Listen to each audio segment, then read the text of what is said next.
ang mga kwento ng pag-ibig, kwento ng buhay, at kwento ng pag-asa dito sa Barangay Love Stories. Love Stories.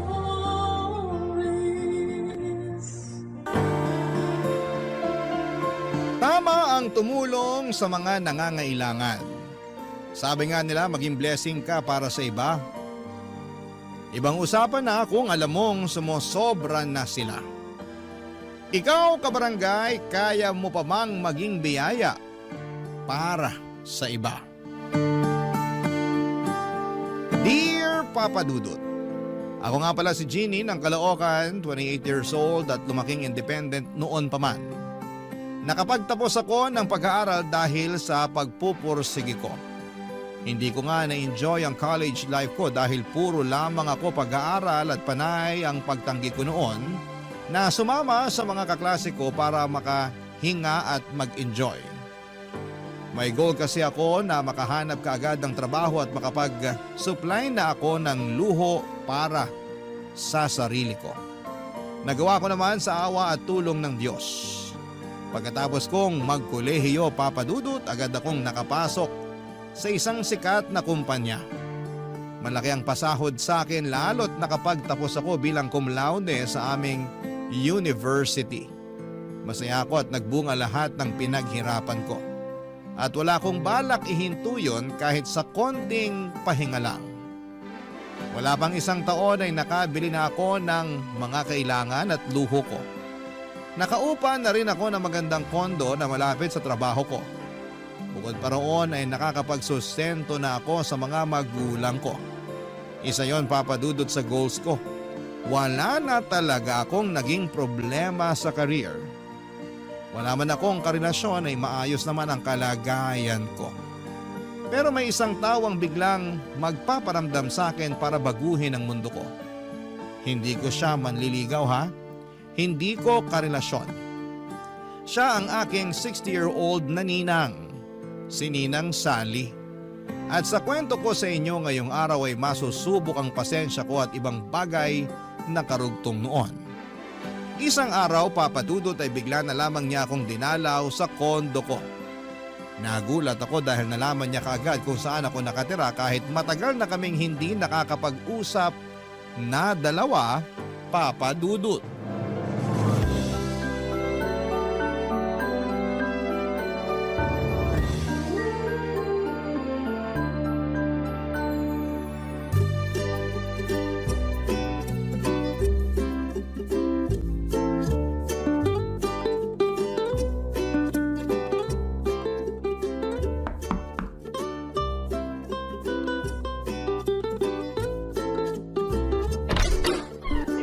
Ninang Sally! Jeannie! Akala ko na may nakalimutan mo na ako. Ano pong ginagawa niyo rito? Paano niyo nalaman kung saan ako nakatira? Papasukin mo muna ako bago ka mang intriga. Ay sige po, pasensya na Ninang. Nabigla lang kasi ako. Pasok na po kayo.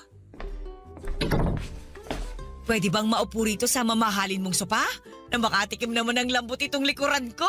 Sige lang Ninang, maupo na kayo. Ay, nako! Tama nga ang iniisip ko. Malambot ang sopa mo. May gusto ba kayong inumin? Huwag ka na magkabala sa maiinom ko. Napasobra na ako sa buko juice kanina dun sa jeep.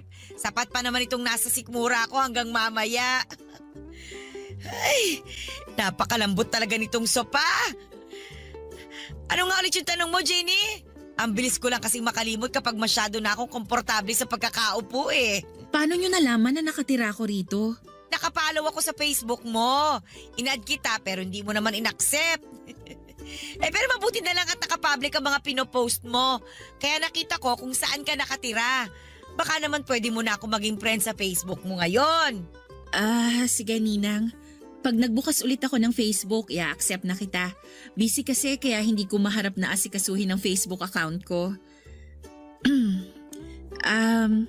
Bakit nga po pala kayo nandito? Ay, wala naman. Naisip ko lang na dalawin ka. Matagal na kasi kitang hindi nakikita eh. Kumusta pala mga magulang mo? Ayos naman po. Umuwi na sila sa amin sa Bicol. Nagpapadala na lang ako sa kanila ng pang-allowance nila doon. Nakakaingit naman palang magulang mo. Kung alam ko lang ang benepisyo ng pagkakaroon ng anak, di sana nagpaanak na lang ako sa dati kong nobyo. Kayo eh. Na-enjoy niyo raw kasi ang pagkadalaga niyo, sabi ni nanay. At pagmamahal sa sarili ko. Hindi naman kasi ako nagsisisi na hindi ako nakapag-asawa. Kaya lang minsan, nakakaramdam din ako ng lungkot. Lalo na kapag nakakakita ako ng mga bata. Mahilig pa naman kayo sa mga bata, Ninang. Oo nga eh. Ikaw nga itong paborito ko. Naalala mo ba nung bata ka pa lang? Lagi tayong magkasama. Ako palagi ang bumibili ng candy at ice cream na maibigan mo. Naaalala ko nga po. Aba, pati yung mga laruan na hindi kayang bilhin ng mga magulang mo. Oy, ako ang bumibili noon lagi para sa'yo. Pasalamat na nga lang talaga at nakakaluwag-luwag ako nung araw. Salamat po pala ron, Ninang. Ay, walang anuman yun. Para na nga kitang anak eh. Sa'yo ko binuhos yung mga sobrang biyaya ko. Hindi ko po yun makakalimutan. Naku, dapat lang. Kasi balang araw, baka maningil ako. Biro lang. Si Ninang Sally talaga, lagi na lang nagbibiro. Ay nako, malapit na pala ang Pasko. Pasensya ka na kung hindi na kita mabibigyan tulad ng dati ha. Wala nang pangregalo si Ninang eh. Retired na kayo sa pagbibigay ng aginaldo sa akin, Ninang. Hindi na ako bata. Itago nyo na lang yung pera nyo para magamit nyo sa ibang pangangailangan ninyo. Oo nga eh. Madalas na ako magtabi para sa maintenance ko. Sa awa ng Diyos, nakakaraos pa rin naman. Ay, oy siya, aalis na ako para maabutan ko pa yung pinapanood kong teleserye sa GMA. Oy, salamat sa pagpapapasok mo sa akin dito sa mamahalin mong kondo, ha? Tinulungan kong makatayo si Ninang Sally sa pagkakaupo niya sa sofa. Niyakap niya ako at sinabing proud siya sa akin dahil lumaki akong mabuti at hindi nakakalimot. Lalo pa raw siyang natuwa sa akin dahil umasenso na ako sa buhay. Hindi na raw ako aasa sa kanya sa candy at laruan. Natawa na lamang ako sa sinabi niya pero nakatulong yon para mas gumanda ang tingin ko sa sarili ko. May narating na talaga ako dahil hindi na ako palaasa sa itutulong ng ibang tao. Inalalayan ko na rin na lumabas si Ninang sa pinto at pagkatapos noon ay kinuha niya ang number ko para makausap ko raw siya kapag nakakaramdam siya ng lungkot. Ibinigay ko naman sa kanya para hindi na rin niya ako kulitin na i-add siya sa Facebook. Nang makuha na niya ang number ko ay umalis na rin siya. Noong nakaalis na si Ninang Sally ay naalala ko lang bigla ang naging buhay niya. Tulad ko ay umasenso rin siya noong kadalagahan niya. Kaya nga siguro ay hindi na siya nag-asawa pa dahil kontento na siya sa buhay na meron siya. Independent din siyang katulad ko at hindi umaasa sa iba. Doon ako napabilib sa kanya. Kaya lang isang araw ay binawi sa kanya mga biyaya niya.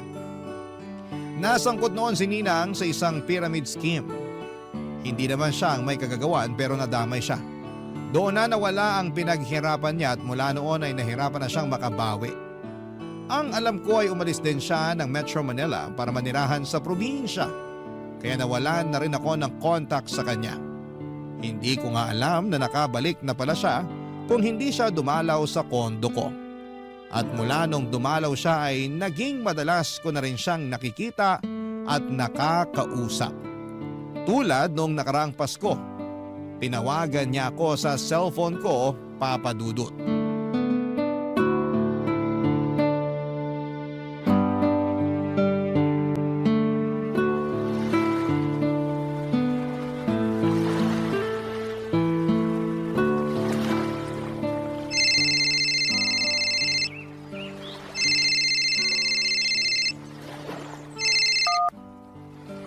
Hello?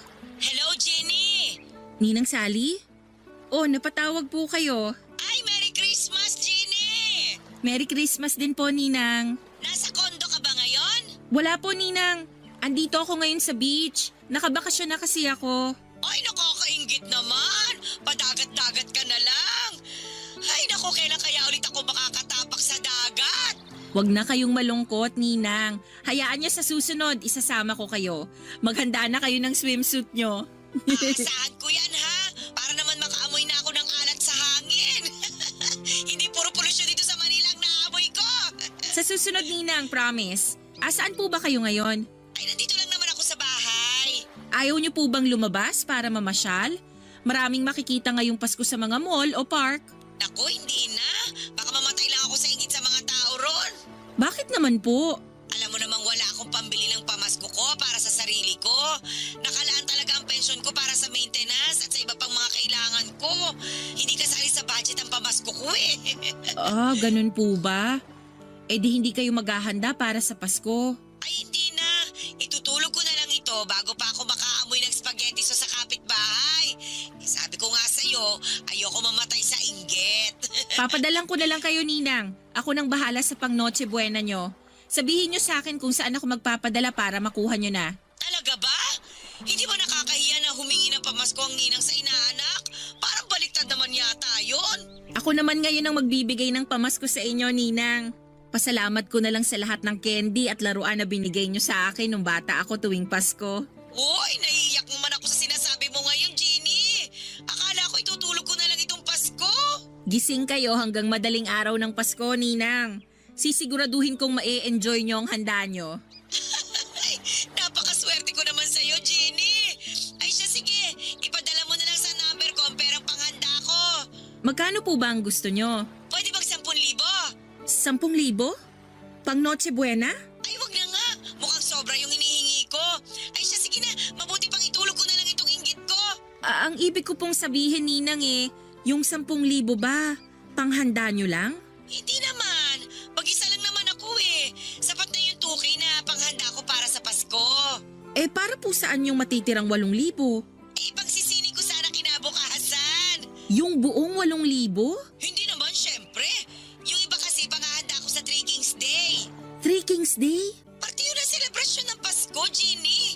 Pinagdiriwang ko rin yun bago ako magtanggal ng mga Christmas decor ko. Ngayon ko lang nalaman na dapat paghandaan ng Three Kings Day. Noche Buena at Media Noche lang kasi ang alam kong may paspaghetti at fruit salad eh. Ay, ibahin mo ang kalendaryo ko. Kung sakaling maghahanda rin kayo sa Three Kings Day, parang sobra pa rin yung matitira sa inyo. Yung iba kasi gagamitin ko para mag-enjoy naman sa Valentine's Day. Ang advance nyo naman, Ninang. Malayo pa ang Pebrero. Gusto ko lang kasing magliwaliw at maging masaya sa Valentine's. Kahit minsan lang ba? Para naman makalimutan kong single ako at walang pamilya. Dala nga po ng awa kay Ninang Sally ay nagpadala na ako kaagad ng 10,000 sa kanya. Nadaan ako sa pagpapaawa niya tungkol sa pagiging solo at single, hindi lang sa Pasko kundi sa Valentine's Day. Naisip ko na maliit lang din naman ang 10,000 kumpara sa 13 years na pinamaskuhan niya ako. Bukod nga doon, kahit na hindi Pasko ay nagbibigay din siya sa akin basta makikita niya ako. Pagkakuha nga niya ng pera sa akin ay tumawag siyang muli para magpasalamat.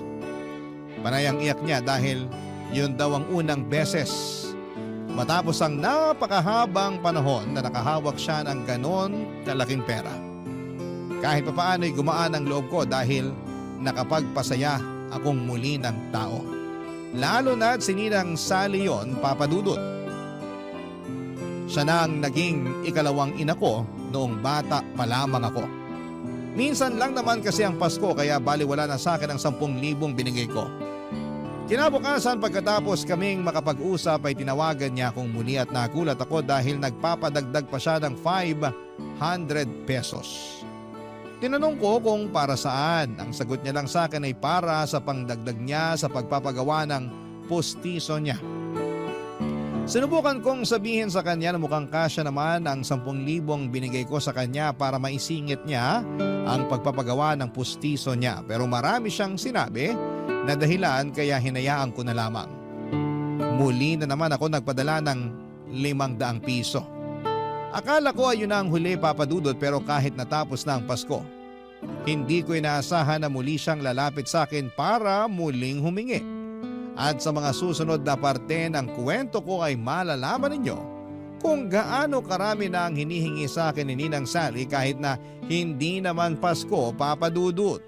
Barangay Love Stories. Barangay Love Stories. Sa paglipas pa ng mga araw ay hindi na ako tinantanan ni Ninang Sally. Marami siyang nilalambing sa akin na gusto niyang mabili at hindi raw niya magawa dahil matanda na siya at wala siyang pera bukod sa maliit na pensyon na nakukuha niya. Hindi naman ako makaangal noon dahil nauunahan ako palagi ng hiya.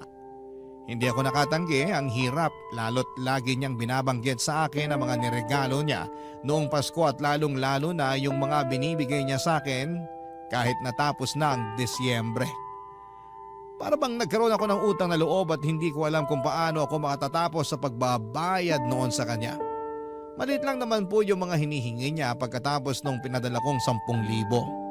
Minsan 500 piso para pambayad ng kuryente, minsan naman ay 1,000 dahil na short daw siya sa pangbayad ng renta at meron naman yung tig 200 pesos. Para ipangbili ng merienda o di naman kaya ay bagong wallet dahil ayon sa kanya ay lagi siyang nakawawala o di naman kaya ay nabubutasan ng wallet. Alam na rin niya ang araw ng sahod ko at alam na rin niya kung kailan ako pwedeng tawagan para masagot ko. Sinubukan ko namang hindi sagutin noong una pero hindi niya ako tinitigilan hanggat hindi niya naririnig na mag-hello ako sa kabilang linya. At kapag hindi ko naman sinasagot agad siyang pupunta sa kondo ko. Kapag hindi ko siya pinagbuksan, kapag nagpapanggap akong wala sa kondo ay tumatambay na lamang siya sa pintuan at inaabangan ako. Mas lalo niya akong kokonsensyahin noon dahil sa paghihintay niya ng matagal. Tulad na lamang nung isang beses, sinadya ko siyang hindi pagbuksan ng pintuan pero hindi na rin ako nakatiis.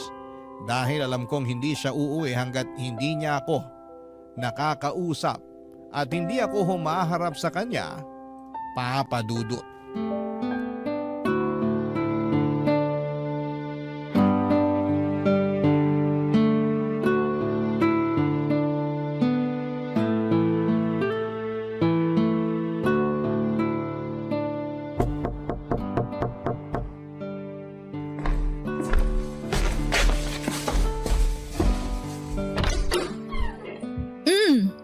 Ninang Sally, kanina pa ba kayo rito sa labas? Oo, nabilang ko na nga lahat ng ipis at butiki na dumaan pero hindi ka pa rin nagbubukas ng pinto. Nakatulog kasi ako Ninang eh. Napagod kasi ako buong linggo kaya bumawi ako ng pahinga kanina. Sorry po. Para kasing sinadya mong hindi ako pagbuksan eh. Panay ang katok ko. Tingnan mo nga itong kamao ko oh. Namumula na. Baka bukas ay magpasana ito. Alam mo naman kaming mga may edad na. Sensitive na mga balat at buto. Oh, talo pa ang sanggol. Sana po hindi na lang kayo naghintay sa akin. Umuwi na lang sana kayo. 6 na oras na ako naghintay eh. Mag-sorry ka na lang para naman matapos na ito. Sorry po Ninang. Pwede bang pumasok muna? Ipapahinga ko lang itong likuran ko na namanhid na sa kasasandal. Sige po, pasok kayo. Maupo na po muna kayo sa sala. Ipaghahanda ko lang kayo ng maiinom. O sige, mabuti pa nga. Ay, sa wakas, naginawahan din ang likuran ko. Ginny, kapag ayaw mo na ito sa pamo, ako na lang ang kukuha ha. Naku, matagal pa po bago ko pagsawaan yan. Kabibili ko lang yan last year. Makakabili ka pa rin naman ng bago. Ang laki kaya ng sahod mo. Hindi naman kasi ako mabilis manawa sa gamit. Pag alam kong pwede pang pakinabangan at wala pang sira, ginagamit ko pa rin. Ayaw mo lang yata talagang ibigay sa akin to sa pamo eh. Biro lang. Ginny, kahit malamig na lang na tubig ang ibigay mo sa akin. Tsaka kung pwede, buksan mo naman kahit sandali lang yung aircon mo para malamigan ako. Parang nakakapaso ang init sa labas ng kondo mo kanina eh. Nasa kwarto po kasi yung aircon ko. Pwede ko namang i-on na lang tong electric fan. Teka lang po, i-on ko lang. Okay na po ba yung hangin ng electric fan, Ninang? Number 2 lang tong pinihit ko. Gawin mo ng number 3. Tsaka kung pwede, orderan mo na rin ako ng panghapunan ko. Sabay na tayong kumain dito bago ako umuwi. Dito na kayo kakain? Ay oo, para may kasabay ka. Tsaka ayoko pang umuwi eh. Marami pa ako makakasabay sa bus. Mamaya na lang kapag humupa na yung dami ng tao. Gagabihin kayo niyan pag hindi pa kayo umalis ngayon, Ninang. Baka mahirapan kayong makasakay pag alanganin na yung oras ng alis nyo rito. O edi, i-book mo na lang ako ng masasakyan. Uso naman yun ngayon. Parang susumpungin din kasi itong rayuma ko eh. Ewan ko ba? Ngayon lang ulit yata ako susumpungin ng rayuma. Siguro dahil sa matagal kong pagkakaupo sa sahig dyan sa labas. Sige po, ibubook ko na lang kayo ng masasakyan pa uwi mamaya. At saka magpa-deliver ka na rin sana. Gutom na ang ninang mo. Ano po bang gusto nyo? Ay, gusto ko sana isang bucket ng fried chicken. Tapos isang order ng ginisang ampalaya para pambalansi sa manok ba? Sige po. Ay, naku, napakabait talaga nitong inaanak ko. Pagpalain ka ng Diyos. Salamat po, Ninang. Eh, Jenny, hindi ba talaga pwedeng makaabot yung lamig ng aircon sa kwarto mo dito sa sala? Baka naman pwede. Buksan mo lang siguro yung pinto ng kwarto mo para makalabas yung lamig dito sa sala. Ganon yung ginagawa ng ibang kakilala kong may aircon eh. Susubukan ko po. Meron pa po ba kayong gusto para maihanda ko na? Ay, wala naman na. Magpapahinga lang ako rito sa sala mo. Tapos, hihintayin ko na lang yung hapunan natin. Uy, Jenny, salamat ulit ha. Para na talaga kitang anak. Parang anak. Parang nag-init ang tenga ko sa sinabi ni Ninang Sally. Hindi na nga anak ang turing niya sa akin at para na akong bangko o ATM. Ay mali, para akong ninang sa aming dalawa dahil ako ang nagbibigay ng mga gusto niya. Napailing na lamang ako at sinikap na tanggalin ang inis ko habang papasok ako sa kwarto para iayos ang aircon na nire-request ni Ninang. Nagtitipid na nga ako ng kuryente pero dumating pa si Ninang para pataasin ang bill ko. Inisip ko na lamang isang gabi lang naman yon. Sana'y hindi na maulit pa. Pero alam kong niloloko ko lamang ang sarili ko. Alam kong uulit siya dahil may kasalanan din na kuroon. Hinayaan ko siyang makalapit ng husto sa akin. Hinayaan ko siyang ipamukha sa akin na minsan ay tinulungan niya ako. Hindi tuloy ako makaalis sa obligasyon ko sa kanya dahil doon. Sinamahan ko siya sa sala habang naghihintay sa hapunan namin, Papa Dudut. Marami na naman siyang kwento tungkol sa mga niregalo niya sa akin at hindi ko na nga tanda yung iba. Ang nakakalungkot lang ay tanda pa niya ang lahat. Ibig sabihin lamang noon para sa akin ay gusto niya yung isumbat sa akin balang araw. Lahat ng tinulong niya sa akin.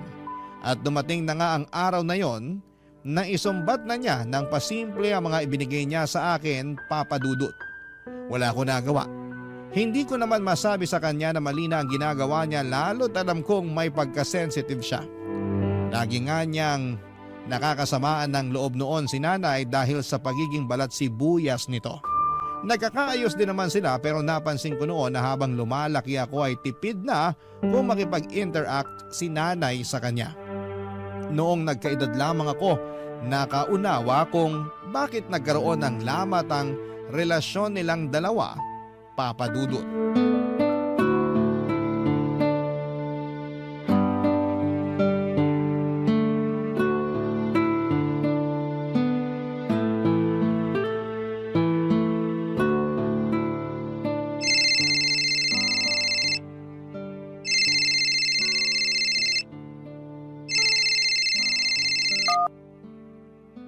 Hello, Ninang. Hello, Jenny! Oy, mabuti naman at sinagot mo na ang tawag ko. Ay, nako! Sorry po, naka-silent kasi tong phone ko kaya hindi ko narinig na tumatawag pala kayo. Andito pa kasi ako sa office eh. Marami pa akong tinatapos. Ay, nandiyan ka pa pala. Mabuti na lang pala at hindi ako pumunta sa kondo mo. Kung hindi, sumakit na naman ang likod ko sa kakahintay sa'yo.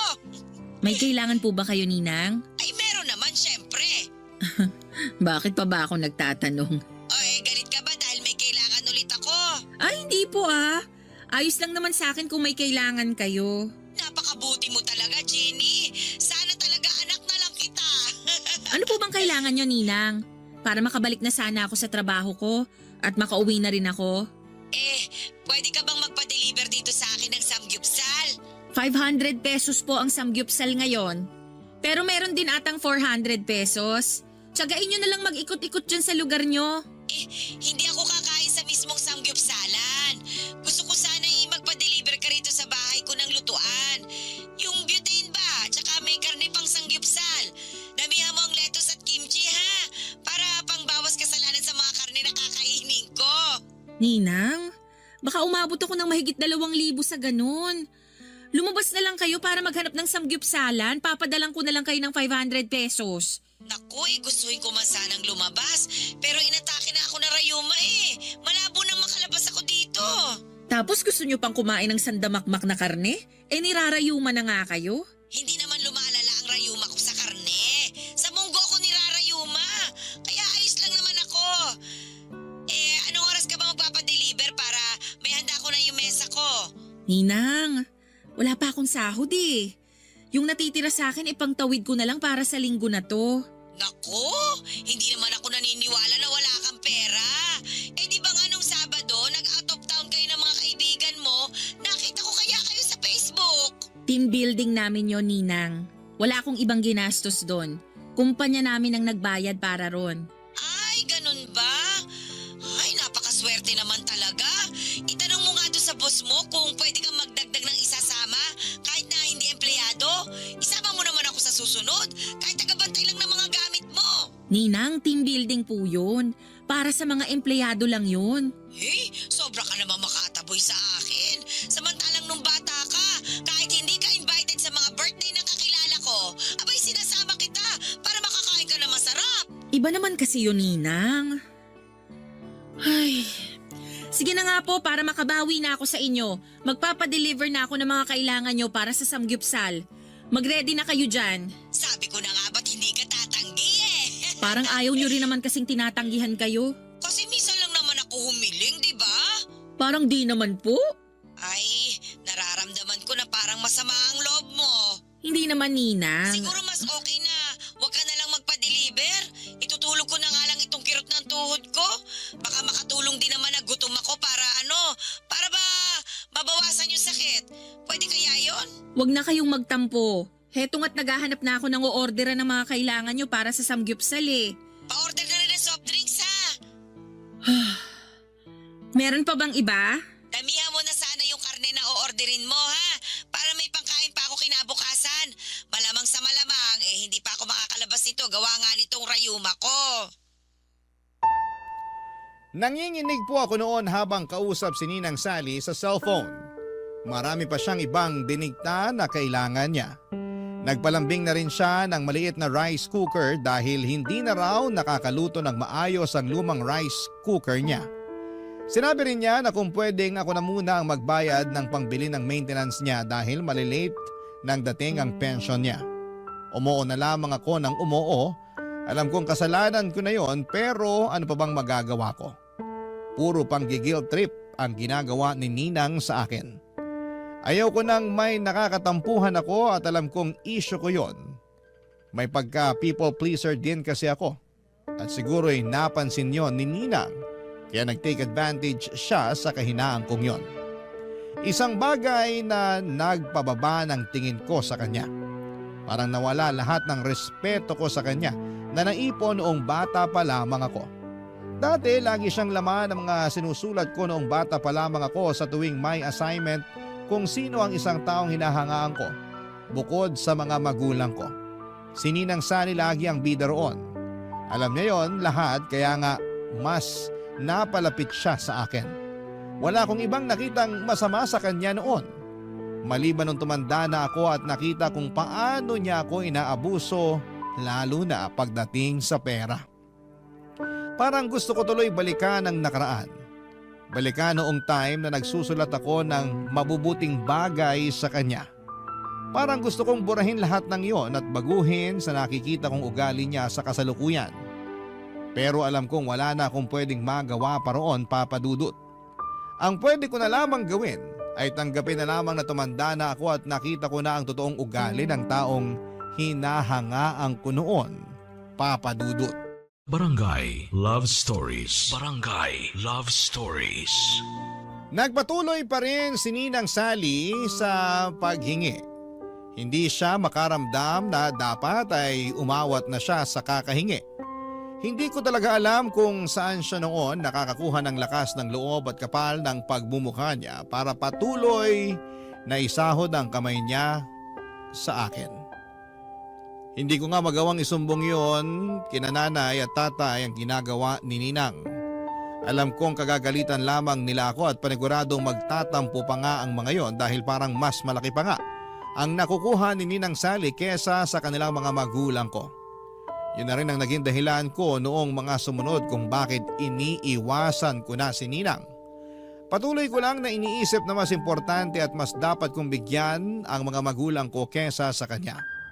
Nakakayangang isipin para kay Ninang dahil mas demanding pa nga siya kesa sa mga magulang ko.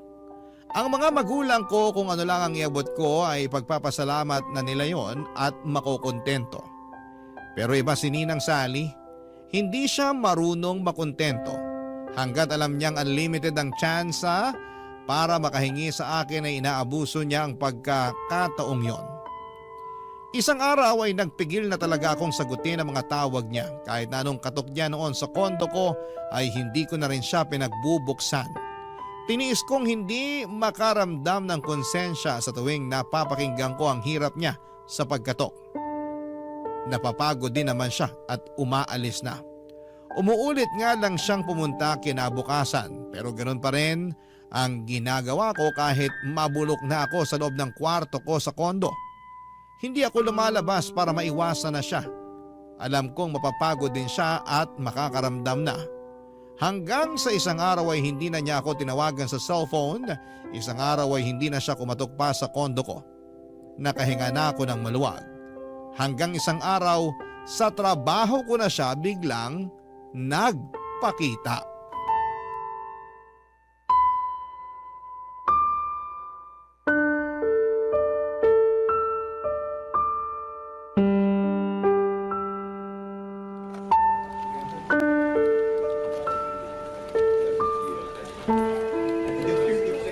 Ninang Sally, anong ginagawa niyo rito sa opisina ko?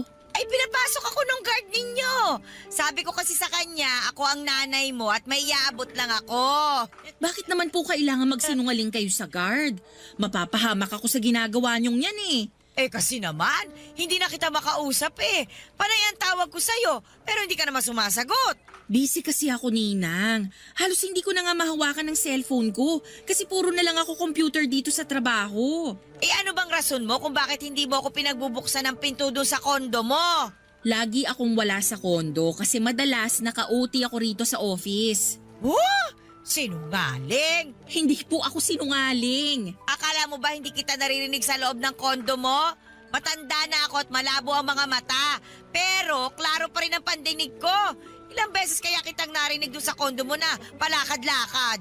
Ninang, baka naman yung mga daga ang naririnig nyo na palakad-lakad sa kondo ko. Ay nako, huwag mo nang lusutan. Napapahiya ka lang eh. Alam ko namang iniiwasan mo na ako. Kaya ba kinumpronta nyo na lang ako dito sa trabaho ko? Eh parang gano'n na nga. Pero mas gusto ko makita ang pinagtatrabahuhan mo.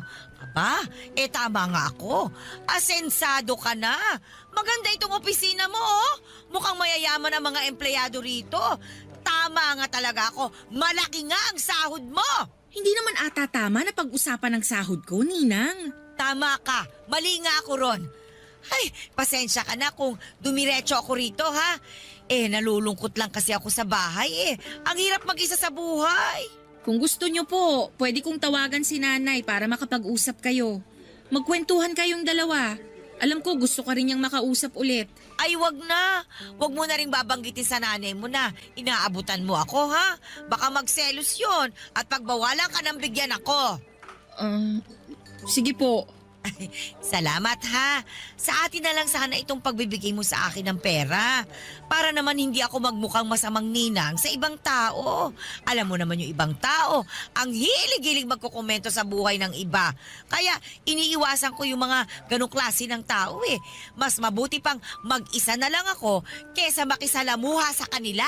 Wala po akong pagsasabihan pero please, Ninang. Baka naman pwedeng umuwi na kayo. Pag naabutan kayo rito ng boss ko, baka mapagalitan pa ako. Saglit na lang, pwede ba? Gusto ko lang namang pagmasdan itong opisina ninyo eh. Bigla ko kasing naalala nung nagtatrabaho pa ako sa dating opisina ko. Proud na proud ako sa trabaho kong yon. Malaki ang pasahod. Tapos, naililibre ko pa ang mga mahal ko sa buhay. Oh, lalo na ikaw. Di ba nga? Halos ikaw ang nakinabang sa mga sinasahod ko. Kayo ng nanay mo. At habang buhay akong magpapasalamat doon, Ninang. Kaya lang... Hindi habang buhay nasa ibabaw ka talaga, ano? Kaya ikaw, Jenny, ingatan mo itong trabaho mo, ha? At saka, huwag kang gagaya sa akin na nagpauto sa mga scammer. Huwag ka masyado magtitiwala. Baka isang araw, mawala sa iyo ang lahat. Ay, nalulungkot naman ako sa nangyari, no? Kung naging maingat lang sana talaga ako. Huwag nyo na lang pong laging balikan ang nakaraan para hindi kayo malungkot ngayon. Tapos na yun. Tingnan mo nga ako ngayon, oh, Jenny. Sana ko nakabawi.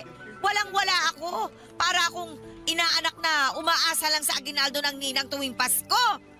Ay, nako. Alam ko, nasasagad ko na rin ang pasensya mo sa paghingi-hingi ko ng pera sa'yo. Kaya hindi naman kita masisisi kung iniiwasan mo na ako. Kaya lang, Jenny, wala na kasi akong ibang malalapitan at mapagkakatiwalaan kundi ikaw lang. Kaya sana naman, matulungan mo rin ako. Tulad ng pagtulong ko sa'yo nung bata ka pa lang. Konti na lang naman ang ilalagi ko rito sa mundo eh. Sana makatulong ka para medyo guminhawa naman ng konti ang mga natitirang araw ko bago man lang ako bawian ng buhay. Nakaramdam ako ng kurot sa mga sinabi ni Ninang Sally. Alam kong madalas nagtutunog nangongonsensya lamang siya. Pero nang pagkakataong yon ay naramdaman ko talaga ang lungkot niya. Ramdam kong balak na niyang sukuan ang laban niya sa buhay. Sa totoo lang ay mukhang sinukuan na talaga niya ang buhay. Mula nung nasangkot siya sa pyramid scheming ay hindi na siya naglakas pa ng loob na ilaban ang kanyang sarili. Hinayaan na lamang niya ang lahat. Nawala yung dating siya, yung masiyahin at matulungin. Matapos siyang masangkot doon kahit piso ay hindi niya iaabot sa mga pulubi. Hindi ko naman siya masisisi at masyadong masakit ang nangyari sa kanya noon. Pero sana'y lumaban pa rin siya ngayon. Kahit sabihing matanda na siya at inihintay na lamang niyang mawala siya sa mundo ay may dahilan pa rin naman para magpatuloy. Kaya lang parang ayaw na nga niya. Siguro dahil nga sa dinidibdib niya masyado ang pagkatalo niya. Nadala na naman ako ng awa sa kanya. Kaya kahit na hindi nga siya humihingi ng pera noon ay inabutan ko pa rin siya ng 500 pesos. Sinabi ko sa kanya na mamasyal muna siya sa mall at kumain na lang doon. Kahit sa food court lang kung anuman ang magkakasya sa inabot ko. Para lang mawala ng lungkot niya kahit na ilang oras lang. Niyakap niya ako at nagpasalamat. Pagkatapos noon ay umalis na rin siya at sinunod na niya ang payo ko. Nagbalik na ako sa trabaho at alam kong magpapatuloy muli ang cycle ng pagtulong ko kay Ninang Sally. Nagkatotoo naman dahil kinabukasan ay muli niya akong pinuntahan sa kondo. Pinagbuksan ko na siya noon at ayoko na rin magtago pa. Papa Dudut.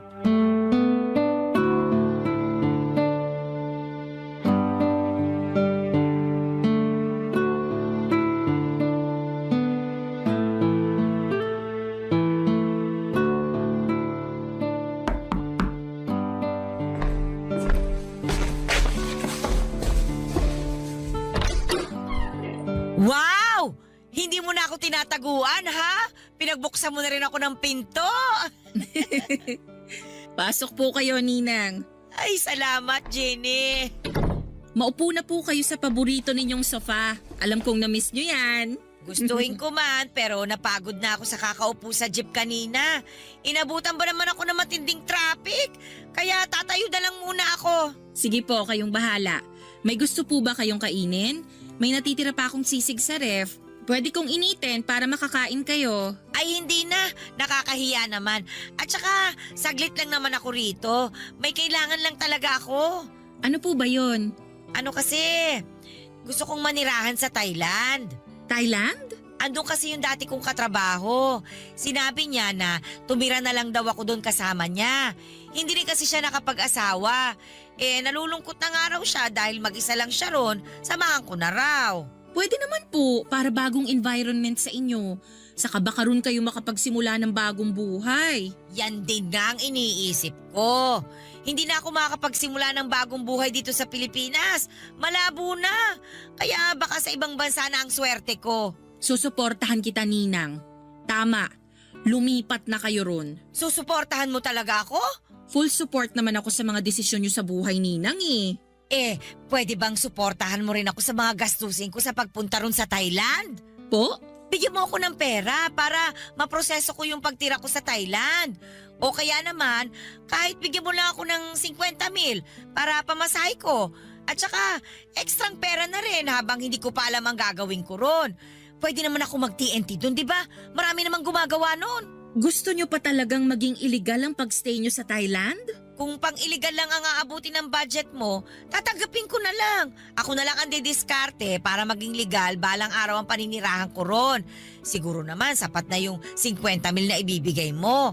Pero kung may extra ka, 60,000 mo na. Ang hirap kayang mabitin doon.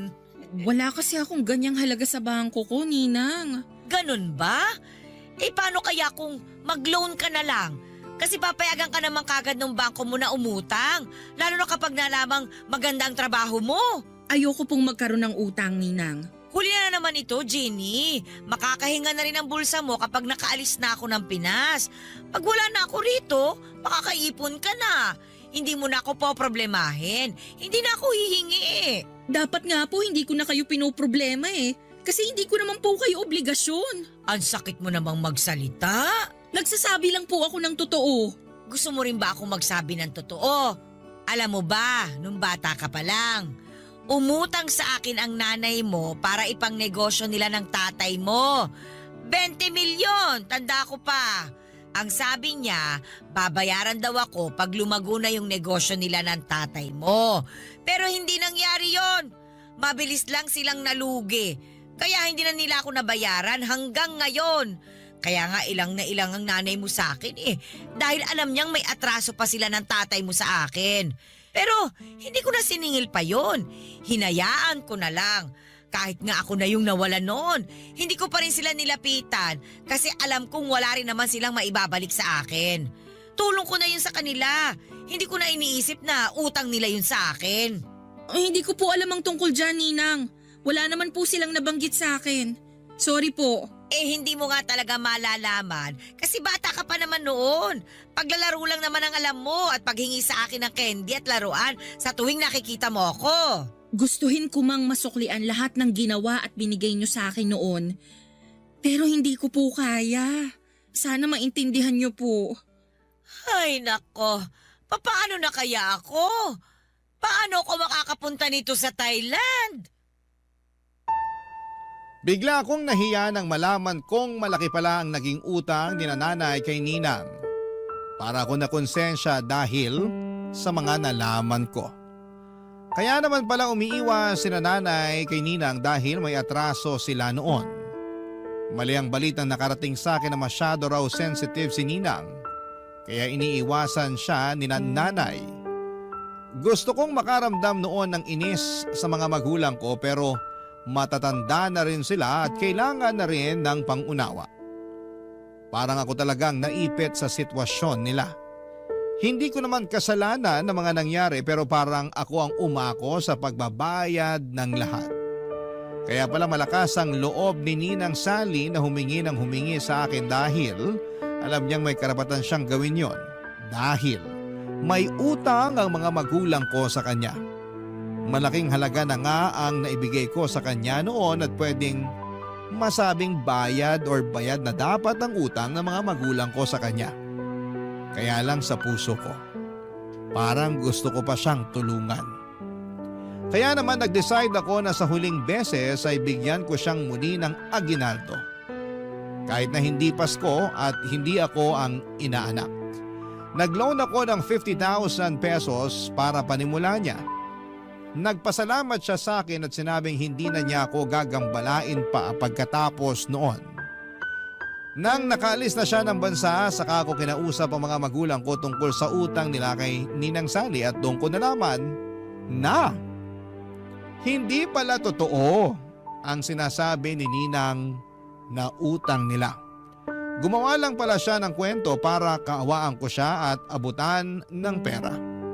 Galit na galit si nanay noong nalaman niyang nagbigay ako ng 50,000 pesos kay Ninang. Sumama tuloy ang loob ko sa mga nalaman ko at maraming proof sina nanay na hindi totoo ang sinasabi noon ni Ninang Sally.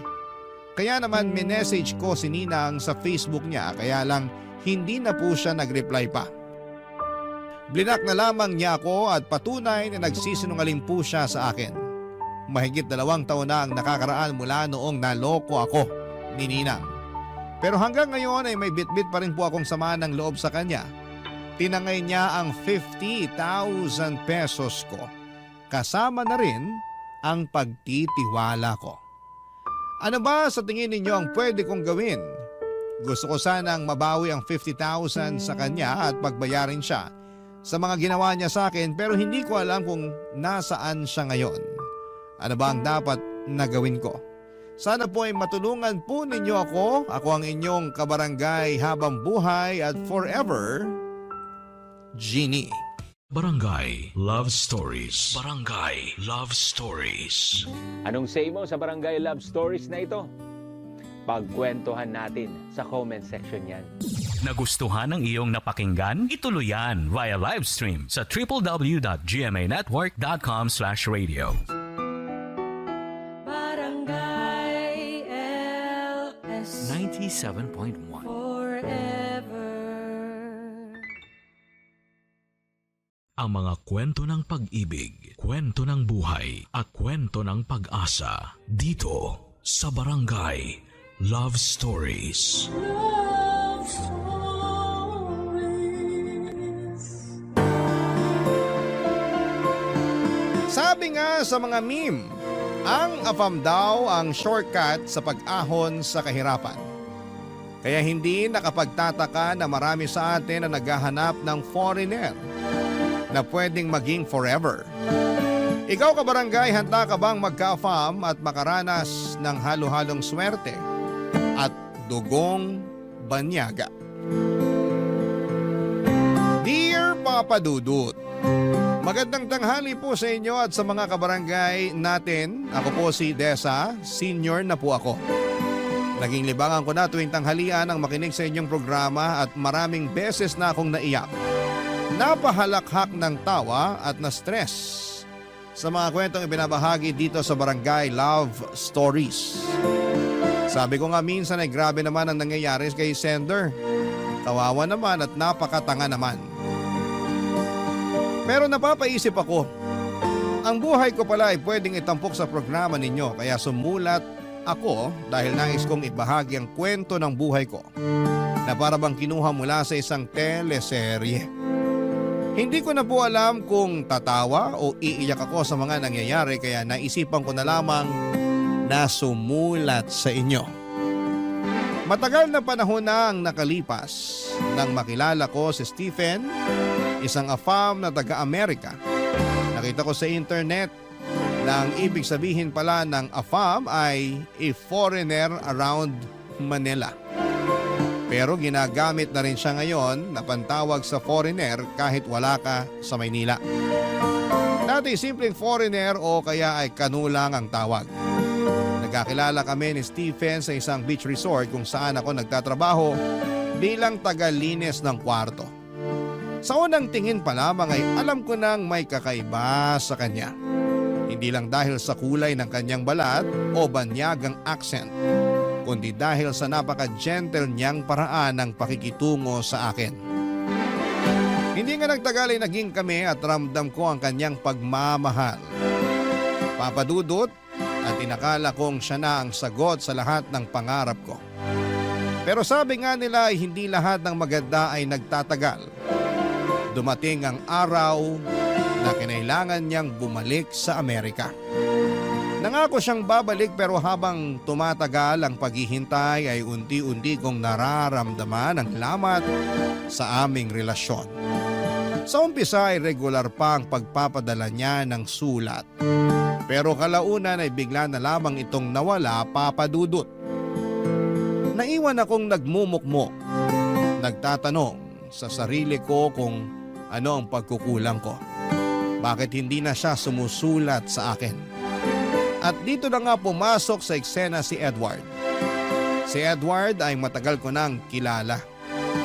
Kaibigan siya ng pinsan ko at matagal nang umaaligid sa akin. Noong una ay hindi ko siya pinapansin dahil mahal na mahal ko nga si Stephen. Pero sa mga pagkakataong umiiyak ako dahil sa kawalan ng balita mula kay Stephen, si Edward ang laging nariyan sa tabi ko. Siya ang nagpapatawa sa akin at umaalalay kapag bumibigat na ang loob ko. Hindi ko maitatangging napapalapit na rin ang loob ko sa kanya, Papa Dudut.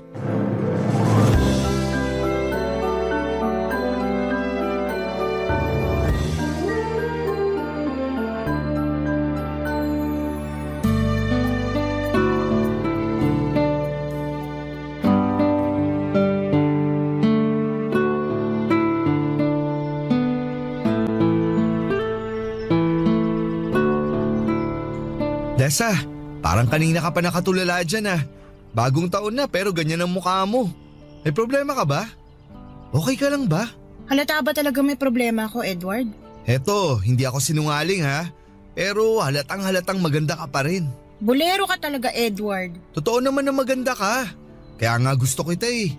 Pero teka ha, hindi lang dahil sa maganda ka, kundi dahil mabait ka. Ewan ko sa'yo. Ito talaga, totoo ang sinasabi ko, Desa. Ayaw mong maniwala sa akin? Siguro kung yung foreigner mo ang nagsabi sa'yo na maganda ka at mabait, tsak na naglulupasay ka na sa kilig dyan, hindi ba? Siyempre naman, iba kasi kapag yung Prince Charming mo nagsabi nun. Aray naman, ibang klase ka talaga. Kung Prince Charming siya, ano ako sa'yo? Naku, baka may masabi akong hindi maganda. Tingin ko, nabulag ka na talaga ng foreigner na yun. Love is blind nga, kaya ganun. Wow! Ibang klase rin to. Hindi ba alos 2 taon ka nang di sinusulatan nun? Edward, baka saan na naman mapunta tong usapan na to? Nag-aalala lang naman ako sa'yo, Desa. Sulat ka ng sulat. Wala ka nang natatanggap na sagot galing sa kanya, di ba? Ang hirap kaya nun. Siya tong mayaman at hindi pinoproblema ang pagbayad sa pagpapadala ng sulat. Siguro, may iba na yun. Binura ka na sa buhay ng mokong na yun. Tigilan mo nga yun kasi hindi totoo yan. Mahal ako ni Stephen. Payong nagmamalasakit lang ha. Kung talagang mahal ka nun, binabalikan ka na at sinasagot ang sulat mo. Parang ganyan naman lahat ng mga kano. Tingin ko talaga hindi ka nababalikan nun. Marami na ako naririnig sa mga tulad nila. Matapos makuha ang gusto sa babae, ayun, kumaripas na. Hindi na binabalikan ng babae nila. Bawiin mo sinasabi mo, Edward. Hindi ganun si Stephen. Bawiin mo! Pasensya ka na, Desa. Hindi ko pwedeng bawiin yun kasi totoo yun. Kaya gumising ka na. Iniwan ka na ng foreigner mo. Hindi ka nababalikan nun. Hindi. Hindi. Araw-araw ka na lang ganyan. Hindi siya dapat iniiyakan. Tama na nga, Edward. Nandito naman ako. Gusto kita. Hindi ko gagawin yung ginawa sa'yo ng lalaki na yun. Hindi. Mahal ko si Stephen. Pwede ba? Hindi kita gusto. Ako lang ang lalaking nagmamalasakit sa'yo. Ako ang nandito sa'yo ngayon oh. Bigyan mo naman ako ng pagkakataon na mahalin kita. Edward, ilang beses ko bang sasabihin sa'yo na babalikan ako ni Stephen? Kung talagang babalikan ka at mahal ka nun, bakit hanggang ngayon wala pa rin? Huwag ka nang umasa dun. Nasa kabilang mundo yun. Hindi ka nakakasiguro kung talagang mahal ka nun kasi hindi mo nga siya nakikita. Basta, babalik siya para sa akin. Babalikan niya ako. Ilang beses mo na rin yung sinasabi, pero wala. Alam mo, wala kang pake. Umalis ka na nga. Huwag mo akong lalong binubwisit. Hindi naman kita binibwisit. Kung pera lang ang gusto mo sa kanya para maiahon kayo sa kahirapan, kaya ko yun. Ano? Nagsisimula na ako ng sarili kong negosyo. Kita mo naman, lumalaki na to. Kumikita. Grabe ka. Tingin mo ba sa akin mukhang pera? Nabibili? Hindi sa ganun. Pero aminin natin, kailangan natin ng pera. Ng buhay na masagana. Ayaw ko rin mag-asawa kung hindi ko kayang buhayin ang pamilya ko. Kaya nga ngayon nandito ako sa'yo at sinasabi ko to kasi handa na ako. Kaya na kitang buhayin at ang mga magiging anak natin. Edward, pasensya ka na. Pero si Stephen ang mahal ko. Siya lang. Tsaka gusto ko talaga na iisang lalaki lang. Teka, pasensya ka na sa sasabihin ko. Pwede kasing pampalipas oras ka lang ng Stephen na yun. Basta ako, mahal kita. Nandito lang ako para sa'yo. Grabe ka. Sa totoo lang talaga tayo, Desa. Basta, nandito lang ako. Ilang beses na ako nagsabi sa'yo na gusto kita. Hindi man asultong mga mata ko, pero sa'yo lang tumitingin to. Pero hindi rin pwede na maghihintay ako sa wala. Kaya pag-isipan mo na tong aloko. Kasi totoong mahal kita, Desa. Huwag ka nang umiyak. Sige, hindi na kita istorbohin. Aalis na ako. Simpleng babae lang po ako noon, Papa Dudut. Tahimik po ako at walang ibang pangarap kundi ang makahanap ng taong magmamahal sa akin ng totoo. Buong akala ko talaga na si Stephen na yon, pero dahil sa tagal na hindi siya nagparamdam, ay parang sinasabi nito sa akin na pinapaniwala niya lamang ako na mahal niya ako. At tama si Edward sa mga sinabi nito na ginagamit niya lamang ako at nang nakuhan nito ang gusto'y hindi na nagparamdam pa. Nang dumating si Edward sa buhay ko ay isang lalaking hindi ko akalaing mamahalin ako at walang judgment na hindi na ako virgin. Grabe kasi ang prejudice ng mga tao noon, pero si Edward ay tanggap niya ang nakaraan ko. Naging sandigan ko si Edward nang iniwan ako ni Stephen. Akala ko ay si Stephen na ang lahat para sa akin, Papa Dudut. Pero mali pala ako. Iniwan niya ako sa ere at hindi na binalikan pa. Sa mga panahong yun si Edward ang nagparamdam sa akin ng halaga. Sa kabila ng lahat ng sugat sa puso ko, pinilit ni Edward na buuin ang pagkatao kong nagkalamat dahil sa nakaraan. Dahil sa pagmamahal ni Edward, natutunan kong muling buksan ang puso ko, Papa Dudut.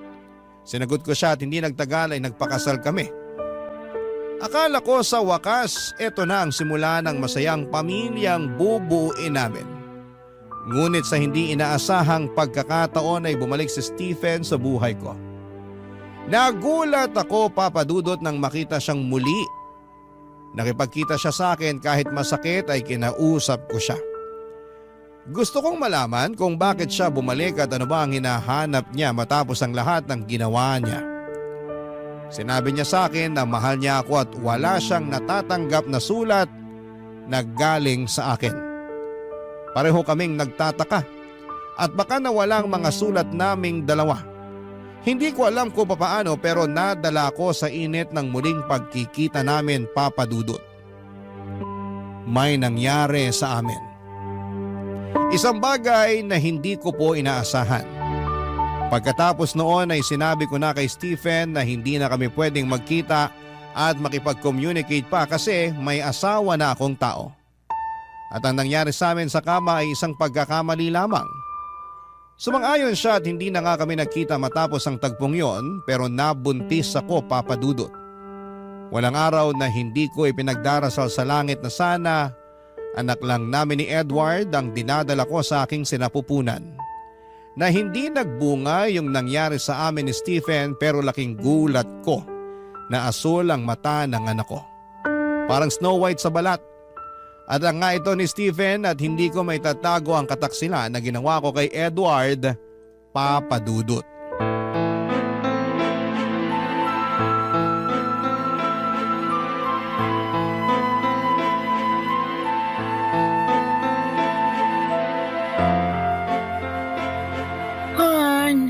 Kausapin mo naman ako. Paano mo nagawa sa akin to? Paano? Sorry. Pinagmumukha mo akong tanga. Han, huwag kang sumigaw. Baka magising yung bata sa kwarto. Anong kaibangan tong ginawa mo? Ano na lang sasabihin ng mga tao? Nasalisayan ako ng isang kano? Wow! Han, sorry na. Sorry? Kaya ba ng sorry mo na bawiin ang lahat? Ginawa ko naman ang lahat, Desa. Naging mabuti akong asawa sa'yo. Ayoko sanang sabihin to pero naging mabuti ang kalagayan mo nang pinakasalan kita. Nagsumikap ako para maging maayos ang buhay natin. Naging tapat ako sa'yo pero ito ang igaganti mo sa akin? Gusto ko lang naman kausapin siya. Yun lang naman ang dahilan kung bakit ako nakipagkita sa kanya eh. Gusto ko lang malaman kung bakit hindi niya sinasagot yung mga sulat ko noon. Nagkita pala talaga kayo ng kanong yun? Nagpauto ka naman sa mga sinabi niya. Tapos tumihaya ka. Hindi pa ba ako sapat? Gusto mo talaga sa ganung lalaki? Ibang klase ka rin talaga. Anong pinagkaiba mo sa ibang babaeng nagbebenta ng aliw? Sa ginawa mo, mas masahol ka pa sa kanila. May gana ka pang sampalin ako? Ikaw tong nagtaksil? Ikaw tong nangloko sa akin? Hindi ako bayaran, Edward. Eh kung hindi ka bayaran, anong ginawa mo? Di ka bayaran. Alam ko na kung ano ka. Makati ka. Nagpakamot ka sa lalaking yon kahit may asawa ka na. Marumi kang babae. Pinagtaksilan mo ako. Sorry na. Natukso lang ako. Lintik na dahilan yan. Ano? Natukso tapos nagumpugan kayo sa kama? Tapos ayun, nakalunok ka ng bola at lumaki ang tiyan mo. Tapos eto, tingnan mo yung anak mo. Kulay pa lang ng mga mata, kitang-kita na ang pagtataksil mo sa akin. Anong klase kang asawa? Oo na, mali na ako. Mali ang ginawa ko. Akala ko kasi... Pinigilan ko naman ang sarili ko eh. Hindi ko alam kung bakit pumayag pa rin ako makipagsiping sa kanya. Pero matapos namin ginawa yun, sabi ko sa kanya na yun na talaga ang huli namin pagkikita dahil may asawa na ako. Dahil ayoko magkasala pa. Isang beses nyo lang ginawa tapos nakabuo agad. Ang talas pala ng anong yun. Eh di doon ka na. Grabe naman yung matras mo na yan. Gusto talagang magpalahi. Gusto mo palakpakan kita, Desa? Magtatawag ako ng mga kapitbahay para pumalakpak kami sa ginawa ninyo. Edward. Saka isang beses o maraming beses man yan, nagkasala ka. Nagtaksil ka at yung anak mong yan ang ebidensya ng pagtataksil mo sa akin. Edward, patawad. Ang sakit, Desa. Hindi mo alam kung gaano kasakit. Hindi kita masisisi kung galit ka. Siguro nga, maghiwalay na lang tayo. Hindi akong babae para sa'yo. Ano? Kasi nga ang bait-bait mo sa akin eh. Ginawa mong lahat para sa akin pero itong sinukli ko. Ayoko naman na magsama tayo at araw-araw mo ipapamukha sa akin ang nagawa ko. Ayoko na araw-araw na makikita mong anak ko sa pagkakasala. Kaya siguro, maghiwalay na lang tayo. Hindi. Hindi tayo pwede maghiwalay. Pero, nagkasala ako sa'yo. Nagtaksil ako. Sandali. Huwag tayo magpadalos-dalos. Hindi ko rin kayang mawala ka. Eh anong gagawin ko? Wala na akong mukhang ihaharap sa'yo at sa pamilya mo. Tsak na magiging pulutan tayo ng mga chismis ng kapitbahay. Teka lang, may nakaalam ba na nagkita kayo ng kanuna yon? Yung kapatid ko, siya lang ang may alam. Ayaw ko maghiwalay tayo. Basta ipangako mo sa akin na hindi ka nagagawa pa ng bagay na ikakasama at ikakasira ng relasyon natin. Han? Mahal mo naman ako, hindi ba? Oo naman, mahal kita. Kalimutan na natin ang lahat. Hindi ko kayang mawala ka sa piling ko. Pero, paano ang bata? Paano ang itsura niya? Pwedeng sabihin nating pinaglihim mo siya sa biren sa simbahan. Parati ka namang nasa simbahan eh. Ano? Yan ang sasabihin natin. Anak ko yung batang iniluwal mo. Ako ang ama, pero ipinaglihim mo siya sa mga santo. Kaya naging ganun ang itsura ng anak natin. Nagulat ako sa mga pahayag ni Edward ng gabing yon, Papa Dudut. Mahal na mahal ako ng asawa kong si Edward pero nasaktan ko siya ng todo dahil sa isang katotohanan na hindi ko na kayang itago. Masakit kay Edward na malaman na iba ang ama ng anak namin. Ramdam na ramdam ko ang sakit at pighati niya sa tuwing tinitingnan niya ang aming anak. Wala akong magawa kundi ang umiyak at tumingin ng tawad sa kanya, Papa Dudut. Hindi ko rin kayang saktan si Edward ng tuluyan lalo na't alam kong mahal na mahal niya ako. Kahit pa masakit para sa kanyang nangyari ay sinabi niyang hindi niya ako kayang iwanan. Matapos nga ang pag-uusap na yon ay hindi na niya ako sinumbatan pa. Hindi niya ako tinulak palayo. Pero alam kong bawat araw na kasama niya ako ay isang mabigat na laban yon para sa kanya. Sa kabila ng lahat ay naaawa ako kay Edward. Alam kong hindi niya deserve ang ginawa kong pagtataksil. Kaya naging mabuting asawa ko sa kanya at kinalimutan ko na ng tuluyan na may isang Stephen akong minahal. At para sa aming dalawa ni Edward, ang anak ko ay galing sa dugot laman namin ni Edward. At pinaglihi ko lamang ang bata sa mga birhen na nakikita ko sa simbahan. Siguro ay nakuha ni Edward ang ideya na ito noong pinag-aaralan niya sa high school yung tungkol kay Maria Clara sa libro ni Dr. Jose Rizal. Ibang klase ang pagmamahal ni Edward. Walang katumbas ang paglimot niya sa mga kasalanan ko at pagpatuloy sa pag-ibig. na kanyang ibinigay sa akin ng mga panahon na kahit nasasaktan siya ay patuloy pa rin siya sa pagmamahal, Papa Dudut. Barangay Love Stories. Barangay Love Stories. Papa Dudut, si Edward po ay hindi lamang asawa ko. Naging tagapagligtas ko siya sa pinakamadilim na bahagi ng buhay ko. Sa kabila ng pagkakamali ko ay tinanggap niya ang lahat. Siya ang tumayong ama kay Scarlett kahit alam niyang hindi niya ito dugo. Hindi niya kailanman itinuring na hadlang ang katotohanan yon. Sa halip ay niyakap niya si Scarlett na parabang siya mismo ang nagbigay buhay sa kanya. Hindi ko kayang sukatin ang laki ng sakripisyo ni Edward para sa amin. Napakabuti niyang tao at kahit gaano kasakit ang nagawa ko, pinili niyang manatili para maging asawa ko at ama ni Scarlett. Hindi na namin pinag-usapan pa ang tungkol sa aking pagkakamali. Hindi dahil sa pag-iwas kundi dahil mas pinili naming ituon ang panahon at lakas namin sa mga bagay na mas mahalaga. Sa pag-aalaga kay Scarlett at sa muling pagbuo ng aming pamilya, ang sentro ng aming mga oras. Sa kabila ng mga bulong-bulungan ng mga kapitbahay sa tunay na ama ni Scarlett ay hindi nagpatinag si Edward.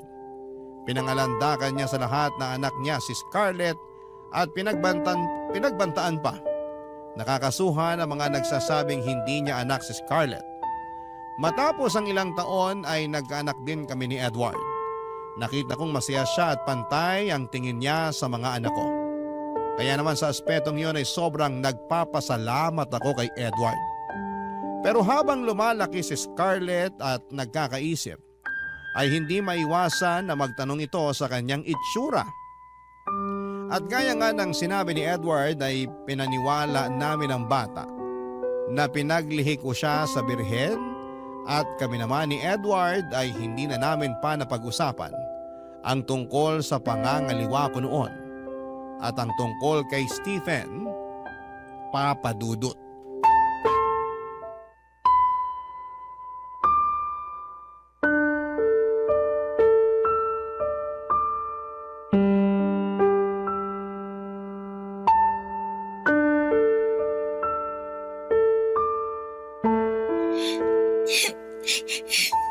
Scarlett, anong nangyayari sa'yo?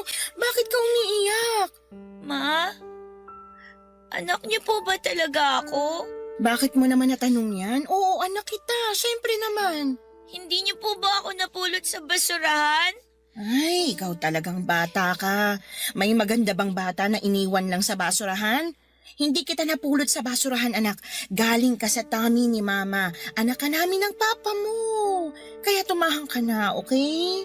Pero sabi ng mga kalaro ko, hindi daw ako Pinoy. Kaya hindi niyo ako anak. Sino ba yung mga kalaro mo na yan para masabihan ko na mali ang sinasabi nila? Tsaka, huwag ka nang makipaglaro sa kanila. Sa mga bunsong kapatid mo na lang ikaw makipaglaro. Ha? Sila dapat ang kalaro mo.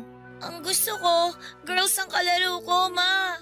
Ah, sabihan ko ang pinsan mong si Meryl na pumunta dito sa bahay para makipaglaro sa'yo, ha? Bibili kita ng panibagong manika, okay? Sige po, Ma.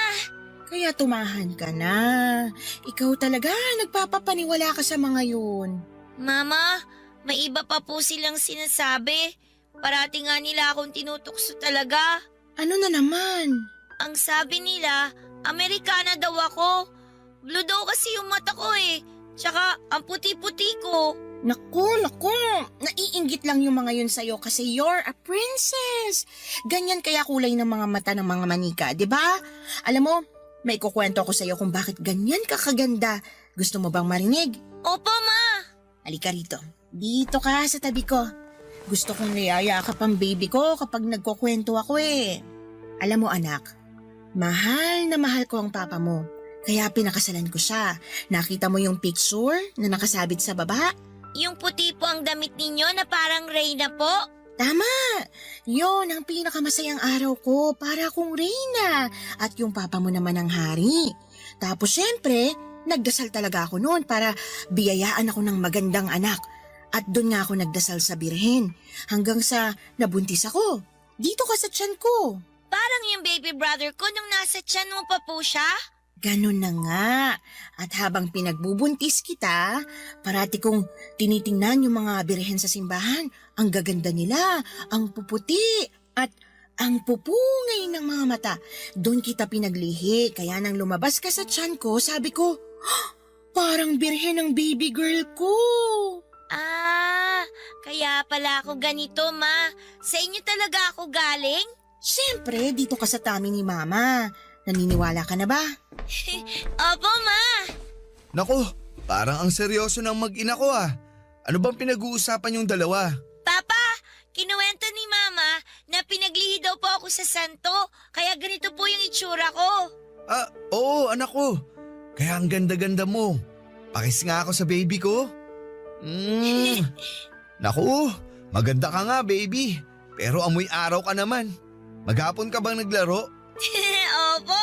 Naku, kailangan mo nang maligo baby. Sige na, maligo ka na. Big girl ka na, di ba? Sige na, baka mahilo pa si Papa sa amoy mo. Sige po, Papa, maliligo na ako.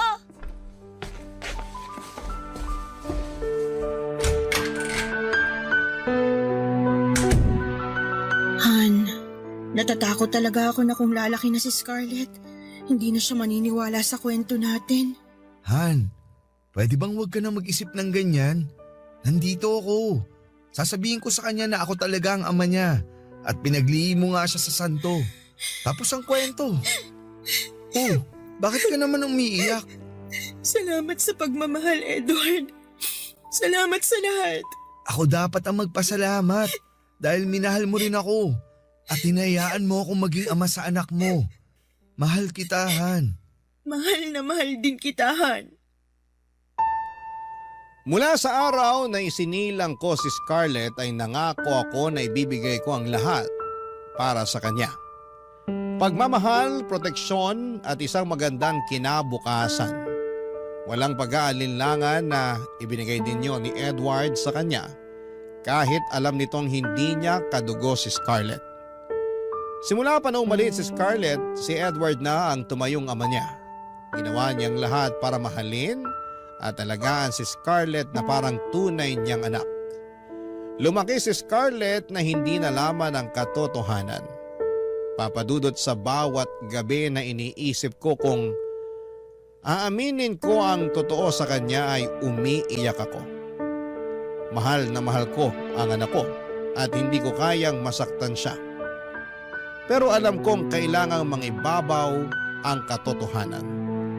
Kaya nung naging 18 years old na siya, ay naisip ko na hindi ko na kayang itago pa ang lahat. Dumating na ang araw na kinakatakutan ko. Ang araw na kailangang sabihin ko sa kanya ang lahat-lahat. Sa loob ng 18 years, binabangungot ako sa bawat gabi. Iniisip ko kung paano niya tatanggapin ang katotohanan. At eto na nga ang bangungot na yon, Papa Dudut. Nakita ko ang galit sa mukha ng anak ko noong hinarap niya ako para sa katotohanan. Parang gusto ko na lamang na lamunin ako ng lupa dahil nadudurog ang puso ko habang nakikita ko ang sakit sa mga mata niya. Pero naisipan ko rin na mas mabuti ng pakawala ng kasinungalingang matagal kong tinatago. Alam kong sa dulo ay kailangang maging buo ang pagkakakilala niya sa kanyang sarili. Karapatan niya yon, kaya hinarap ko si Scarlett ng buong tapang. Kahit nanginginig ang boses ko at sinabi ko sa kanya na siya ang isa sa mga pinakamahalagang tao sa buhay ko. At lahat ng ginawa ko ay para sa kanya, Papa Dudut. Niyakap ko siya kahit ramdam kong lumayo ang loob niya sa akin ng mga oras na yon.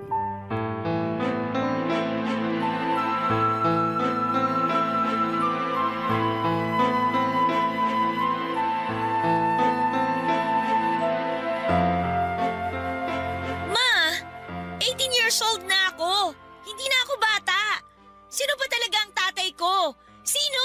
Scarlett, anak. Nung bata pa ako, naging usap-usapan na hindi ako anak ni Papa dahil nga mukha akong anak ng isang kano.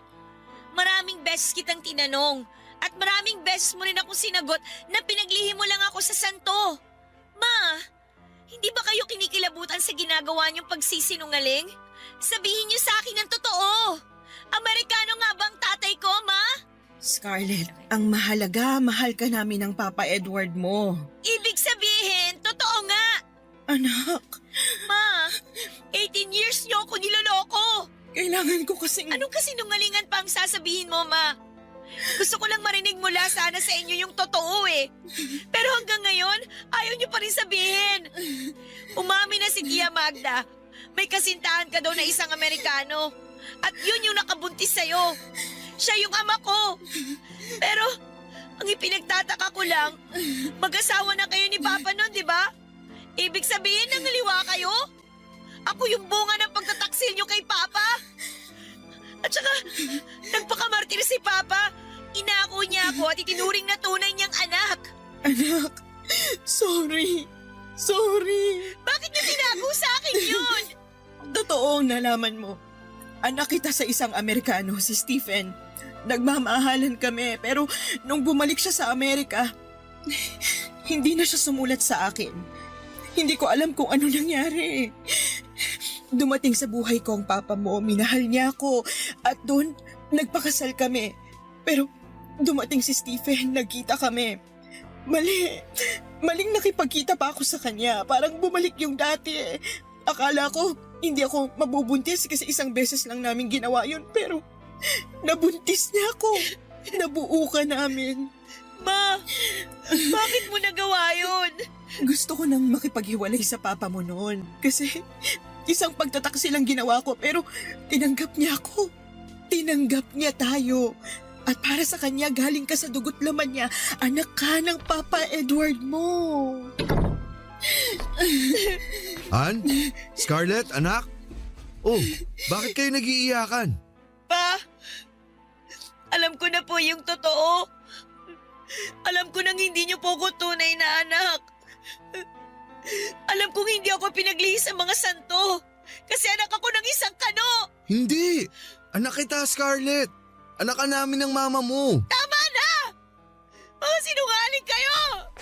Scarlett! Scarlett! Hayaan mo muna yung bata. Paano kung may mangyari sa kanya, Han? Masakit para sa anak natin na nalaman niya ang totoo. Hayaan na muna natin siya. Babalik din yun. Pero paano kung hindi na siya bumalik, Edward? Paano kung tuluyan na siyang magalit sa akin? Hindi ko alam kung kaya ko yun. Nakita mo naman kung paano niya ako tingnan kanina, di ba?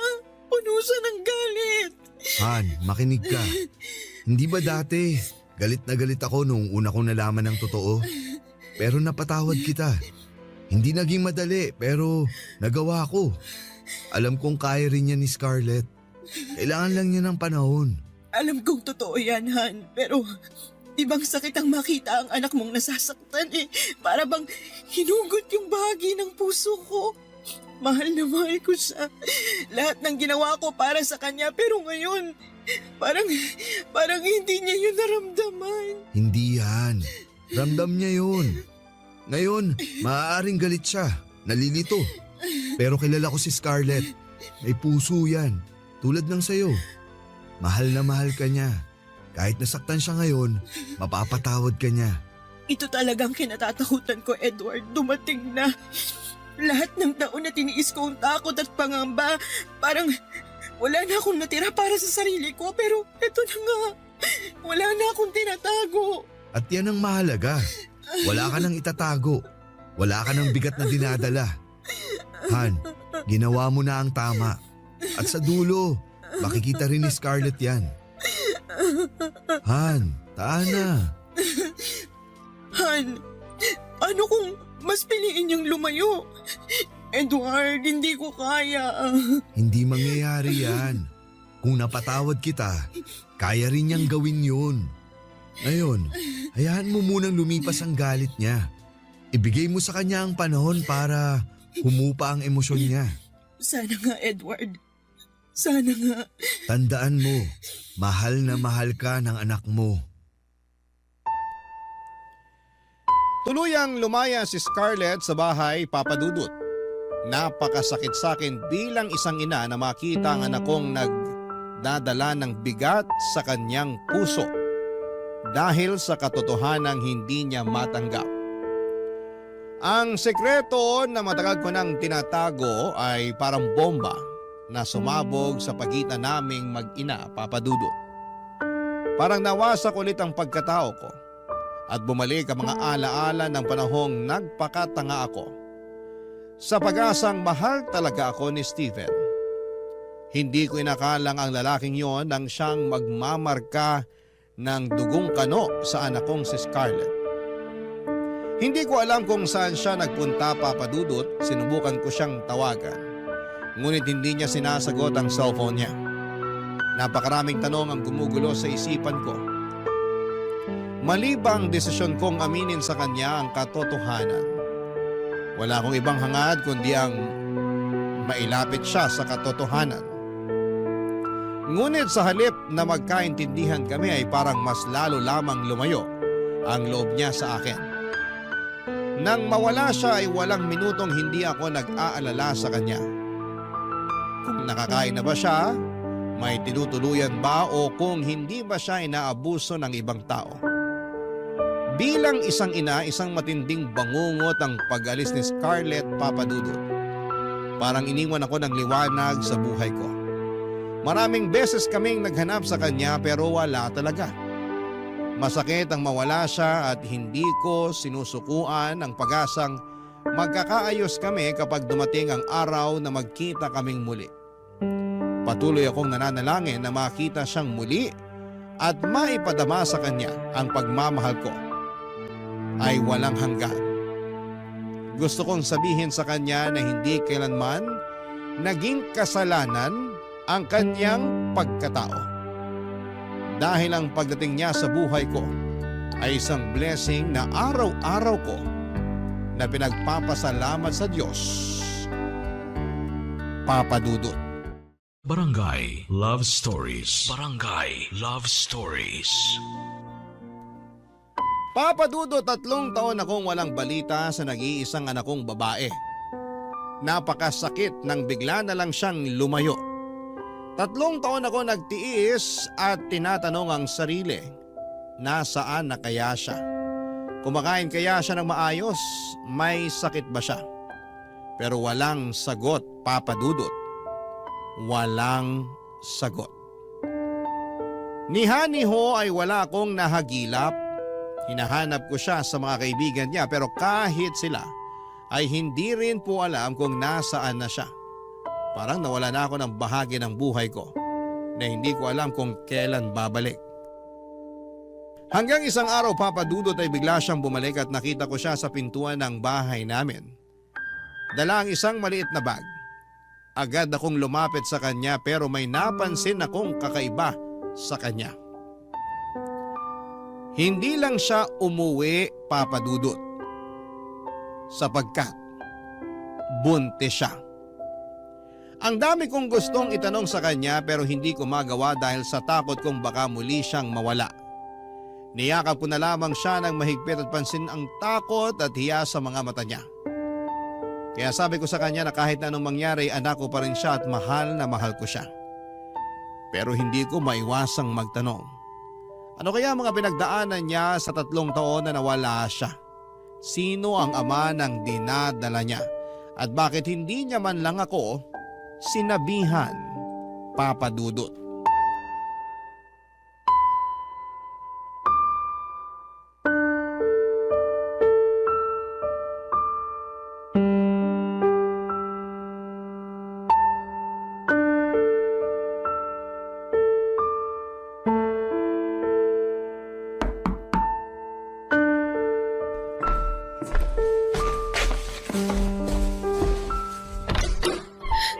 Scarlett? Anak! Anak! Anak, naupo ka. Ano nangyari sa'yo? Miss na kita. Mama, Oo, nandito lang si mama mo. Huwag ka nang umiyak. Buti umuwi ka. Alalang-alala ako. Ang mga kapatid mo at ang papa mo. Bakit ngayon ka lang umuwi? Ma, I'm sorry po. Anong sorry? Ako dapat ang mag-sorry sa'yo. Patawarin mo ko, anak. Ma, naiintindihan ko na. Pinatawad na po kita. Anak ko, Kumain ka na ba? Ha? Ipag-ahanda kita. Ma, may problema po ako. Ano yun, anak? Ano bang problema mo? Ma, buntis ako. Ano? Hindi ko na alam kung anong gagawin ko. Matulungan mo ako, Ma. Sinong nakabuntis sa'yo? Kailangan kanyang pakasalan. Ma, hindi pwede. Anong hindi pwede? Binuntis ka niya, anak. Dapat kanyang panagutan. Ma, kasi may asawa siya. Ano? Ma, hindi ko naman alam na may asawa na pala siya eh. Ginawa niya akong kabit na hindi ko alam. Napakatanga ko. Napakatanga ko. Tanga-tanga ko talaga. Anak, Ma, gusto ko po sanang ipalaglag na lang itong dinadala ko. Scarlett. Hindi. Hindi ako papayag, anak. Huwag na huwag mong ipapalaglag ang bata. Walang kasalanan ng bata para pagkaitan mo siyang mabuhay, anak. Alam mo, kung nalaman ko lang na ang pinagbubuntis ko ay hindi dugo ni Edward, pwede kong ipalaglag ang bata. Pero naisip ko, walang kasalanan ng bata sa tiyan ko. Wala kang kasalanan. Kailangan mong makita ang mundo, kaya kailangan ding makita ng magiging apo ko ang mundo, anak. Ma, nagkamali ako. Wala kang kasalanan, anak. Umibig ka lang sa lalaking hindi karapat-dapat. Anak, maraming taon na bumabagabag sa akin ang ginawa ko kahit pinatawad na ako ng Papa Edward mo. Hindi madali, pero alam kong kakayanin mo. Kalimutan mo ng lalaking yon, mag-umpisa ka kasama ang anak mo. Ang apo ko. Okay lang po sa inyo na wala akong asawa? Na magiging laman tayo ng chismis ng mga kapitbahay? Wala akong pakialam sa sasabihin nila. Ang importante, maipanganak mong anghel na yan. At ipadama natin sa kanyang pagmamahal. Okay? Opo, Ma. Salamat. Salamat po sa pagmamahal ninyo sa akin. Ganyan talaga ang isang ina. Mararanasan mo na rin kung paano magmahal ang isang ina. Itatago ko rin po ba sa kanya ang totoo? Na ang ama niya ay may ibang pamilya pala? Nasa sayo yan, anak. Pero siguro kapag kaya na ng isip niya, sabihin mo pa rin ang totoo. Sige po, Ma. Kailangan ko maging totoo sa anak ko. Ma, nasan po pala si Papa? Nasa kwarto. Oh, Ma. Bakit naman ganyan ang mukha niyo? May sakit ang papa mo, Scarlett. Ano po? May cancer siya. Nagpapahinga lang siya ngayon kasi kagagaling lang namin sa chemo niya. Papa! Alam mo, magiging masaya yon kapag makita niyang panganay niyang napakaganda. Ma, gusto ko po makita si Papa. Halika, sigurado akong masusurprise yon kasi nandito ka na. Nang dumating ang araw na bumalik si Scarlett sa bahay namin ay hindi ko mapigilan ang umiyak. Halo-halong emosyon ang bumalot sa akin, Papa Dudut. Masaya ako dahil muli ko siyang nayakap pero may kasamang takot at awa sa puso ko dahil sa kanyang kalagayan. Buntis siya, Papa Dudut, at napakabata pa niya para sa ganitong klase ng sitwasyon. Pero kahit na ganoon ay nangibabaw ang saya dahil alam kong magiging lola na pala ko. At handa akong suportahan si Scarlett sa bawat hakbang ng kanyang pagiging isang ina. Habang unti-unting bumabalik ang sigla sa aming pamilya, isang masakit na katotohanan ang kinaharap namin. Ang asawa kong si Edward ay may cancer. Alam naming limitado na ang oras na meron siya. Sa bawat araw ay isang laban para sa kanya, Papa Dudut. Ramdam ko ang hirap na dinaranas niya. Pero kahit sa gitna ng sakit ay pinipilit niyang maging matatag para sa amin. Masakit makita siyang nagdurusa. Pero nagpapasalamat ako na sa kabila ng lahat ay nariyan pa rin siya bilang haligi ng aming pamilya. Nang makita ni Edward si Scarlett, hindi ko malilimutan ang ngiti sa kanyang mga mata habang hinahawakan niya ang kamay ng aming anak. Mahal na mahal niya si Scarlett at kitang-kita ko ang kanyang pagmamalasakit. Ang tagpong yon ay tila nagbigay ng liwanag sa kabila ng dilim na nararamdaman namin dahil sa kanyang karamdaman. Pagkalipas ng 1 taon ay nakita namin ang napakagwapong anak ni Scarlett. Masayang-masaya si Edward na mayakap ang kanyang apo. Pero sa likod ng masayang tagpong yon ang isang bagay na hindi ko po inaasahan. May inamin sa akin si Edward, Papa Dudut, isang lihim na matagal niyang itinago. Ang nalaman kong yon ang tila sumira sa mundo ko na parang lahat ng pinanghawakan ko ay isang kasinungalingan. Hindi ko alam kung paano ito haharapin, pero isa lang ang sigurado ako. Handa akong gawin ang lahat para sa aming pamilya kahit gaano pa kasakit ang katotohanan, Papa Dudut.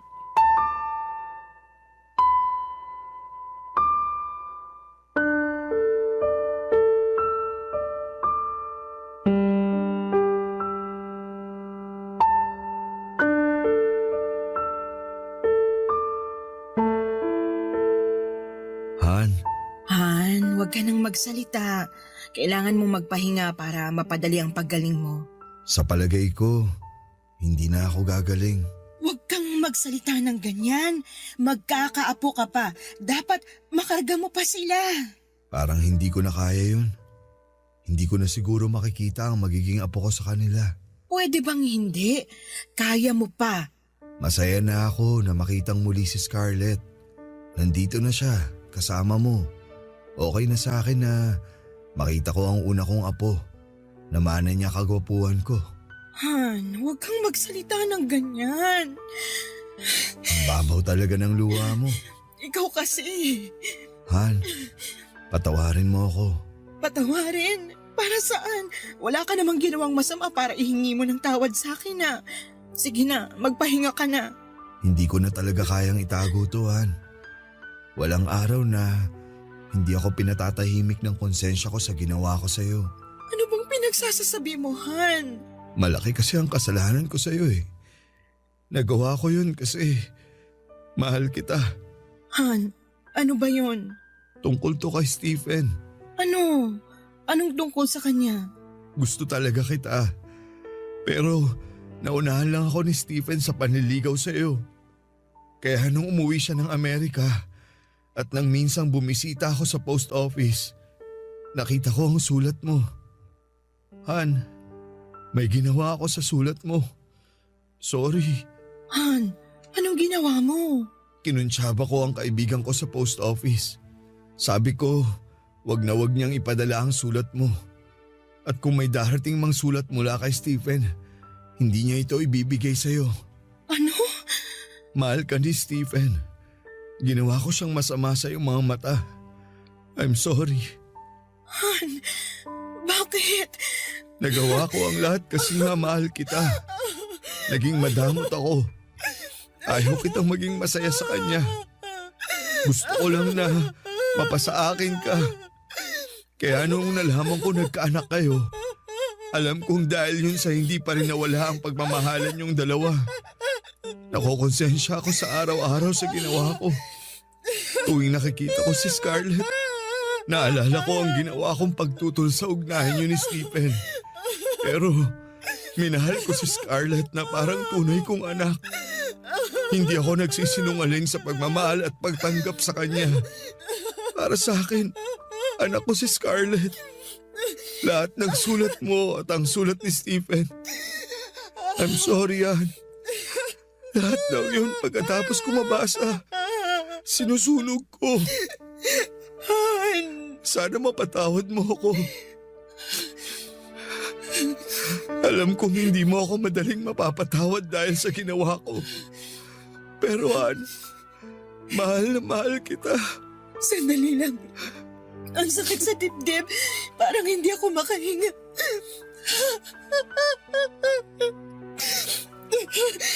Han, ayoko nang marinig yan. Hindi totoo ang mga sinasabi mo. Ann, I'm sorry. Mahal mo ko, kaya tayo nagpakasal sa isa't isa. Kalimutan mo na yan at isipin mong hindi nangyari yung sinasabi mo.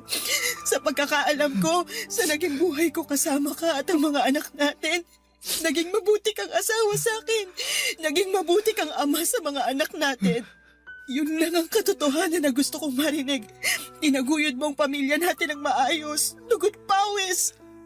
Hindi man naging perpekto ang pagsasama natin pero alam natin na mahal natin ang isa't isa. May mga pagkakamali tayo. Malaki din ang pagkakamali ko pero kinalimutan mo. Kaya ayokong isipin na nangyari ang sinasabi mo sa akin. Pwede ba? Ma? Pa? Oh, bakit nag-iiyakan kayo? Naaalala lang namin kung paano kami unang naging kami. Alam mo naman. Hay nako, kayo talaga?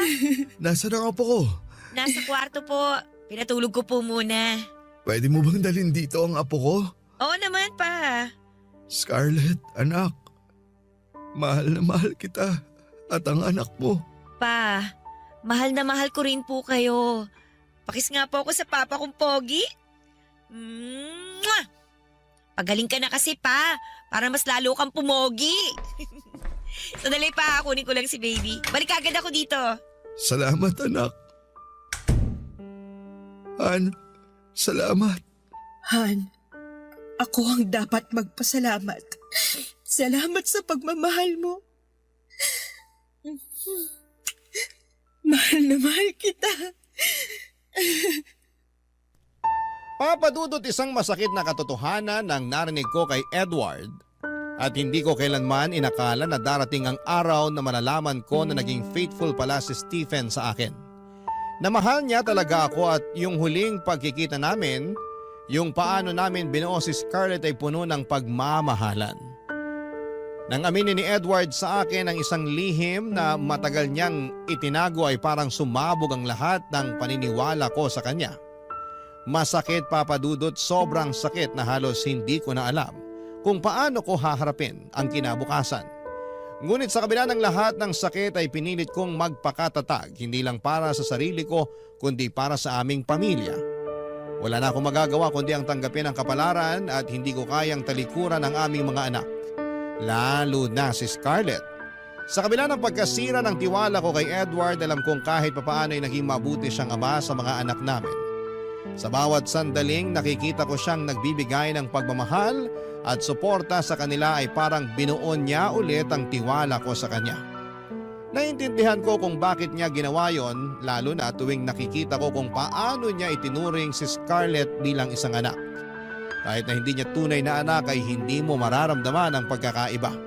At sa kabila ng lahat ng aming problema ay ipinakita niyang mahalaga sa kanya ang pamilya. Pero hindi rin maaalis sa isipan ko na paano kaya kung hindi ginawa ni Edward yung pagsunog ng mga sulat namin ni Stephen. Siguro ay kami pa rin ni Stephen hanggang sa ngayon. Siguro ay nasa Amerika na rin ako at isa ko sa mga babaeng may asawang afam, pero wala na. Yon ang sabi ko sa sarili ko. Hindi ko inaasahan na matapos ang maraming taon ay nagkita ulit kami ni Stephen. Pareho na kaming senior nang magkita kami. Nakausap kasi siya ni Scarlett, may sarili na siyang pamilya. Sa aming pagkikita ay parang walang nagbago. Maliban na lamang sa edad at itsura namin. Matatanda na kami at hindi na niya nakita pa si Edward dahil namatay na ito. At hindi ko na rin sinabi sa kanya ang ginawa ni Edward sa mga sulat namin. Hindi man kami nagkatuluyan ay malaking bagay na rin na nagkaroon kami ng anak. Binigyan niya ako ng isang dugong afam na anak. Ang inyong forever kapuso at kabarangay, Desa. Barangay Love Stories. Barangay Love Stories. Anong say mo sa Barangay Love Stories na ito? Pagkwentuhan natin sa comment section yan. Nagustuhan ng iyong napakinggan? Ituloy yan via live stream sa www.gmanetwork.com/radio.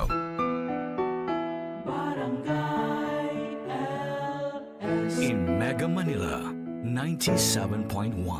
Forever.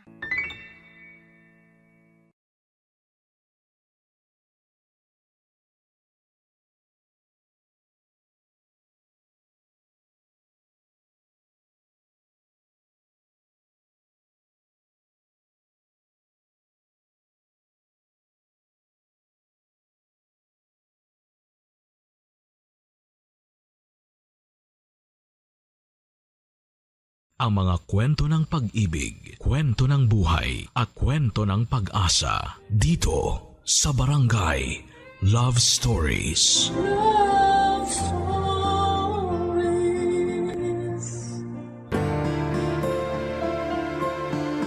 May mga pag-ibig na dumarating sa isang pambihirang pagkakataon at hindi ito mahahadlangan ng mga kabiguang pinagdaanan natin. Dahil kung para kayo sa isa't isa, gagawa ng paraan ang tadhana upang kayo ay magkasama. Ikaw kabarangay, naniniwala ka ba sa kapangyarihan ng pag-ibig? Dear Papa Dudut, magandang tanghali po sa inyo at sa lahat ng mga kapwa ko panatiko ng programa ninyong Barangay Love Stories. Tawagin niyo na lamang po ako sa pangalang Lauren, 34 years old at taga Pasig City. Nagtatrabaho ako sa isang private company bilang marketing associate. Matagal na talaga akong fan ni Papa Dudut. Sa katunayan ay nahawaan ko na sa pakikinig ng programa ninyo sa radyo ang mga kasamahan ko sa opisina. At hindi talaga kompleto ang aming pananghalian hanggat hindi kami nakakapag-tune in sa Barangay LS. Isang araw ay nagkatuksuhan kami ng mga kaibigan ko na magpadala ng sulat sa inyong istasyon.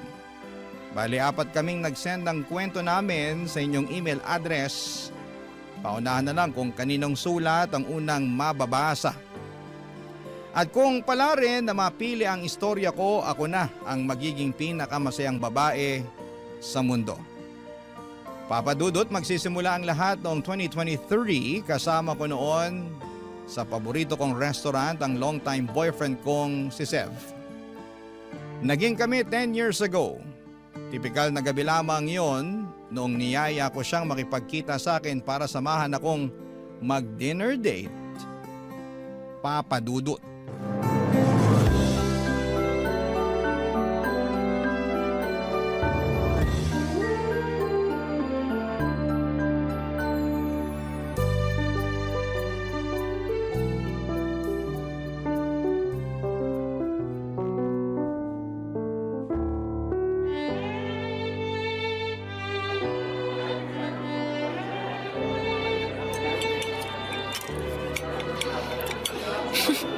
Grabe, sarap talaga ng Chinese cuisine nila dito, no?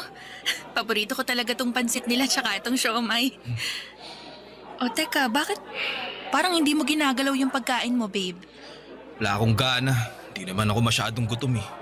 Sa katingin ko, kulang pa sa'yo yung mga in-order natin. Gusto mo, pati yung akin, kainin mo na eh. Ha? Bakit bigla namang naging ganyan yung tono mo? May problema ba? Paano ko sabihin ko meron? Ano yun? Di ano, kundi sino. Sino? Ikaw, Paano naging ako'y kumakain lang naman ako rito? nagtanong ka pa talaga, para ka nagutuman ng 1 linggo kung makakain ka dyan. Dami mo pang in-order. Maubos mo ba talaga yan? Mamaya masayang lang ang mga pagkain na yan eh. Mahal pa naman dito sa kinainan natin. Teka ha? Ang dami mo namang sinasabi, hinay-hinay lang, okay? Di ako makabuelo eh.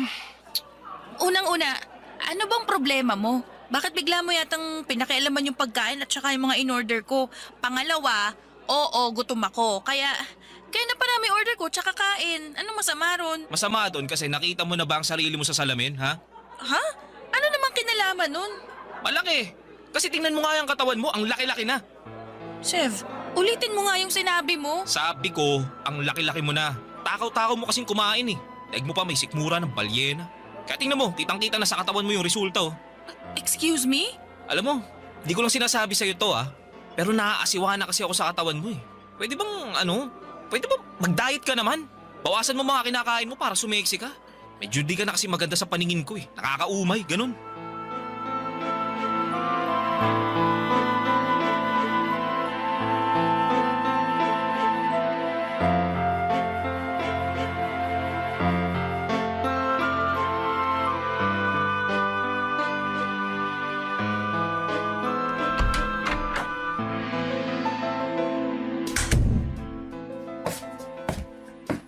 Andito na po ako. Oh, nak. Bakit malungkot ka?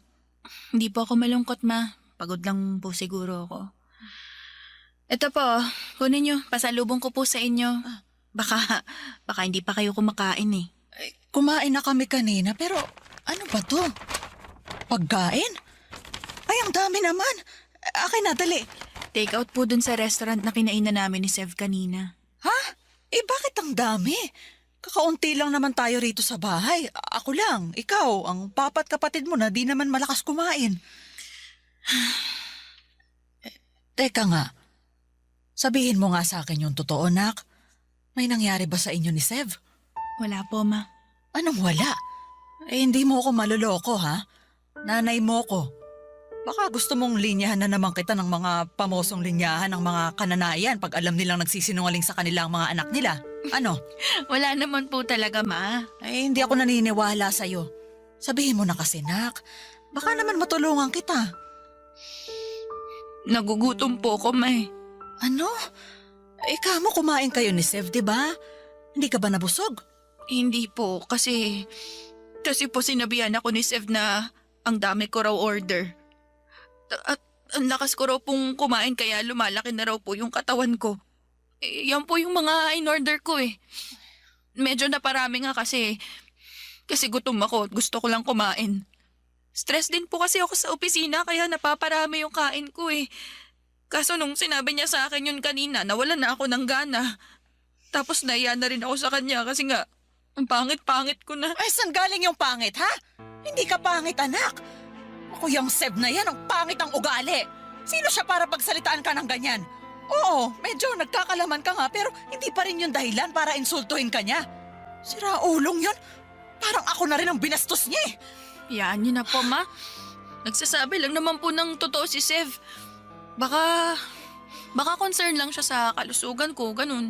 Depende kung paano niya sinabi. Pero base sa kwento mo, malinaw pa sa sikat ng araw na ininsulto ka niya. Kakausapin ko yun, ha? Ayoko sa lahat yung ginaganyan ka ng kahit sino. Kahit na yung boyfriend mo pa. Walang modo. Ma, please. Basta. Buti pa, kumain ka na. Pero... walang pero. Kumain ka. Kainin natin tong uwing pagkain mo, ha?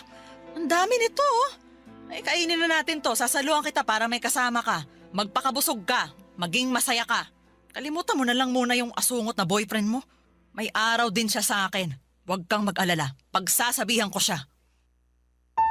Papa Dudut, never naman akong naging conscious sa aking timbang at figura kahit natabain talaga ako dahil diagnose akong may PCOS.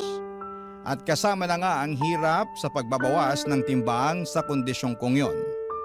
Malaki rin ang epekto ng stress at pagkagutom ko kaya napaparami ang aking kain. At kahit na gustuhin ko mang pigilan yon ay hindi ko talaga magawa. Minsan ay umiiyak na lamang ako sa sobrang gutom kapag pinipili kong hindi kumain para hindi na tumaba pa. Noong naging kami ni Sev, alam niya ang kondisyon ko. Sinabi ko yon sa kanya nang lumabas ang resulta ng ultrasound ko noong isang beses na nagkonsulta kami ni Mama sa OB-GYN dahil nga sa irregular ang aking menstruation. Siyempre dahil lalaki normal na hindi niya agad maunawaan ang kondisyon ko. Pero ipinaliwanag ko kay Sev ang lahat-lahat. Binanggit ko rin ang hindi ko mapigilang pagtaba at hirap na pagbabawas ng timbang kaya nga masakit sa akin na pinunayon ni Sev sa hindi magandang paraan. Pero sa kabila ng lahat ay nagpaka-mature ako at hindi pinalaki ang bagay na yon. Hindi nagtagal ay lumipas na lamang ang sama ng loob ko hanggang isang araw noong nasa bahay ako nila Sev. Ay bigla na lamang nangati ang kamay ko na maglinis ng kanyang kwarto dahil sobrang kalat na. Tapos ay meron akong nakita na siyang dahilan para manlaki ang aking mga mata.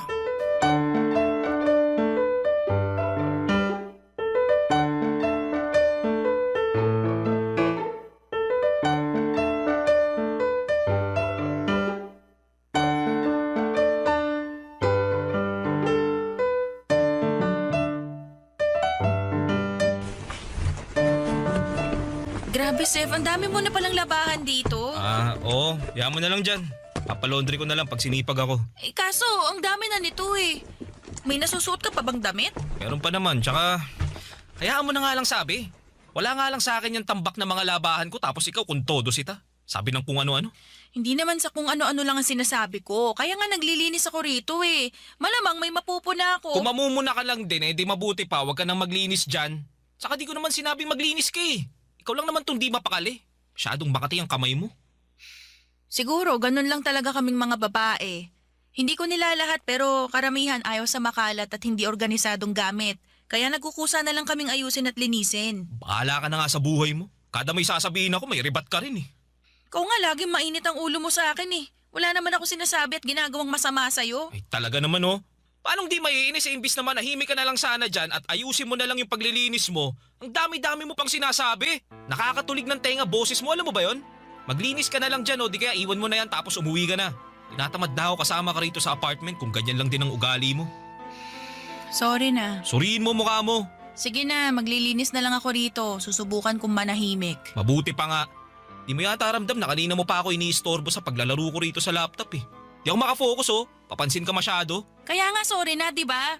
Maglaro ka lang dyan, maglilinis ako rito. Ayusin mo ha. Kung makasabi ng aayusin, siya nga itong makalat sa aming dalawa. Ano yun? May sinasabi ka ba? Wala. Anong wala? Narinig ko may binubulong-bulong ka dyan eh. Wala nga yun. Sabi ko, ang ganda nitong pantalon mo. Di mo ba ito papalitan? Kupas na butas-butas. Ngayon, pantalon ko naman pinag-iinitan mo. Di naman sa pinag-iinitan, nagtatanong lang. Wala akong planong palitan yan. Napapakinabangan ko pa naman eh. Okay, sabi mo eh. Alam mo, buti pa ayusin ko na lang yung pagkakasalansan dito sa labahan mo. Babalik ta rin ko na rin ha, para pag nilabhan mo at natuyo, isusuot mo na lang. Bahala ka sa buhay mo. Check ko muna yung mga bulsa, baka may pera. Ha? Teka, anong pantalon ba yan? Ito, yung kupas na butas-butas. Yung ayaw mo ka mong palitan kasi napapakinabangan pa naman. Sabi ko, salansan ko na lang dun sa gabundok mong labahan. Pero check ko muna tong bulsa. Uy, may nakuha ako. Ay, kala ko pera. Ano kaya to? Wala, basura lang yan. Tingnan ko nga. Ano to? Sev! Ano ba kasi yan? Nagtanong ka pa talaga? Tingin mo sa akin, tanga? Malinaw pa sa sikat ng araw na resibo to ng motel, oh! Laki-laki pa ng pangalan mo? Anong ginagawa mo sa lugar na yon? Wala akong ginagawa dun. Anong walang ginawa? Gusto mo yan yung isipin ko, no? Tingin mo yata talaga sa akin, tanga eh. Pues para sabihin ko sa'yo, hindi ako pinanganak kahapon. Bahala ka sa buhay mo. Isipin mo na kung anong gusto mong isipin. Basta wala lang yan. Pinagtripan lang ako ng mga kasama ko sa opisina. Pinangalan sa akin kahit sila naman yung nagmotel. Tapos ayan, nilagay nila sa bulsa ko, ganun. Mga kulukoy na yun, hayaan mo, lagot sila sa akin bukas. Di ako naniniwala sa'yo. Di wag ka maniwala. Ako ba mapapraning kakaisip? Di naman, di ba? Ikaw naman yun eh. Tsaka bakit ka ba nagagalit? Kung totoo na sa akin yan, may rason naman bakit ako pumunta sa motel at ng babae. Kasalanan mo rin kasi yun. Pangit-pangit mo na. Naghanap lang ako ng maganda. Papadudot ako ang dapat magalit kay Sev matapos kong makita ang resibo ng motel na nakapangalan pa sa kanya. Pero siya ang galit na galit dahil sa paghuhormentado ko. At hindi pa siya nakontento dahil nakahanap pa talaga siya ng dahilan upang punahin ang mga kapintasan ko. Dahil sa mga sinabi niya, hindi lang ako nasaktan, kundi nawasak din ang puso at pagkatao ko. Simula noon, Papadudot, ay lalo ako naging conscious sa sarili ko. Mas naging mapili ako sa pagkain dahil natatakot ako na pag hinayaan ko ang sarili ko na lumobo ng husto at pumangit ay baka ayawan na talaga ako ni Sev. At ayaw ko namang mangyari yon, kaya ginawa ko ang lahat para pumayat at maging kaaya-aya sa kanyang paningin sa lalong madaling panahon. Pero kahit na anong effort ko, napansin ko na lamang na unti-unti nang lumalayo ang loob sa akin ni Sev ng mga panahong yon. Papadudot. Barangay Love Stories. Barangay Love Stories. Papadudot, mas kinain po ako ng takot at pagdududa na baka pinagtataksila na ako ng boyfriend kong si Sev nang dahil sa hindi na ako kaakit-akit sa kanyang paningin. Kaya nga para mapabilis ang pagpapapayat ko ay nag-crash diet ako. Yun bang bigla na lamang akong hindi kumakain at panay tubig na lamang ang kinukonsumo ko sa takot na baka madagdagan ang aking timbang. Pero alam naman natin na hindi yun healthy at recommended ng mga doktor dahil nangangailangan ng nutrisyon ng ating katawan na nakukuha natin sa pagkain po ng tama. Kaya lang ay hindi ko na yon inisip dahil nga ayaw kong iwan si Sev at ipagpalit sa ibang babae na di hamak na mas sexy at maganda kesa sa akin. Kaso dahil sa ginawa kong yun ay napasama ako. Isang araw ay bigla na lamang sumakit ang tiyan ko. Yung klase ng sakit na hindi kayang mapagaling ng mga over-the-counter na gamot. Hanggang sa umabot na nga sa puntong namamaluktot na ako sa sakit ng tiyan, kaya nagpa-ospital na ako kina Mama Papa Dudut.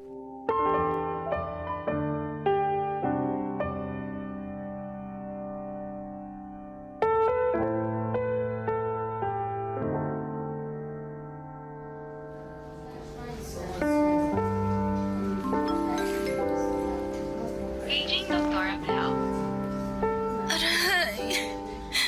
Aray, grabe. Sakit pa rin ang tiyan ko. Ang hirap ng may ganito. Hindi ko akalain na mau-hospital pa ako. Ano ba kasing ginawa mo sa sarili mo? Seryoso ka ba talaga sa inis mong yan? Oo, bakit? Mukha ba ako nagbibiro? Hindi, pero napaka-unnecessary din naman nung inis mo. Saka hindi ka ba nagwo-worry sa akin? Andito ako ngayon sa ospital, oh. Imbis na sungitan mo ko, di ba pwede magpakita ka man lang ng concern? Concern naman ako, kaya nga tinanong kita kung ano bang pinaggagawa mo dyan sa sarili mo, di ba? Di mo naman ako sinagot. Saan ako lulugar niyan? Hindi ko nga alam kung ano ba nangyayari sa akin eh. Basta bigla na lang sumakit yung tiyan ko. Sobrang sakit na para bang hirap na ako maglakad kaya nagpasugod na ako dito sa ospital. Baka naman kaabag lang yan, ha? Sana nga, pero grabe naman yung sakit. Sus, alagaan mo kasi sarili mo. Di naman sa lahat ng pagkakataon maaalagaan kita. Buti sana kung mag-asawa na tayo eh. At kailangan pa bang maging mag-asawa muna kayo ng anak ko bago mo siya alagaan? Ah, Tita Maricar, kayo po pala. Huwag niyo na pong pagalitan si Sev. At bakit hindi ako magagalit? Nakakainis yung sinabi niya. Sa tono mo, Sev, parang utang na loob pa ng anak ko na alagaan mo siya. Di ba dapat naman talaga na gawin mo ang bagay na yun kasi girlfriend mo siya? Alam mo, matagal na ako nakakarinig ng sumbong mula kay Lore na di mo raw siya tinatrato ng mabuti. Mahal mo pa ba ang anak ko? Opo, mahal ko naman po si Loren, tita. Kung mahal mo siya, tratuhin mo siya ng mabuti. Huwag mo siyang saktan. Kawawa naman sa'yo yung anak ko eh. Saka hindi ganyang klase ng tao ang pagkakakilala ko sa'yo, Sev. Kakadismaya na bigla ka na lang nagbago. Pasensya na po kayo, tita.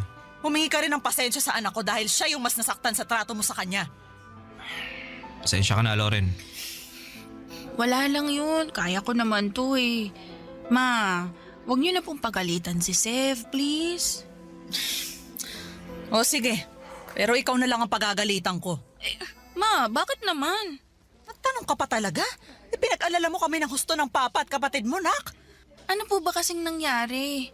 May sinabi po ba yung doktor? Meron na. Sabi niya, GERD daw yung sakit mo. Kaya sumasakit ng husto yung tiyan mo.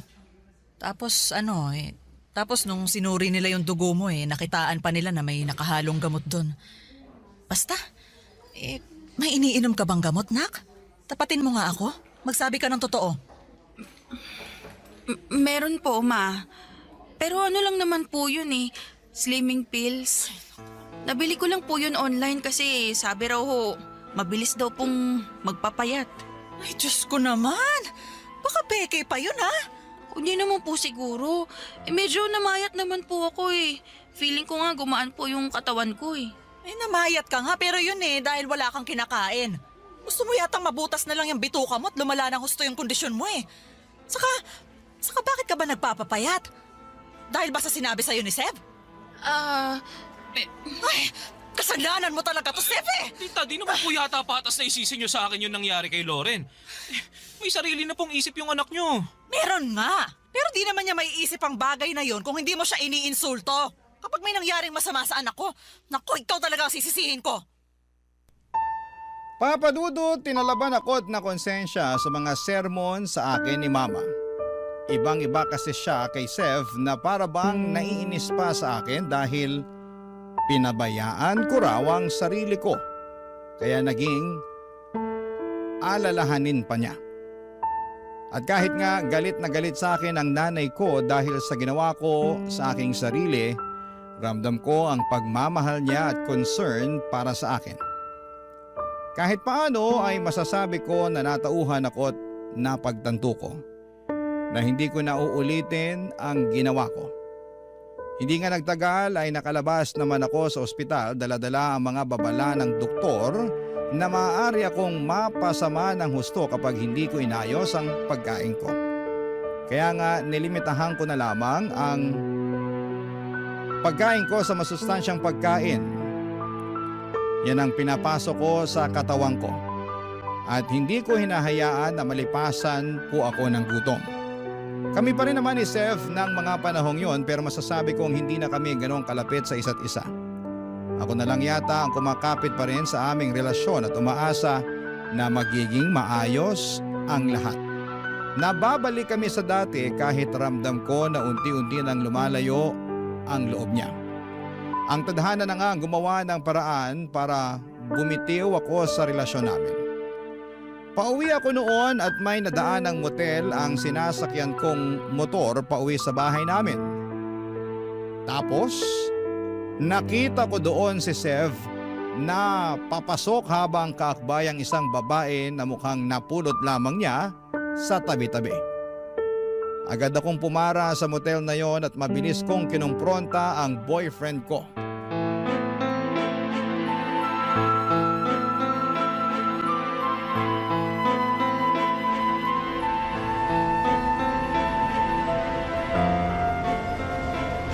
Hayop ka, Seth! Sino ba yun? Lauren! Ano, nagulat ka, no? Oo! Anong ginagawa mo rito? Di ba dapat ako nagtatanong sa'yo niyan? Anong ginagawa mo rito kasama yung babaeng yan? Pwede ba? Huwag kang mag-eskandalo rito. Nakakaya oh. Pinagtitingin na tayo ng mga tao. Ah, marunong ka palang mahiya. Akala ko kasi pinakapal na ng panahon yung pagmumukha mo. At saka bakit ako mahihiya? Ikaw ang dapat mahiya kasi naturingan kang may girlfriend. Pero bakit may kasama kang iba, ha? Balak niyo pang mag-check-in para ano? Para gumawa ng milagro? Hoy, babae! Sino ka ba sa akala mo, ha? Bakit mo kasama yung boyfriend ko? Hoy ka rin. For your information, Sandy ang pangalan ko. Huwag mo akong mabababae dyan, ha? Tsaka, for your information ulit, wala akong pakialam kung girlfriend ka nitong si Seth. Eh, hindi ko naman siya kaano-ano. Basta, binayaran niya lang ako para sa aking serbisyo. Tapos pumayag akong sumama sa kanya rito sa motel. Uy, huwag ka nang sumagot, pwede ba? Pinapalala mo lang yung sitwasyon eh. Ako pa ang nagpapalala, eh ikaw pala tong may girlfriend na iskandalosa? Tapos nagpahuli ka pa? Eh di kasalanan mo. Manahimik ka na nga lang. Lauren, magpapaliwanag ako. Ano pa bang ipapaliwanag mo? Harap-harapan na tong panloloko mo sa akin, Sev. Pasensya ka na. Ano pang magagawa ng paghingi mo ng pasensya sa akin? Tingin mo tatablan pa ako niyan? Tingin mo mapapatawad pa kita? Sev, bakit? Bakit mo nagawa sa akin to? Bakit mo ko niloko? Lauren, kasi... Kasi pangit na ako? Ha? Kasi mataba na ako? Hindi na ako kaaya-aya sa paningin mo, ganon? Hindi naman sa ganun. Anong hindi? Yun nga yung lagi mong pinapamukha sa akin eh. Na mataba ako, na pangit, losyang. Alam mo naman yung kondisyon ko, di ba? Alam mo na rin na pag nasa-stress ako sa trabaho, mas hindi ko nakokontrol yung pagkain ko. Nagsa-stress eating ako, ganon. Pero imbis na i-comfort mo ako kung ano-ano pang insulto narinig ko mula sa'yo. Tama ba yon, ha? Tama ba yon? Sagutin mo, tama ba yon?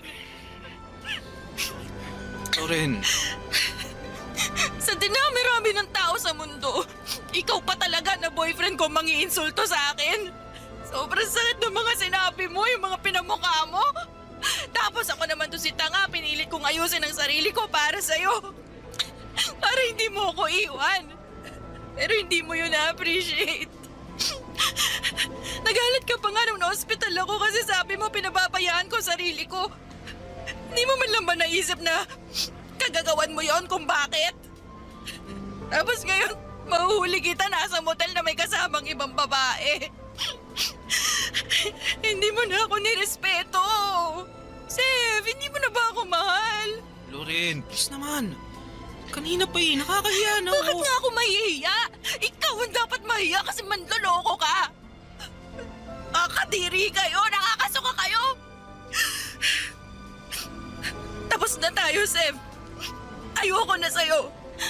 Mamaya mahawaan mo pa ako ng kung anong sakit na pwede mong makuha sa babaeng yan.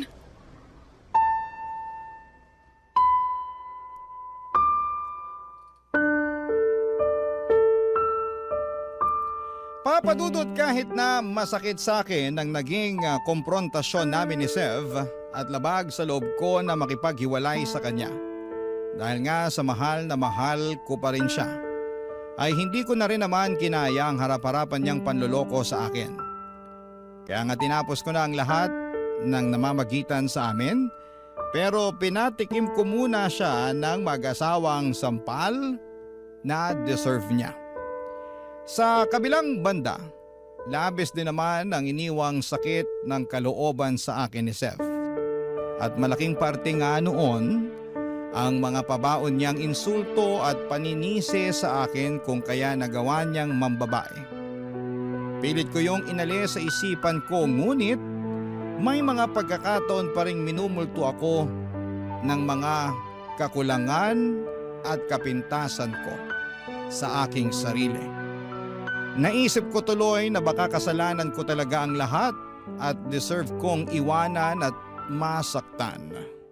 Barangay Love Stories. Barangay Love Stories. Papadudot, sobrang broken talaga ako noon dahil nga sa breakup namin ni Sev. Akala ko kasi ay siya na ang the one, pero it turns out na bigla siyang nagloko. Kaya naman iniyak ko talaga ang lahat. Nag-stress eating ako at kinalimutan ng pansamantala ang pagkain ng tama. Buti na lang at nandyan ang pamilya at mga kaibigan ko na siyang naging matibay kong suporta. At bukod doon ay kasama na rin ang programa ninyong Barangay Love Stories na nagpapasaya sa akin. Doon ako nagsimula ang i-marathon ng inyong mga episode, maparadyo man o online. Sa katunayan ay nanonood din ako ng inyong live sa social media at madalas na nagko-comment kapag nagugustuhan ko talaga ang istoryang ini-ere ninyo. O di kaya kapag naiinis ako ng husto sa bida kasi ang syunga-syunga niya. Like me noon sa ex-boyfriend ko. Pero siguro ay ganon talaga. Once or twice sa buhay natin ay nagiging tanga tayo sa pag-ibig. Moving forward, unti-unti naman ako nakausad at muling naniwala sa love dahil sa programa ninyo, Papadudot. Nakakatuwa at nakakaaliw ang mga kwento ng pag-ibig, buhay at pag-asa na binabahagi ng mga kabarangay natin. Kaya nga one time ay nakapag-iwan ako ng comment sa isa sa mga live ni Papadudot. Sabi ko doon, sana ako na lang ang piliin noong bidang lalaki. Kesyo hindi niya deserve ang karelasyon niya noon sa sulat niya na sobrang toxic. Tapos, nagulat na lamang ako dahil biglang may nag-reply at sinabi niya doon na ako raw ang pinipili niya. At dahil nga po sa mga nangyari, natawa ako at nireplyan din siya. Bale, nag-usap kami sa comment section ng live ni Papadudot hanggang matapos ang programa, tapos ay nagulat na lamang ako nang makatanggap ng personal message mula sa kanya. Hindi nagtagal ay nakilala ko nga siya bilang si Stefan Papadudot.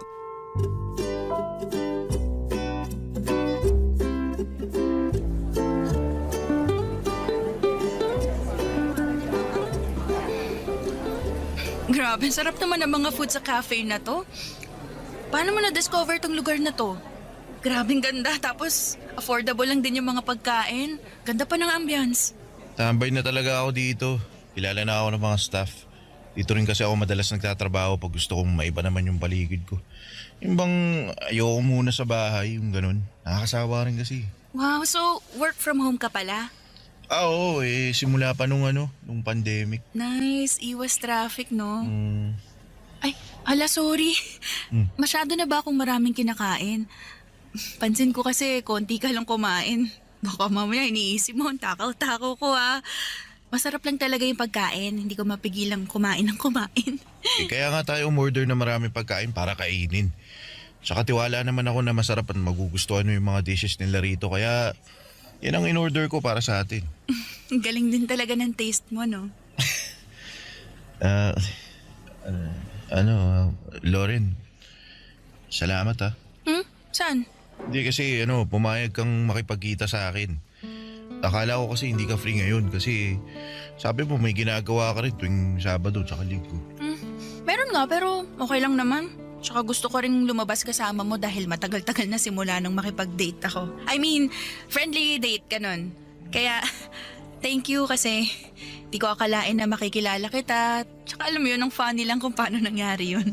Kaya nga ako rin naman thankful kasi nag-reply ka nun sa akin sa comment section. Tsaka, eto na, di ba? Kasama na kita. Ka-date. Friendly date. Nga pala, mahilig kang makinig ng drama? Ayo! Nakakatuwa kasi nakaka-inspire. Tapos minsan, nakakagalit. Ay, true yan. Diba? Siyempre, nakakadala yung kwento lalo na kung may nakakainis na kontrabida. Pero meron din namang nakakakilig. Nako, sinabi mo pa, doon na nga lang ako kinikilig eh. Ay talaga? Bakit naman? Paano? Simula kasi nung iniwan at niloko ko ng ex kong masama ang ugali, hindi na talaga ako naniwala sa love-love na yan. Siyempre, bitter-bitera ng atake ng lola mo, ganun. Ikaw ba naman sakta ng bonggang-bongga eh. Kaya, nakikringe talaga ako pag nakakapakinig ako ng mga love story na yan until nagustuhan ko na lang bigla. Narealize ko kasi na hindi naman pare-pareho yung pinagdaraanan ng mga tao, lalo na sa pag-ibig. Merong masaya, maganda, meron din naman problematic. Pero alam mo sa uli, nagiging maayos din naman yung lahat. Alam mo, kagaya na lang ng mga realization mo. Naniniwala naman ako na pag hindi tayo nag-workout sa una nating relasyon, hindi pa naman katapusan ng mundo. Oo, masasaktan tayo, iiyak, malulungkot, 'di ba? Manghihinayang. Alam mo, parang ako lang yan kasi 10 taon na kami nung ex ko noon. Ang dami ko ring tanong sa sarili ko kung bakit niya ako nagawang lokohin. Hanggang ngayon, hindi ko pa rin nahanap yung mga sagot eh. Baka ako yung problema, baka siya, ewan. Pero hindi na siguro yun mahalaga kasi mas focus na ako ngayon sa sarili kong kaligayahan. Tama naman. Naniniwala ako na panandalian lang ang kalungkutan. Sa bawat kwento naman palagi pa rin may happy ending sa dulo.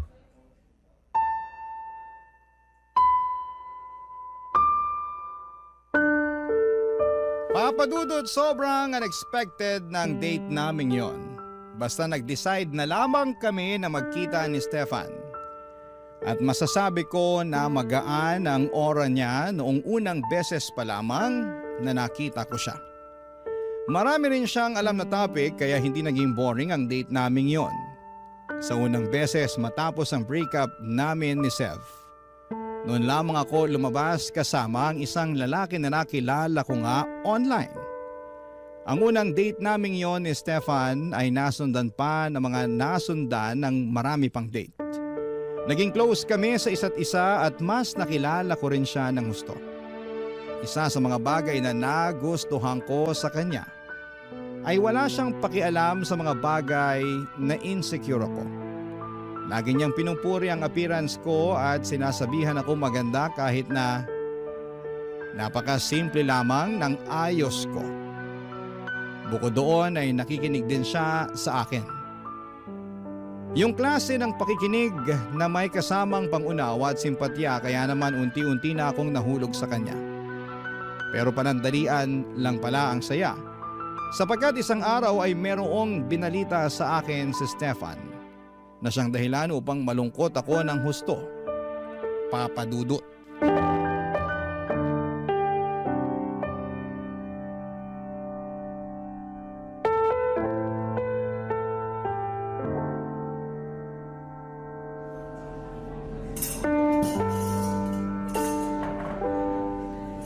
Anong sinabi mo?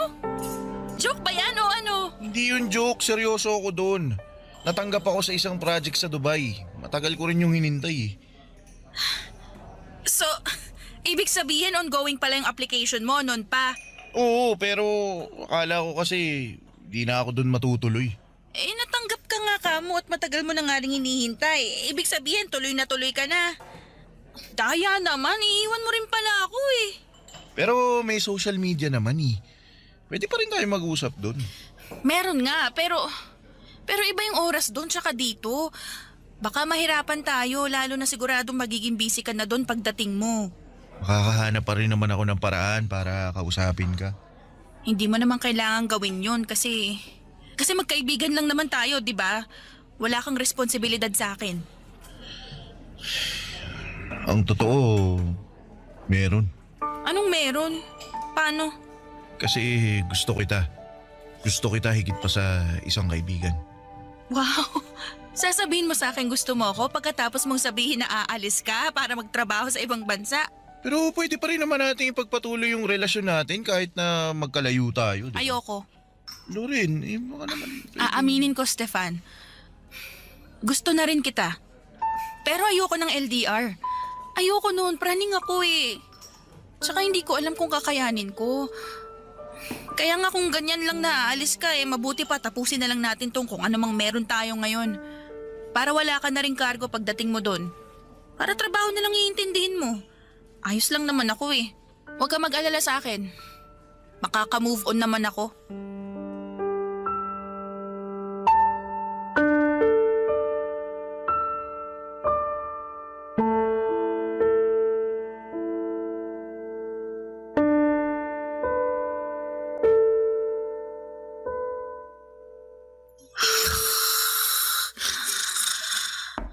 Lorenak, gising ka dali. Po! Bakit po, ma? Teka, pagbubuksan ko kayo ng pinto.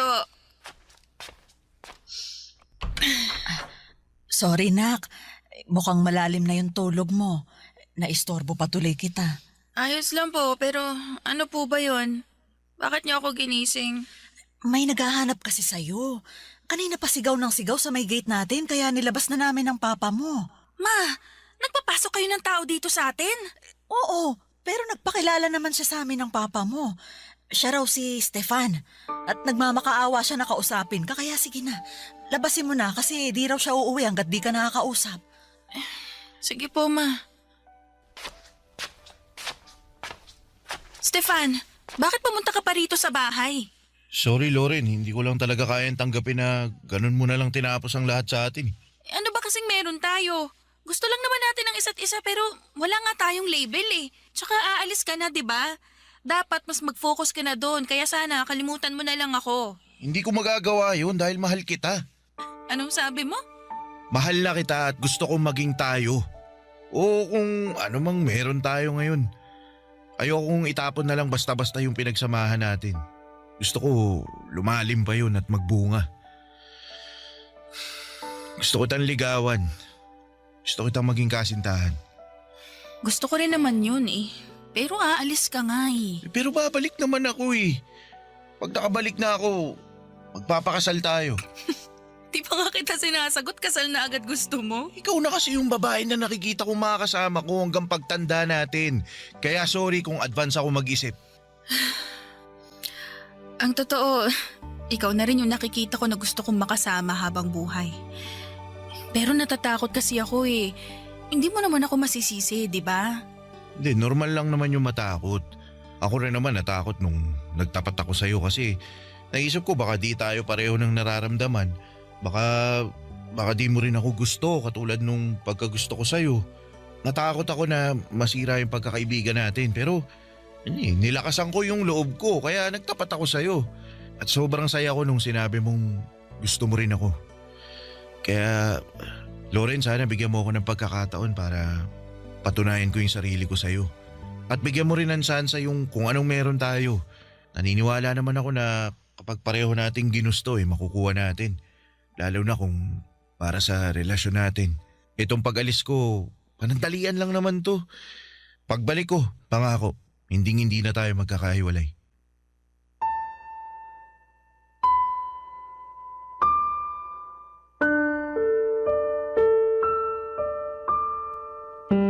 Papadudod, ramdam ko ang sincerity sa boses ni Stefan. Ramdam ko na gusto niyang mag-workout ang kung anuman ang meron kami ng mga panahong yon. Ramdam ko na gusto niyang sumibol ang relasyon namin at mamunga yon. Kaya nga ng gabing yon ay sinantabi ko ang takot, pagdududa sa aking sarili at pangamba sa puso ko nang sagutin ko si Stefan at pumayag na maging kasintahan niya. Mahal ko na rin naman siya at na-realize ko na mas hindi ko pala kaya na mawala siya sa akin. Kaya nga pinag-usapan namin ang magiging setup namin sa aming pansamantalang paghihiwalay. Papa Dudut, hindi po madali ang long distance relationship, lalo na sa katulad kong nasanay na nasa tabi ko lang noon ng ex ko. Pero worth it ang lahat ng sakripisyo dahil ramdam ko kung gaano kagusto ni Stefan na magtagumpay ang aming relasyon. Sa araw-araw na lamang na ginawa ng Diyos ay hindi siya nagmintis na i-appreciate ako, na iparamdam sa akin ang pagmamahal niya at kung gaano ako kahalaga sa kanya. Kaya nga nagpapasalamat ako ng husto sa Panginoon dahil natagpuan ko ang katulad ni Stefan. Sa kasalukuyan ay nasa Dubai pa rin si Stefan, Papa Dudut, pero uuwi na siya sa 2026 at plano na rin naming magpakasal sa taong yon. Hindi perpekto ang aming relasyon, pero pagmamahal namin sa isa't isa at pananalig sa may kapal ang pinakamalakas naming sandigan. Maraming salamat po sa pagbasa ng aking kwento at sana po ay marami kaming na-inspire sa istoryang tinampok ko sa programa ninyong Barangay Love Stories. God bless po and more power sa inyong istasyon. Ang inyo pong forever kapuso at ka-barangay, Lauren. Kwentuhan naman tayo dito sa comment section. Ang mga kwento ng pag-ibig, kwento ng buhay at kwento ng pag-asa dito sa Barangay Love Stories. Love Stories.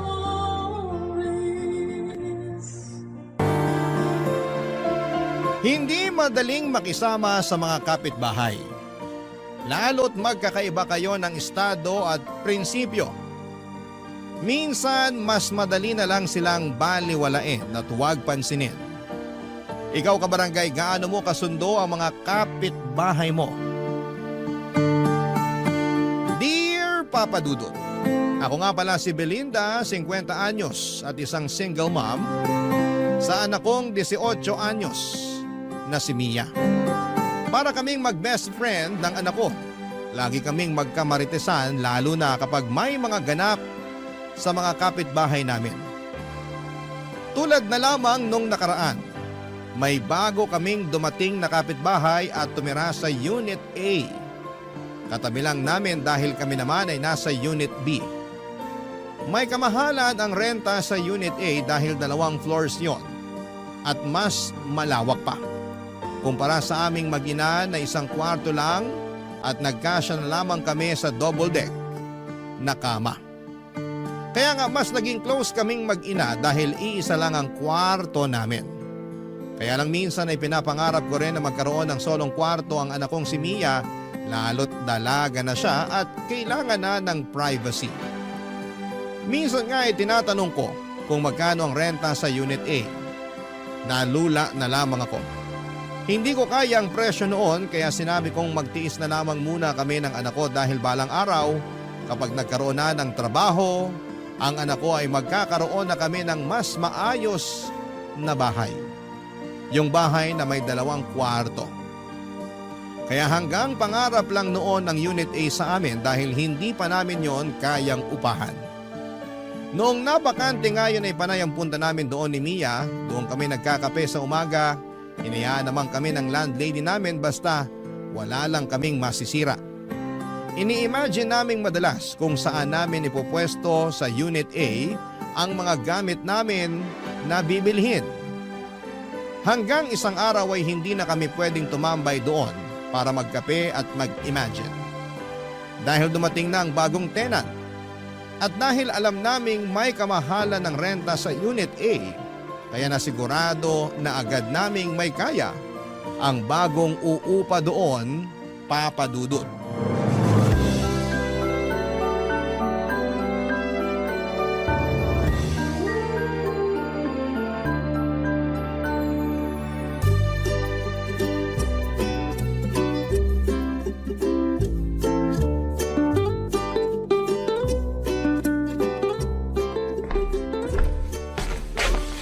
Nay!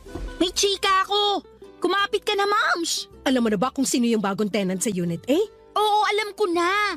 Maupo ka na at hindi mo to kakayanin. I-update mo ko dali. Sabihin mo sa akin lahat. Huwag ka magdadamot ng detalye. Teka lang, makikihigop muna ako sa kape mo. O ito.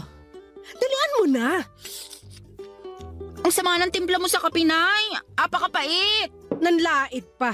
Nakikihigop na nga lang. Pero perfect yung mapait mong kape sa chika ko sa bagong kapitbahay natin. Magiging bitter ka talaga sa kanya. At bakit? Suspect. 25 anyos na dalaga, makinis, sexy, maganda, at mukhang mayaman. Vivian ang pangalan. Siya yung nasa Unit A? Puso mo, pakalmain mo. Narinig mo lang na 25 anyos na insecure ka na agad? Sinong kamukhang artista? May pagka-Bea Alonso ang ilong. Heart Evangelista ang kutis.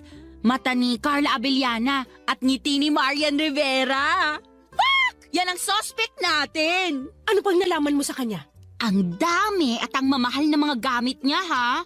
Nakakatakot nga dikitan kasi baka pagbayarin ako pag nagasgasan. Mayabang naman yun. Uy, si nanay, nai-insecure na. Hindi ako nai-insecure, no? Tsaka hindi ako maiinggit. Hindi ka maiinggit kahit malaman mong meron siyang automatic washing machine na tatalunin lahat ng washing machine sa laundry shop dito sa barangay natin? Eme! Hindi ka maiinggit kapag nalaman mong dalawa ang inverter na aircon niya? Branded na, mukhang bagong linis pa. Nakakatuyo ng balatang aircon. Doon pa rin ako sa classic na electric fan. Walang inggit kahit malaman mong mas matangkad pa sa'yo ang branded niyang refrigerator? Wala pa rin tatalo sa Frigidaire natin na kaya makabuo ng yelong tig-tres kahit kalahating araw pa lang. Pero Nay, namamaho na kaya yung ref natin? Nakakahiyang ipabukas sa bisita. Sino bang kakampi mo rito? Ako o yung ref ng Vivian na yon? Nagsasabi lang ako ng totoo sa ref natin. Kahit 3 sako ng uling ang ilagay mo, ang baho pa rin. Talagang babaho yung ref natin kasi panay ang siksik mo ng mga ulam na pasirana. Sino bang kalaban mo rito? Ako o yung ref natin? Ewan ko sa'yo. Kunin mo na nga yung pang-BP ko at mukhang tataas na naman tong dugo ko. Sulitin na natin ang pagtaas ng dugo mo, Nay. Alam mo ba na si Vivian, ex ng anak ng kapitan dati? O ano naman? Ako nga nung kadalagahan ko niligawan ako ng pinakamasipag magpuyat na tanod. Yun ang gusto ko sa'yo, Nay eh. Competitive ka. Teka't kukunin ko na yung pang-BP mo para makita na natin kung gaano ka ka-high blood dahil sa pagiging insecure mo. Hindi ako insecure. Naku, pag ikaw humaba ang ilong, gagawin talaga kitang sabitan ng kaldero natin. Aba talaga? Heto na po, kukunin ko na yung pang-BP niya, oh. Nang umalis si Mia para kunin ang pang-BP ko ay napag-isip ako. Bigla ko naalala ang nakaraang ko. Noong bata pa lamang ako ay hindi ko na naranasan na magkaroon ng magandang gamit at lagi naming pinagtsatsaga ang pamilya ang mga napaglumaang gamit ng mga kamag-anak namin na medyo nakakaangat sa amin.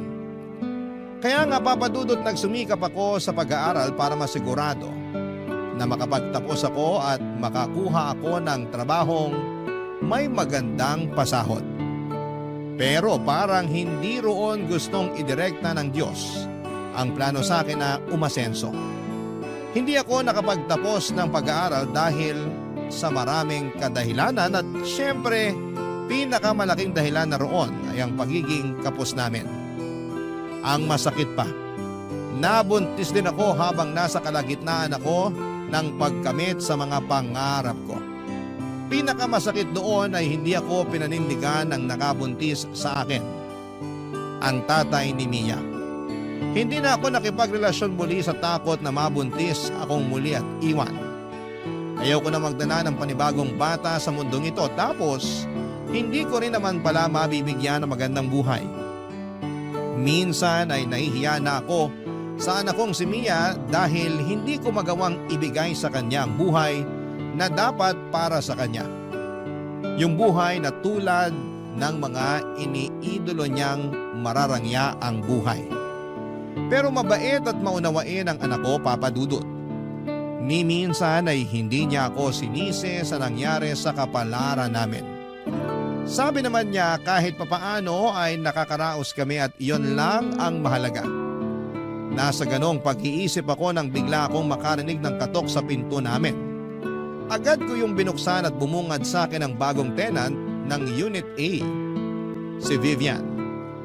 Totoo ngang bata pa siya, maganda at sexy. Kahit sinong anak ng kapitan ng barangay ay papatulan siya, Papa Dudut.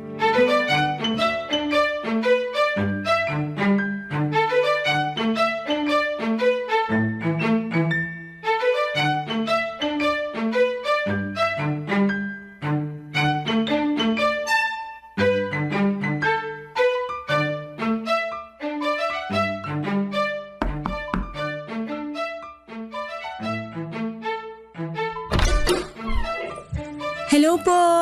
Ako nga pala si Vivian, yung bagong lipat sa Unit A. Hello!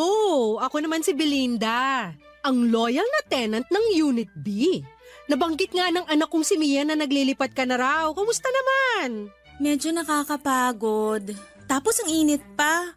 Kaya pasensya na kung puro pawis na tong suot kong spaghetti strap ha. Kaya sigurong sisipag na mga tagabuhat mo kasi na-inspire sila masyado sa spaghetti strap mo. Joke. Ay, hindi dapat yan joke. Sinadya ko talagang magsuot ng spaghetti strap para mawala ang pagod ng mga tagabuhat ko ng gamit. Saka para ingatan nila yung pagbubuhat.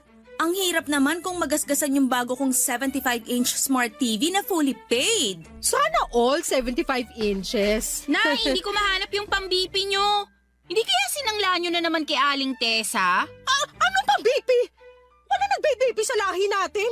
Ikaw talagang bata ka. Ang hilig mong gumawa ng kwento. Nay, hi Miss Vivian. Napadaan kayo rito sa bahay namin. Pasensya na sa nanay kong allergic sa pang-BP ha. Mia? Mia nga pala. Ang kaisa-isang anak ng single mom ng Unit B.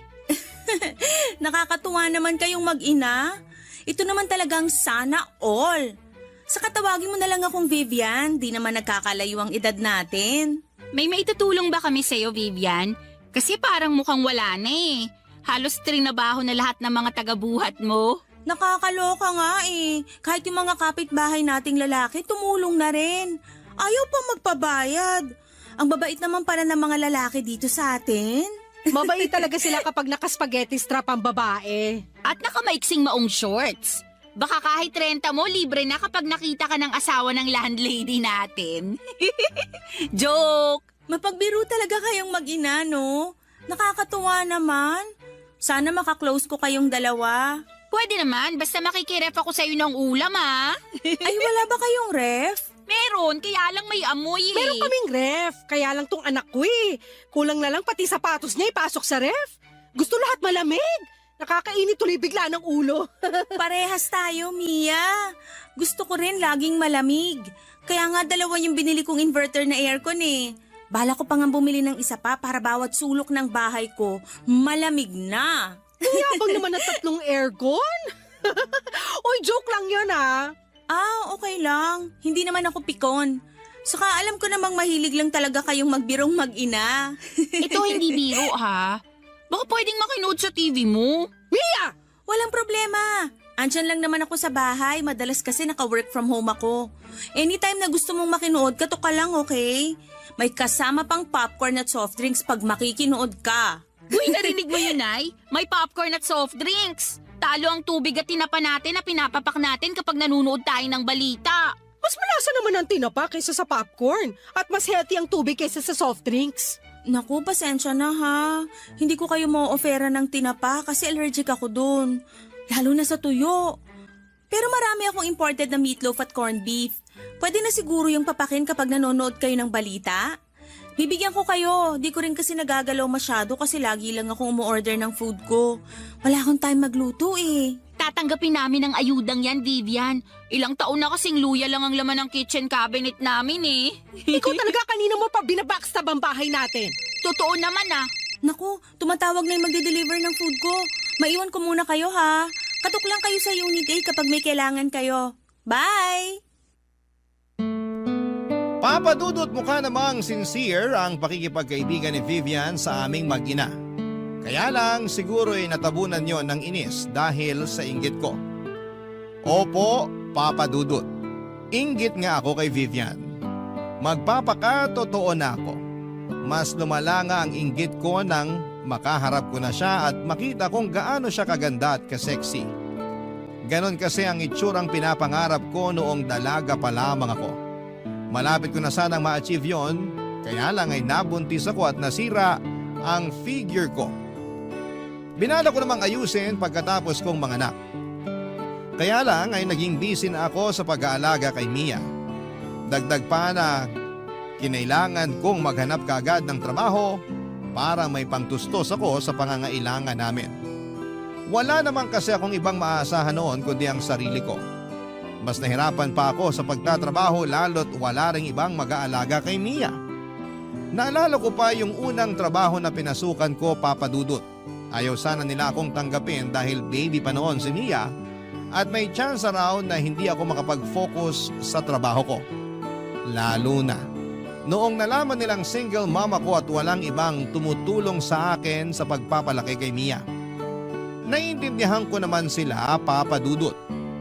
Pero naawa sa akin ang boss ko at pinayagan akong dalhin si Mia sa opisina. Nasa ilalim ng mesa ko lagi si Mia. Doon ako naglatag ng higaan niya. Mabuti na lamang at hindi iyakin at madalas lamang tulog si Mia kaya hindi rin siya naging abala sa akin sa trabaho. Hindi rin siya nakaabala sa mga katrabaho ko. Ginawa ko yon ng ilang taon. At nung nakahanap na ako ng panibagong trabaho na makapagbibigay ng mas malaking sahod, ay buong puso akong nagpasalamat sa boss ko. Pinayagan naman niya akong umalis at binigay pa sa akin ang blessing niya. Doon ko rin nalaman na noong nagsisimula siyang magtrabaho ay kagaya ko rin siya. Isa rin siyang single mom at walang ibang tumutulong sa kanya kundi ang sarili niya, Papa Dudut. Barangay Love Stories. Barangay Love Stories. Naalala ko lang noong unang lipat namin sa Unit B, Papa Dudut. Mura pa lang noon ang upa. Medyo malaki na noon si Mia at kinakailangan naming makahanap kaagad ng malilipatan dahil pinaalis na kami sa luma kong inuupahan. Hindi na raw kasi yon ipapaupa dahil titira na roon ang anak ng landlord ko. Nahirapan akong makahanap ng matitirhan namin lalot hindi ko rin kayang budget ng ibang paupahan. Hanggang sa makita ko ang tinutuluyan namin ngayon. Unit B. Malapit yon sa trabaho at higit sa lahat ay hindi ganoong kataas ang paupa. Mabait din ang landlady ko. Nagustuhan niya si Mia kaya naman pinayagan niya akong umupa roon. Binawasan pa niya ng 1,000 ang upa ko. Naaawa marahil sa kalagayan ko bilang isang single mom. Dito na kami tumira sa Unit B mula noon hanggang magdalaga si Mia. Hindi na rin tinataasan pa ng landlady namin ang upa sa amin. Sa aming mag-ina lang yun ha, dahil sa ibang tenants ay regular na nagtataas ang landlady namin. Bilang kapalit sa kabutihan ng landlady namin ay kami mismo ni Mia ang naging tagabantay ng compound namin. Kami na rin ang naglilinis ng lahat. Sinisiguro naming na ire-report namin sa landlady kung meron kaming makitang problema sa compound. Kaya mas lalong natuwa sa amin ang landlady namin. Mukhang forever na nga kaming uupa roon dahil hindi na kami makakahanap pa ng ganong kabuting landlady. At higit sa lahat ay hindi na kami makakahanap pa ng ganong kamurang paupahan. Malapit yon sa trabaho ko at malapit yon sa school ni Mia. Kinapos man kami sa karangyaan pero biniyayaan pa rin kami sa ibang paraan, Papa Dudut.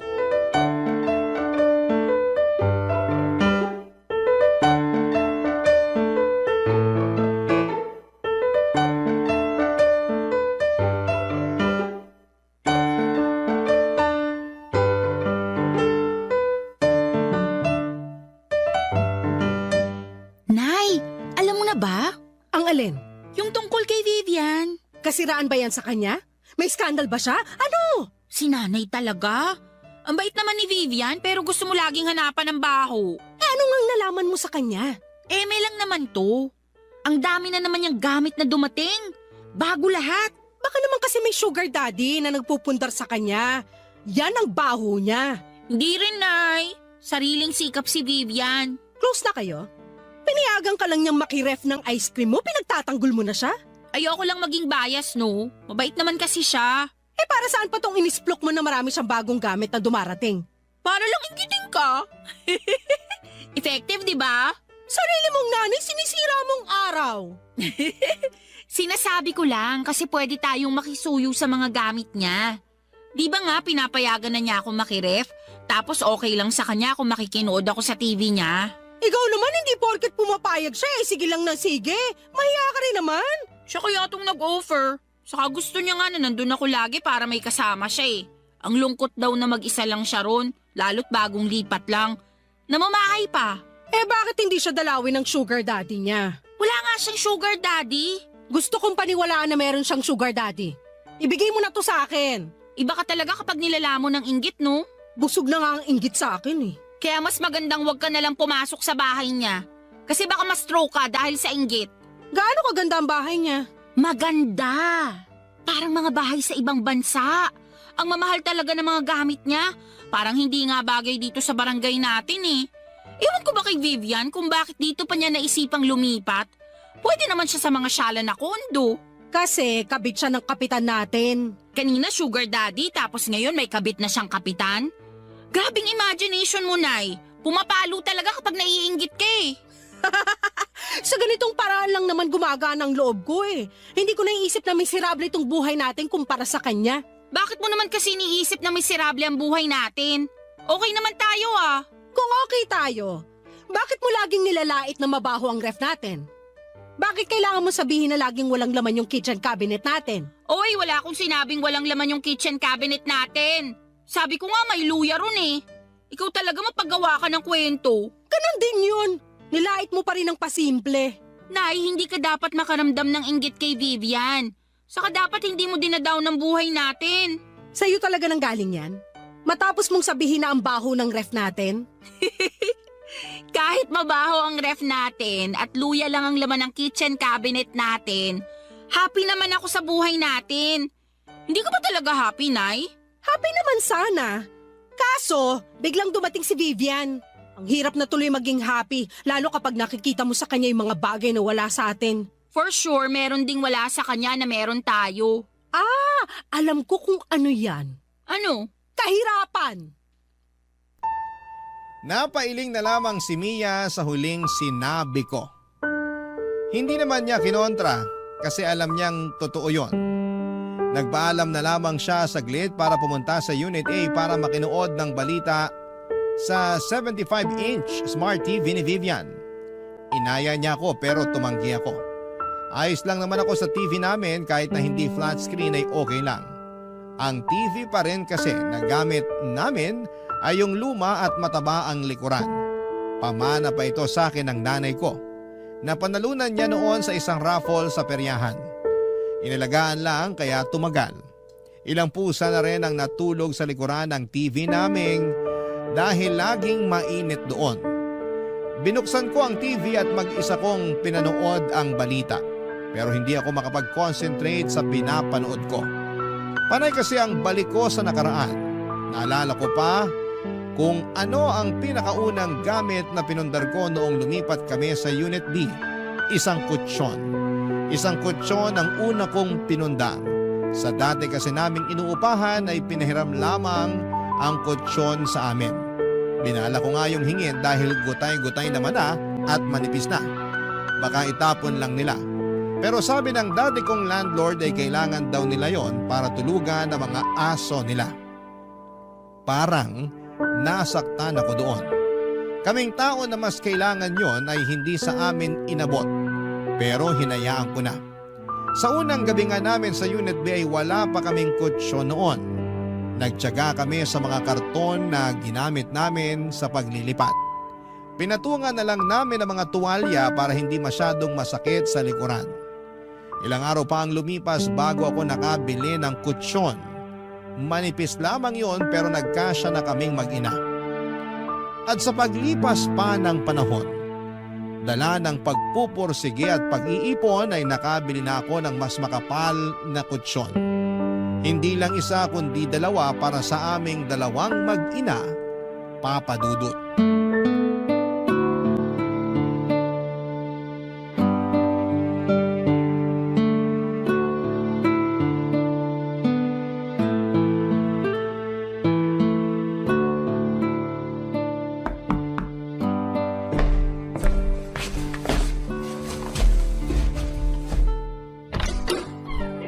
Hello, Ate Belinda! Vivian! Huwag mo na akong tawaging ate. Hindi naman nagkakala yung edad natin. Ah, ganun ba? 25 years old ako eh. Eh, ikaw? 50. Ay, hinahanap mo ba si Mia? Wala kasi siya rito. Andun sa bahay ng kaklase niya. May tinatapos para sa school nila. Ay, hindi naman. May kailangan lang sana ako sa'yo. Sa akin? May kailangan ka? Anong meron ako nang wala ka? Teka, bago mo sagutin yan, pumasok ka muna. Baka mahamugang ka dyan sa labas. Naka-spaghetti strap ka pa naman. Nagpalinis kasi ako ng aircon kanina. Ah, kaya ka naka-spaghetti strap. Para linisang maigi yung aircon mo. At bigyan ng discount. Iba talaga ang hiwaga ng spaghetti strap, no? Parang Lucky Charm siya. Ano ba yung kailangan mo pala? Ah, makikihiram lang sana ako ng electric fan kung meron kayo. Aba, mayroon ako! 3 pa! Yung isa sira. Ayun, baka naman pwedeng pahiram. Yung sira ba? Yung gumagana sana. Pwede ba? Mukhang hindi mo na-afford magbayad ng kuryente dahil sa 3 aircon mo ah. Hindi naman. Kahit gawin ko pang 4 yung aircon ko, makakabayad pa rin naman ako. Eh bakit ka nangihiram ng electric fan? Eh, nakakadry pala ng skin yung lagi kang nakababad sa aircon. Napansin ko lang ngayon. Ah, mukha kang dry. Grabe ka naman. Parehas lang naman tayong dry. Joke. Oh, yan ah. Marunong na rin ako sumabay sa mga biro mo. Pero dry nga rin naman ako. Hindi ko naman kinakahiya yun. Tamad kasi akong uminom ng tubig tapos matipid pa ako sa lotion. Hayaan mo. Kapag pinahiram mo ako ng electric fan ngayon, bibigyan kita ng lotion. Deal? Duda ako kung bakit ka humihiram ng electric fan eh. Ha? Anong nakakaduda doon? Mataas na kasi talagang singil ng kuryente ngayon. Napanood ko sa balita. Ayaw mo lang aminin na namamahalan ka na sa kuryente mo. Kaya hindi ka na muna gagamit ng aircon. Sabi ko nga sa'yo, kahit 4 pa na aircon ang nakabukas sa bahay ko, kaya kong bayaran yan. Kahit nakabukas pa yung pinto ko magdamag, kaya ko pa rin bayaran kung magkano man ang makukonsumo ko ron. Kaduda-duda lang kasi na biglang electric fan na yung gagamitin mo. May masama ba sa electric fan? Para sa aming mga nagtitipid lang kasi yun. Baka nga nagtitipid ka na rin ngayon. Pwedeng umamin. Ikaw talaga? Alam ko nanunukso ka lang kaya hindi ako mapipikon sa mga pang-iintriga mo sa akin. Pero kailangan ko lang talaga mag-electric fan kasi nagdadry na yung skin ko dahil babad ako sa aircon buong araw. Alam ko na. Hindi mo na-afford bumili ng electric fan kasi naubos na yung pera mo. Kasi finally paid mo yung 75-inch smart TV mo. Hindi kita masisisi kung magpapakumbaba ka na ngayon. Ganun talaga. Matuto tayo sa pagkakamali natin. Next time kasi, huwag masyadong lustay para may mahuhugot ka pa kapag kailangan bumili ng electric fan. Bakit ba masyado kang masaya na malaman na wala akong pera? So wala na nga. Kasi di mo na-afford bumili ng electric fan. Umorder na ako ng industrial electric fan. Yung pinakamahal. Hindi pa siya makakarating ngayon kasi within 3 to 5 days ang delivery mula sa mamahaling shop na inorderan ko. Branded yung electric fan na binili ko. Yung gamit mismo ng mga sikat na vlogger at artista. Hayaan mo pag dumating na, ipapahiram ko sa'yo para ma-experience mo naman kung paano makatikim ng pangmayaman. Che, sa'yo na yung electric fan mo. For sure, hirap nang umikot yan dahil napupuno na ng alikabok at kinakalawang na yung loob. Che, uli! Hindi ako nakasagot sa sinabi ni Vivian, Papa Dudut. Gusto ko siyang labanan sa pagtataray niya pero naisip kong ako naman pala yung unang nang atake sa kanya. Ewan ko ba kung bakit ko ginawa yon, siguro'y naipon na lamang din talaga yung inggit ko sa katawan ko. Masisisi niyo ba ako? May pagkamayabang din naman kasi si Vivian. Kung paano niya ibida sa akin yung mga gamit niya, akala ba niya ay hindi ko ramdam? O baka naman masyado lang akong sensitive at wala naman siyang balak ipamukha sa akin yon. Pero dahil nababalot ako ng halo-halong emosyon kaya hindi na ako nakapag-isip pa ng maayos. Para sa akin noon, kontrabida talaga si Vivian. Kaya naman naisipan kong labanan siya sa mga pinagyayabang niya. Nang makauwi si Mia, nalaman kong hinarang pala siya ni Vivian sa gate at kinuwento ang ginawa ko. Hindi ako kinampihan ni Mia kaya mas lalo akong nainis kay Vivian. Immature daw ako, sabi ni Vivian. 50 na raw ako pero kung umasta ako ay para akong grade school. Doon ako mas lalong nag-init. Napacheck tuloy ako sa BP ko. Tama nga ang hinala ko, tumaas na naman ang BP ko. Wala akong ibang sinisisi noon kundi si Vivian at nararamdaman kong inggit sa kanya. Makakabawi rin ako sa kanya, yun ang sinumpa ko habang nililinisan ang mga namuong alikabok sa electric fan namin, Papa Dudut. Barangay Love Stories. Barangay Love Stories. Matagal kong pinag-isipan ang gagawin kong paghihigante kay Vivian, Papa Dudut. Mga 1 week din yon. Naisip kong bumili ng bagong TV, iyon ang simula ng paghihiganti ko kay Vivian. Inabangan ko ang sale online at nag-apply din ako ng loan sa online shop na yon. Nasilaw ako sa offer lalo't alam kong pwede ko yung bayaran ng paunti-unti. Itinago ko na ang matabang likuran na TV namin, Papa Dudut, at nagulat na lamang si Mia nang dumating ang bagong flat screen TV. Hindi ko muna yon ginamit para makaiwas na magasgasan at mag-overheat. Kung nag-overheat man ang mga flat screen TV, wala rin naman kasi akong alam.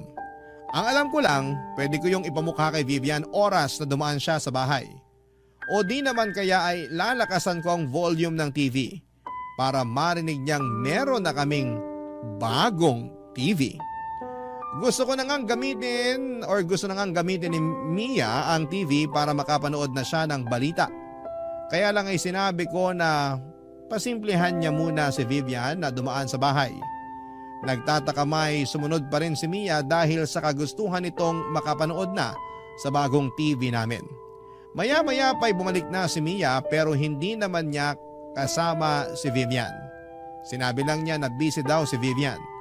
Pero alam kong umiiwas lamang si Vivian sa akin dala nga noong minsang tensyon sa pagitan namin dahil lang sa electric fan. Kaya hinayaan ko na lamang na buksan ni Mia ang TV para makapanood na siya. Nilabas ko ang tinapa sa ref para papakin niya pero tumanggi siya dahil binigyan daw siya ng popcorn ni Vivian. Nainis na naman tuloy ako, Papa Dudut.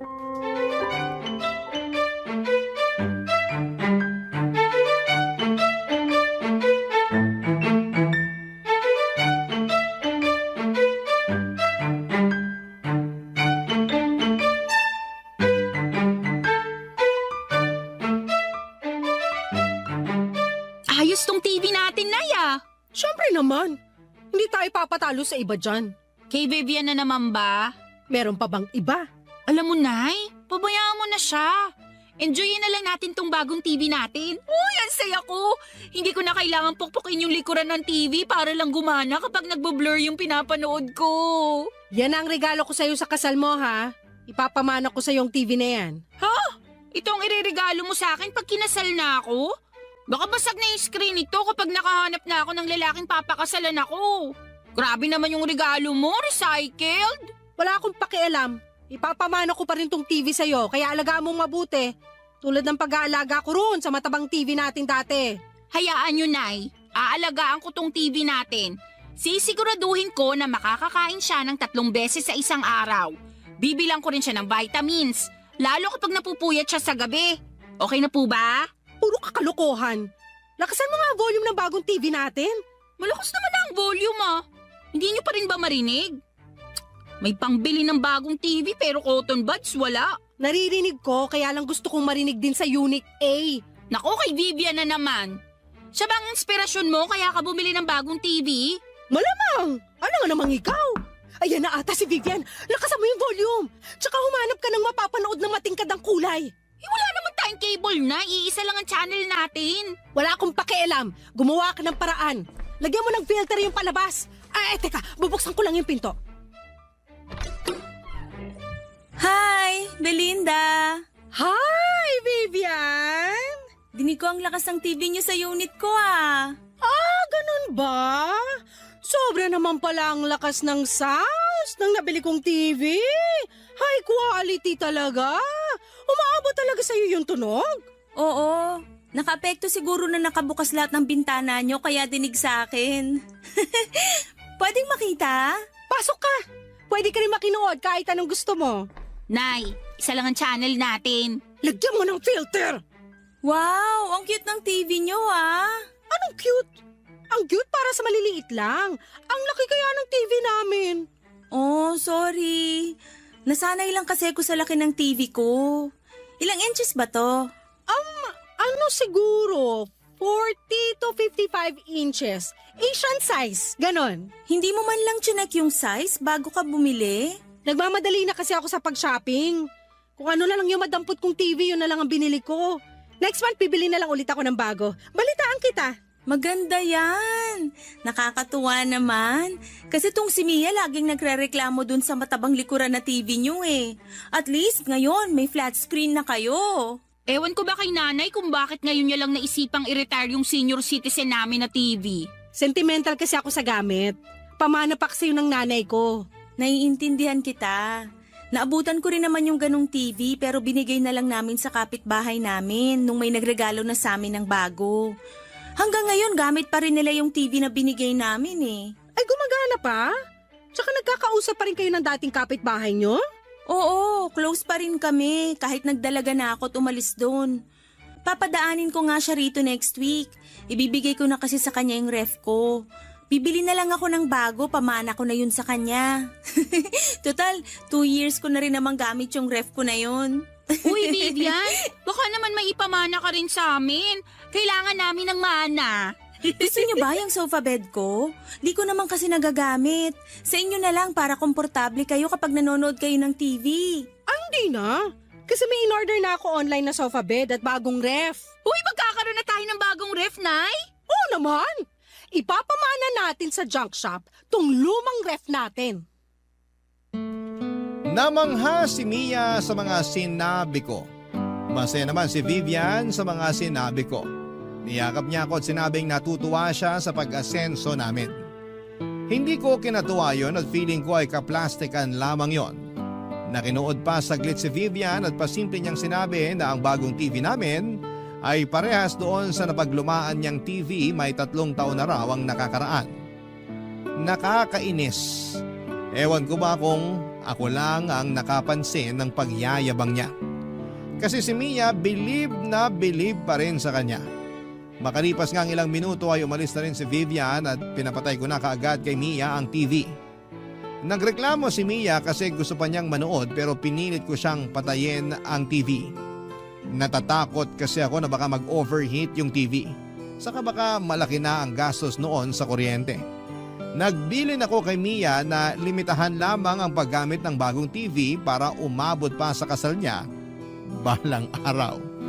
Noong gabi bago matulog ay pinoblema ko kung paano pa ako makakapag-loan para makabili ng sofa bed at bagong ref na pinagyayabang ko kay Vivian. Alam kong dadaan pa rin si Vivian sa bahay at baka hanapin pa nito ang ref at sofa bed. Kaya naman naghanap pa ako ng pagpapautangan or mapagpapautangan. Meron naman akong nakuha, iyon nga lang ay sobrang taas ng interest. Pikit mata ko na lamang na kinuha yon alang-alang sa pride ko. In-order ko ang sofa bed na hindi ko naman kailangan. At bumili na ako ng bagong ref kahit pwede pa naman ang luma namin. Bahala na.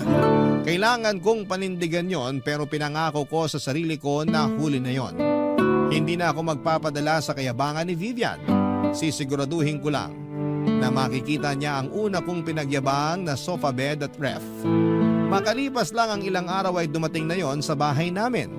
Tuwang-tuwa na naman si Mia pero may halong alinlangan na sa kanya, Papa Dudut.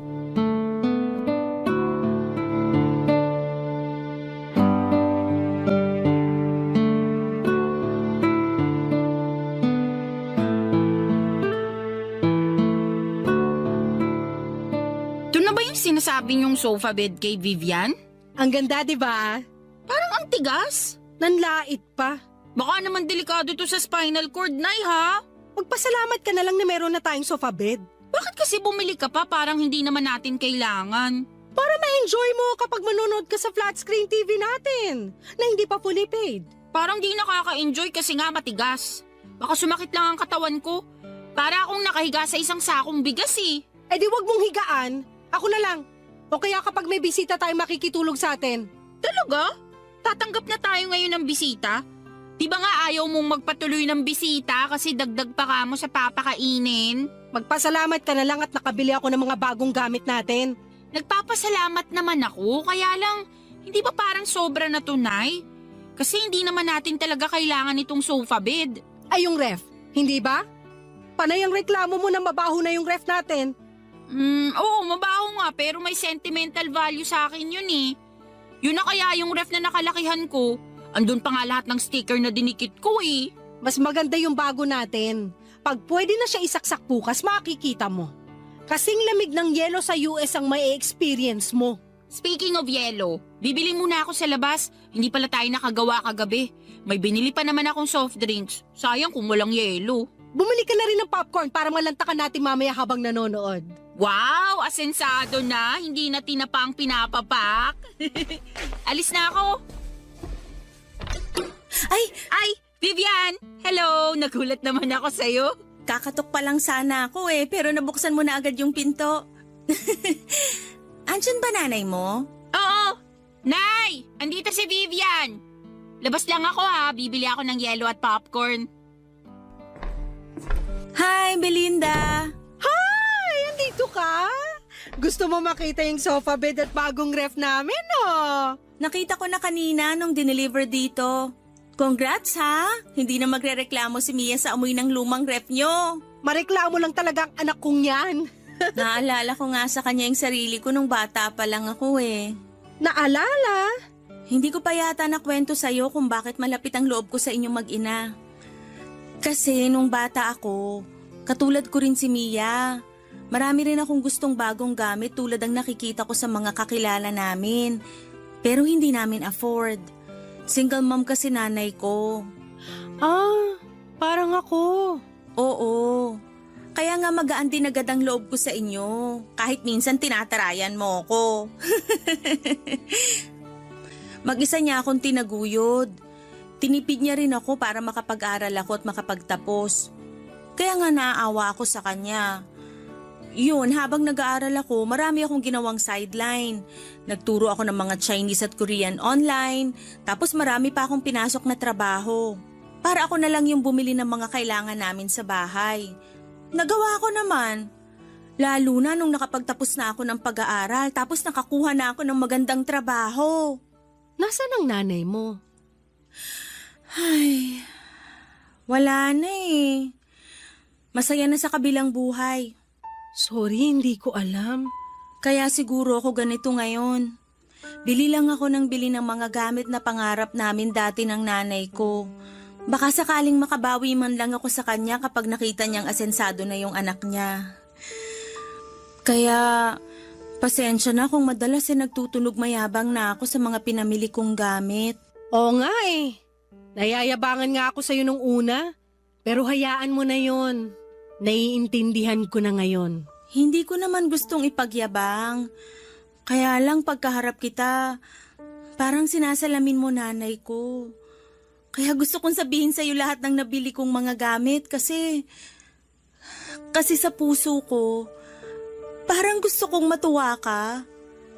Kasi parang sa ganung paraan, feeling ko, natutuwa na rin si Mama.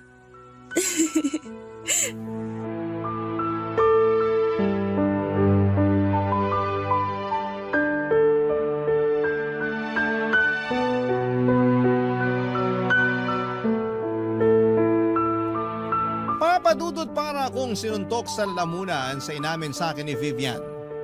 Parang nasa namin naman niya ang anak kong si Mia na may mga pangangailangan at hindi ko maibigay noon. Niyakap ko siya at sinabing proud ang nanay niya sa kanya kung nasaan man ito sa ngayon. Ay kung kailangan man niya ng isang ina na magsasabi sa kanya kung gaano siya kagaling at kabuti ay andun lamang ako palagi. Doon na siya nagsimulang umiyak, Papa Dudut. At para gumaan ang sitwasyon ay inamin ko sa kanya na naiinggit ako sa kanya kaya ako bumili ng mga TV, sofa at refrigerator. Inamin ko sa kanya na loan lahat yon. At pinagsisisihan ko na dahil alam kong mahihirapan akong bayaran yon. Bigla na lang siyang nag-offer na magbayad ng lahat ng yon. Regalo na raw sa akin. Tinanggihan ko dala ng sobrang hiya. Pero sinabi niya sa akin na parang sa ganoong paraan ay niregaluhan na rin niya ang nanay ko. Kahit ako ay naiyak sa naging offer niyang yon, mali nga na mainggit sa kanya dahil mabuti siyang tao at anak. Deserve naman talaga niya mga magagandang bagay na naipundar niya. Doon na kami nagkaintindihang dalawa, Papa Dudut. Pagkatapos noon ay dumating na rin si Mia at niyakap siya bigla ni Vivian at kinagulat niya yon. Hindi ko na lang sinabi sa anak ko ang nangyari bago siya pumasok sa bahay. Inaya ko si Vivian na manood sa TV namin kahit na isang channel lamang yon. Pinaunlakan naman niya yon at masayang inupuan ang matigas na sofa bed. Nakangiti pa rin siya at masaya sa sofa bed. Inaya ko rin siyang matulog muna sa amin. Sa unang beses ay pumayag akong magpatulog ng bisita sa bahay. Kay Vivian lang dahil parang naging anak na ang tingin ko sa kanya. Maraming salamat, Papa Dudut, sa pagbasa ng aking liham. Sana po ay magawa namin itong mapanood ni Mia at Vivian sa inyong YouTube channel. Muli maraming salamat. Ako ang inyong kabarangay forever, Belinda. Barangay Love Stories. Barangay Love Stories. Nakakaantig naman talaga ang ating kwento. Ikaw ba, kabarangay? Nakarelate ka ba sa story natin ngayon? Kwentuhan naman tayo dito sa comment section.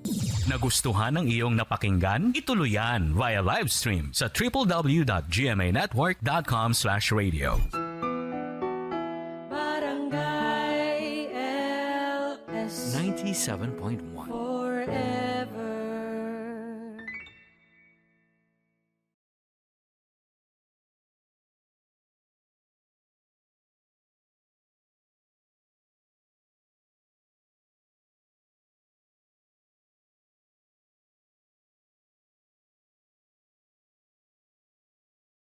Ang mga kwento ng pag-ibig, kwento ng buhay, at kwento ng pag-asa dito sa Barangay Love Stories. Love Stories.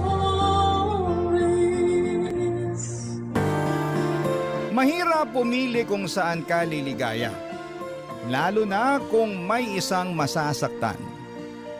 Pero sa bawat desisyon ay may kapalit na aral na magtuturo sa atin kung paano maging totoo sa sarili. Ikaw, kabarangay, pipiliin mo ba ang taong mahal ka o ang taong mas nakakaunawa sa iyo? Dear Papa Dudut, may mga pagkakataon na sinusubok ng tadhana yung relasyon na meron tayo. May biglang darating sa buhay natin na magpapagulo ng isipan at nararamdaman natin. At magpaparealize kung totoo bang masaya pa tayo sa buhay na meron tayo. Magandang tanghali po sa inyo at sa ating mga kabarangay na kagaya ko ay palaging bukas ang radyo sa ganitong oras para makinig sa inyong programa. Tawagin niyo na lamang po ako sa pangalang Mika. 27 years old at nagtatrabaho sa isang lending company. Sumulat ako hindi lamang para magkwento kung hindi ay para humingi na rin po ng payo. At umaasa ako, Papa Dudut, na matutulungan ninyo ako at ng ating mga kabarangay sa kung anuman ang pinagdadaanan ko. Papa Dudut, nagkakilala kami ng boyfriend kong si Aldrin sa dati kong pinagtatrabahuhan. Naging close kami hanggang sa maging kami na nga pong dalawa.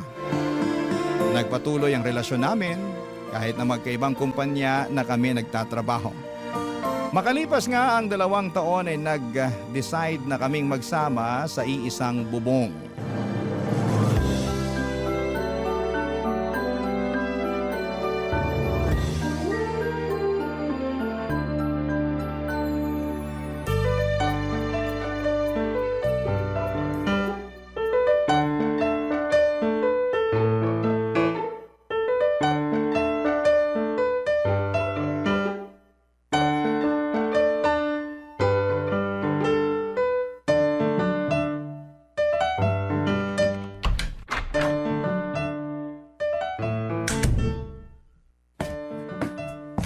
Han, nakauwi ka na pala.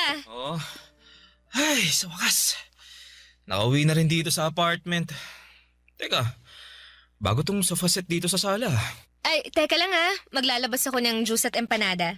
Sige lang, Han. Makaupo na nga muna dito sa sofa. Uy, lambot naman ito. Parang masarap matulog dito. Hindi ko binili yung sofa na yan para iwanan mo akong mag-isang natutulog sa kama natin sa kwarto, no? Joke lang naman yon. Siyempre, mas gusto pa rin kitang katabi sa kwarto, no? Ay, eto na nga pala yung juice at chicken empanada na merienda mo. Uy, thank you, Han. Sakto kasi nagugutom na rin ako eh. Sarap nitong empanada. Saan mo nabili to, Han? Anong saan ko binili? Ako ang gumawa ng empanada na yan, no? Pwede nga. Aba, ayaw mo pa talagang maniwala Baka gusto mong silipin yung kusina para makita mo ang mga kalat ko dun. Dahil sa paggawa ko ng mga empanada na yan. Ito namang hani ko, hindi ka mabiro. Alam ko namang ikaw lang ang makakagawa ng ganito kasarap na empanada sa buong mundo eh. Oo ha? Ay, buti, hindi ka masyadong ginabi ng uwi ngayon, Han. Oo, di na muna ako nag-overtime. Medyo traffic nga lang kanina pero mas maaga ako nakauwi ngayon kumpara kahapon, no? Bakit pala bigla mong naisip bumili ng bagong sofa para dito sa sala natin? Nakakuha kasi ako ng malaking incentive sa opisina. Sakto na nakita kong nakasale tong sofa. Tapos mukha pang sobrang komportable na upuan tsaka higaan. Kaya binili ko na. Ano, nagustuhan mo ba? Ba, oo naman. Surprise ko yan para sa'yo. Kasi sinurprise mo ako sa oven na binili mo para sa akin nung nakaraang buwan. An, di ba naman kailangan na suklian yung mga binibigay ko para sa'yo? Alam ko naman yun. Gusto ko lang din talaga na magkaroon ng bagong sofa dito sa sala natin. Tsaka karamihan kasi sa mga gamit natin dito sa apartment, ikaw ang bumili ano naman kung ako ang gumastos o bumili sa mga yon? Sinabi ko naman sa'yo dati pa, di ba? Lahat ng bibilin kong gamit mo na rin. Kasi magkasama na tayo sa iisang bahay. Mag-asawa na nga tayo halos sa mga mata ng ibang tao eh. Kasal na lang talaga ang kulang sa ating dalawa. Pakakasalan mo naman ako, di ba? Ano ba namang klaseng tanong yan? Oo, hindi lang naman ang sagot sa tanong ko eh. Tinatawanan mo pa ako. Kahit hindi mo itanong yan, alam mo naman na kung ano ang sagot. Nag-iipon lang ako ng konti at pagkatapos, pakakasalan na kitahan. At magiging totoong mag-asawa na tayo sa mga mata ng ibang tao, ng batas at ng Diyos. Papadudot, masasabi ko na responsableng tao si Aldrin. Totoo nga yung sinasabi nila na mas makikilala mo ang isang tao kapag nakasama mo na siya sa isang bubong. At nangyari yon sa aming dalawa. Wala akong naging pagsisisi sa bagay na yon. Kasi noong mga panahon na yon ay wala siyang ibang pinakita sa akin kung hindi puro kabutihan lang. Mula sa mga gawaing bahay na mas masipag pa siya kesa sa akin, hanggang sa mga gastusin na madalas na nanggagaling sa bulsa niya. Hindi naman nagkakalayo ang sweldo naming dalawa pero mas gusto niya na siya ang gumagastos para sa apartment namin. Kaya lang nagbago ang lahat mula nang ma-promote si Aldrin sa trabaho niya. Naging mainitin ang ulo niya dahil sa trabaho na madalas niyang nadadala sa apartment. Naging dahilan yon ng madalas naming pagtatalo. Hanggang sa dumating sa puntong nagdesisyon muna akong umalis ng apartment at nakituloy sa bahay ng isang kaibigan ko para magpalamig ng ulo, Papa Dudut.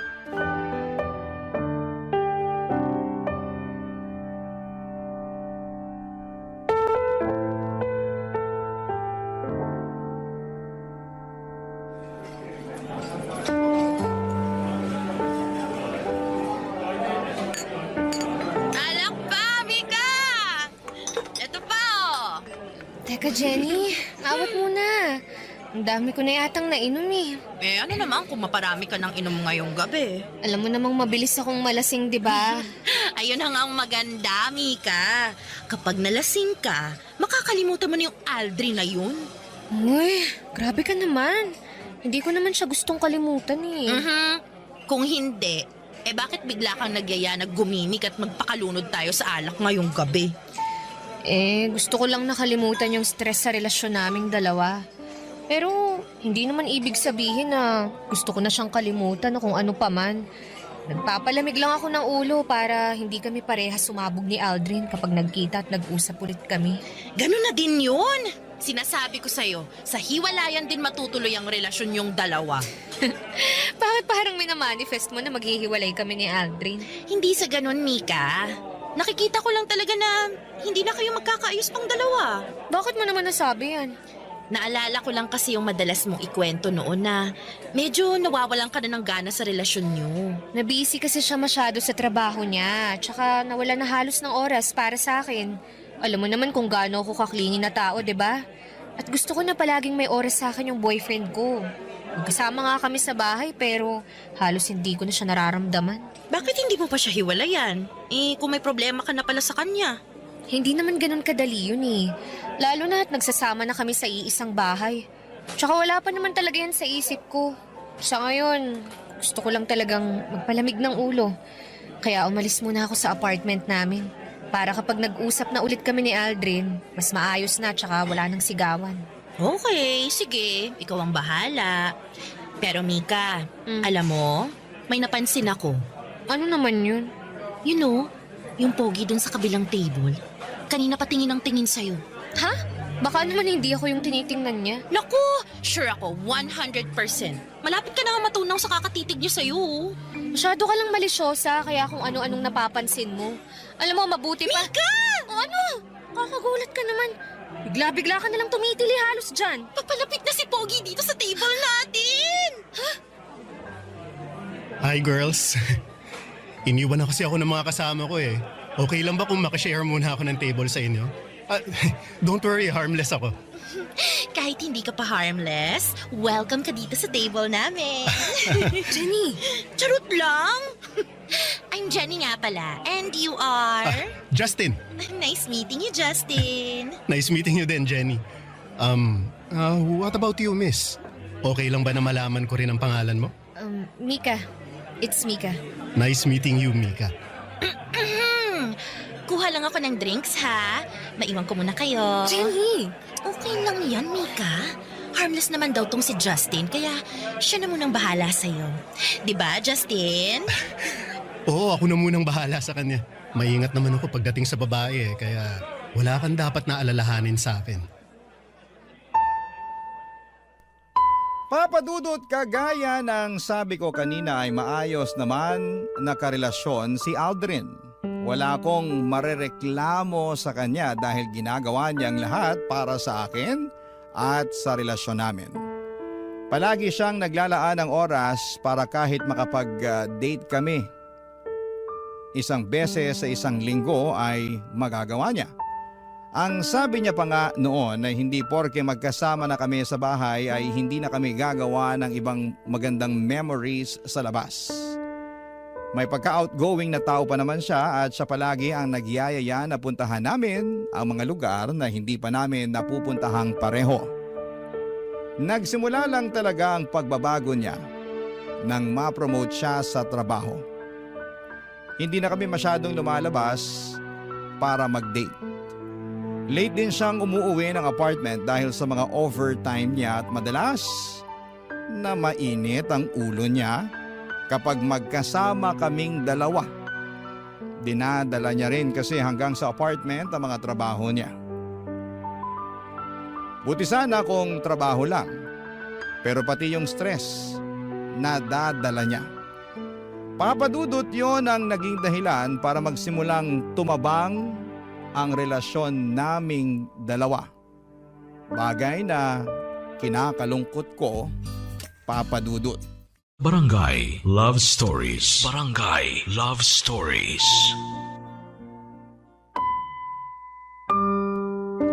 Papa Dudut, madali talaga akong malasing. Pero hindi ako mabilis maging komportable sa isang tao. Pero nang gabi na nakilala ko si Justin ay parang may kakaiba sa kanya. Na dahilan para maging magaan ang loob ko habang magkausap kaming dalawa. Kaya hindi ko napansin na napaparami na talaga ang inom ko ng alak noon.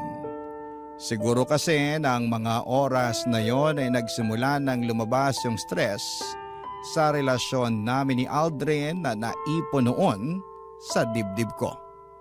Hindi ko nga napansin na umiiyak na pala ako habang nagkukwento kay Justin. Basta naramdaman ko na lamang na parang lumulutang ako pero gumagaan naman ang pakiramdam ko.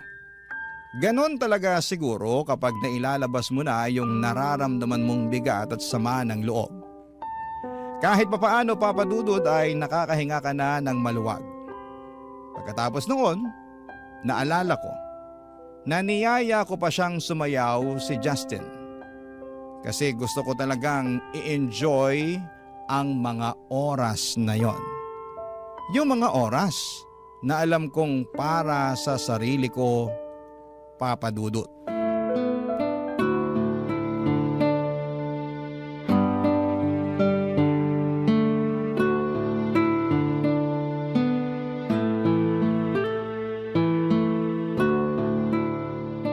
Grabe. Sobrang sakit ng ulo ko. Ano bang ginawa ko kagabi at ganito kasakit ng ulo ko? Teka, nasan ako? Bakit wala akong damit at kumot lang ang nakabalot sa katawan ko? Nasaan ang bag ko? Nasaan ang cellphone ko? Oh, mabuti naman at gising ka na, Mika. Ikaw? Anong nangyari kagabi? Wala kang naaalala sa nangyari kagabi? Magtatanong ba ako kung may naaalala ko? Nasaan ba ako? Nandito ka sa kondo ko. Kondo mo? Bakit mo ako dinala rito? Mika, relax. Mabuti pa kumain ka muna. Eto, may dala akong tray ng pagkain, kape at gamot para sa'yo. Sigurado kasi ako na masakit ang ulo mo dahil sa hangover. Sabihin mo nga sa akin, bakit mo ako dinala dito at anong ginawa mo sa akin? Ha? Ilalagay ko muna tong tray ng pagkain dito sa lamesa, ha? Okay. Bago mo ako pag-isipan ng masama, gusto ko lang sabihin sa'yo na kusa kang sumama sa akin dito. Ako? Kusang sumama sa'yo dito sa kondo mo? Oo, kahit tawagan mo pa yung kaibigan mong si Jenny. Nagaya na nga siyang umuwi kayo kagabi, kaya lang ang sabi mo, gusto mo pang uminom ng alak kasama ko. Sinabi ko yun.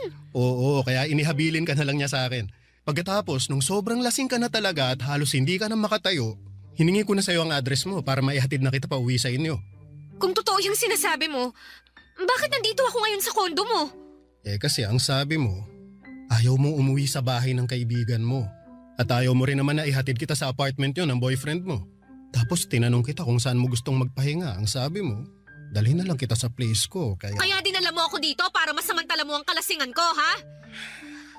Mika, ikaw ang unang humalik sa akin pagpasok pa lang natin ng kondo ko. Wala akong balak na masama sa'yo. Ang gusto ko lang makapagpahinga ka saglit dito sa place ko hanggang sa maging okay ka na. Kaya lang, naging mapusok ka, Mika. Hinalikan mo ako at pagkatapos, sinimulan mo na. Alam mo, tama na. Ayoko nang marinig yung tungkol sa mga yan. Kailangan ko na rin umalis. Nasaan ba yung mga gamit ko? Nandito sa may upuan. Inayos at tinupi ko na nga kasi kung saan-saan mo na lang hinagis yung mga yan kagabi. Justin, pwede bang lumabas ka muna para makapagbihis na ako? Kung okay lang naman sa'yo. Oo naman, ayos lang. Iwan muna kita dito para makapag-ayos ka na ng sarili mo. Pero inumin mo na rin yung gamot na nandyan sa tray para mawala ka agad yung sakit ng ulo mo, ha? Papa Dudut, hindi ako makapaniwala sa nagawa ko ng gabi na yon. Ang gusto ko lang naman ay magwalwal saglit, magpakalunod sa alak at makalimot sa stress sa relasyon namin ni Aldrin. Pero wala sa plano ko ang makipagkilala at mas lalong makipag one night sa ibang lalaki. Kaya naman sobrang gulong-gulo talaga ng isipan ko ng mga oras na yon. Nang makaalis ako ng kondo ni Justin ay tinawagan ko kaagad si Jenny at kinumpirman niya na totoo ang mga sinabi ni Justin. Ilang beses daw akong niyaya ni Jenny na umuwi na kami pero ayaw ko pa daw. Kaya iniwan na niya ako kay Justin. Doon ko rin nagsimulang maalala ang ilan sa mga parte ng kwento ni Justin. Na ako talaga ang humalik sa kanya at naging mapusok ng gabi na yon. Isang linggo pa ang lumipas ay nag-decide na akong umuwi ng apartment namin ni Aldrin. Nag-usap po kami ng masinsinan at ng araw na yon ay nagkaayos din kaming dalawa. Papa Dudut. Oh,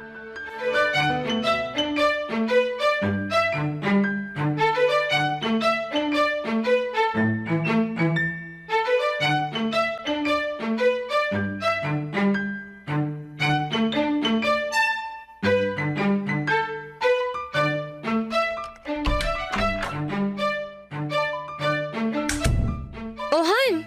Ang aga mo namang nakauwi. Nauna ka pa sa akin ngayon dito sa apartment. Natapos ko kasi ng maaga ang trabaho ko kanina eh. Adobo ba yung naaamoy ko? Oh, niluto ko yung paborito mong chicken pork adobo. Ay, wow! Talaga? Namiss ko yan, ha? Sakto nga ang uwi mo kasi kakatapos ko lang ding magluto eh. Upo ka na dito para makakain na tayo. Sige. Ito na ang paborito mong chicken pork adobo. Yun, oh. Paglalagay na kita sa plato mo, ha? Sige. Yan. Tikman mo na, Han. Sige, Han.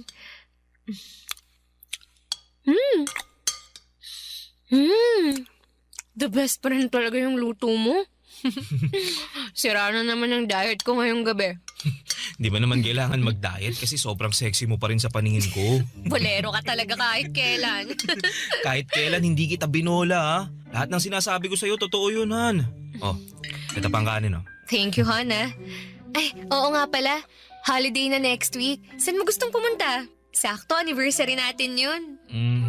Sa malapit na lang siguro, Han. Kahit mag 2 days staycation na lang tayo. Bakit 2 days lang? Naka-long weekend tayo pareho, di ba? Eh wala kasi kaming long weekend eh. Cancelled yung dapat na vacation leave namin next week dahil may mga report kami na kailangan tapusin. Pero triple pay naman yun kaya okay na rin. Hindi yun okay. Kasi ngayon lang tayo hindi makakapag out of town sa anniversary natin. Pasensya na talaga, Han. Pero makakabawi naman ako next month. Pwede na ulit kaming makapag-vacation leave nun. Sana nga. O siya, kain na lang tayo. Baka mawalan pa ng lasa tong niluto mong adobo.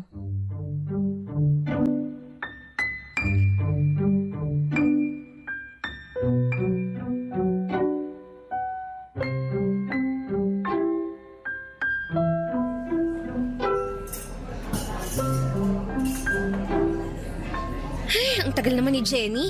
Kanina pa ako naghihintay sa kanya dito sa coffee shop eh. Mika? Justin? Sabi na ikaw yan eh. Sinong hinihintay mo? Boyfriend mo ba? Hindi. Si Jenny. May usapan kasi kaming magkikita kami ngayon dito sa coffee shop. Ang tagal nga niya eh. Okay lang ba kung makishare muna ako ng table habang hinihintay mo siya? Oo naman. Thank you. Oh, kumusta ka naman? Ayos lang.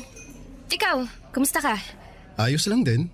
So, nagkaayos na kayo ng boyfriend mo? Oo. Doon na rin ulit ako nag-i-stay sa apartment namin. Mabuti naman kung ganun. Mika, sorry doon sa nangyari sa atin last time ha. Alam mo, na-realize ko na tama ka sa sinabi mo. Parang nasamantala ko nga yung kalasingan mo nun. Dapat hindi ko hinayaan na madala ako sa ginawa mo kasi lasing ka lang naman ng mga oras na yun. Ayos lang yun. May kasalanan din naman ako eh. Dapat hindi ako uminom ng marami at nagpakalasing kasi hindi ko talaga nakokontrol ang sarili ko. Kaya pasensya na rin kung nagkalat pa ako sa kondo mo. Hindi ka naman nagkalat doon. Umalis ka pa nga kaagad pagkatapos mong magbihis eh. Sa totoo lang, Justin, nahihiya ako sa ginawa ko kaya umalis na lang kaagad ako nun. Pero thank you pa rin kasi inasikaso mo ako hanggang sa umagang yun.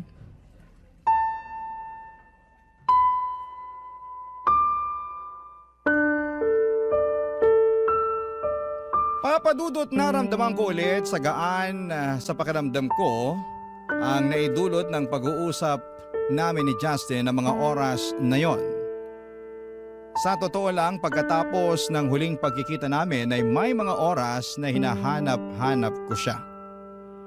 Hindi ko lang ini-entertain yung nararamdaman ko na yon kasi alam ko na mali talaga.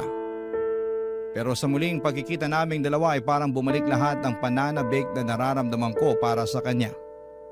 Sakto pa na hindi ako sinipot ni Jenny ng araw na yon kaya mas mahaba ang naging oras ng pag-uusap namin ni Justin. Marami kaming napagkwentuhan kasama na ang tungkol sa relasyon namin ni Aldrin. Naalala niya raw kasi yung iyako ng gabi na magkasama kaming dalawa. Nararamdaman niya raw ang pagod at stress ko ng mga oras na yon. Akala nga daw niya ay tuluyan na akong makikipaghiwalay kay Aldrin. Pero sinabi ko na ayoko na ring basta tapusin ang ilang taon na relasyon naming dalawa, Papa Dudut. Barangay Love Stories. Barangay Love Stories. Papa Dudut, naging madalas ang pagkikita at pag-uusap namin ni Justin noon. Hindi na lang tungkol sa relasyon namin ni Aldrin ang mga topic naming dalawa. Mga random topic na minsan nga ay wala ng kwenta pero pinag-uusapan pa rin namin. Nang mga panahon na yon ay naging mas busy naman si Aldrin sa trabaho. Kaya mas madalas ko pang ang kausap si Justin. Mas marami akong oras sa kanya kahit si Aldrin ang kasama ko sa bahay. Minsan nga ay pinupuntahan pa ako ni Justin sa opisina.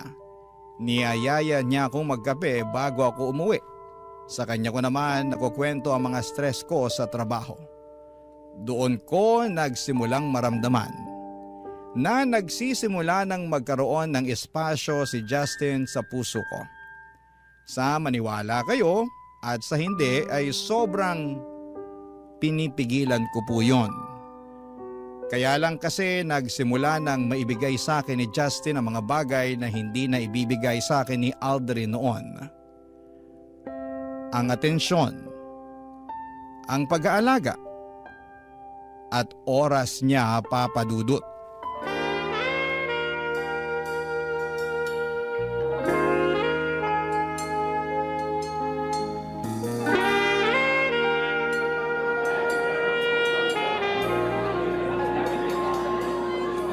Finally, nakapag-date din ulit tayo, Han. Oo nga eh.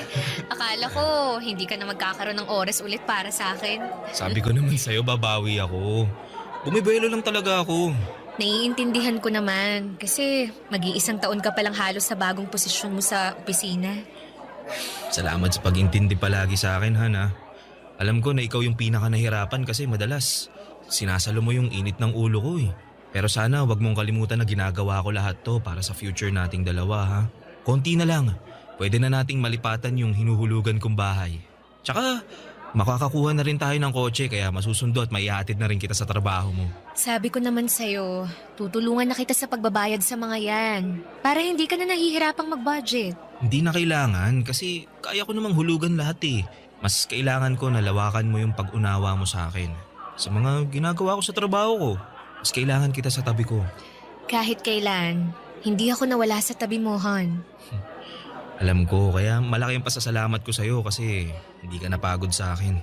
Kaya nga gusto ko sana na ibigay sa'yo to. Anong laman ng maliit na kahon na yan? Buksan mo para malaman mo. Sige. Han, para saan ang singsing na to? Han, gusto ko magsimula tayo ulit. But this time, gusto ko ibang level naman.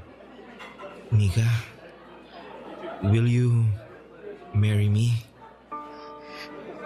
Oo. Siyempre, oo. I will. I will marry you, Aldrin.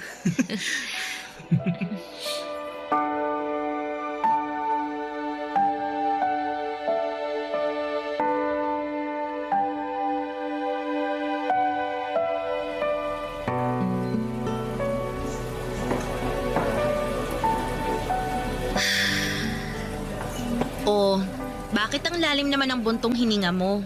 Tapos, kanina mo pa tinitingnan yung engagement ring mo. Wala lang. Wala lang, pero kanina ka pa napapatulala dyan. Magkwento ka na, dali. Makikinig ako. Anong chika yan, girl, ha? Wala naman akong chika, Jenny.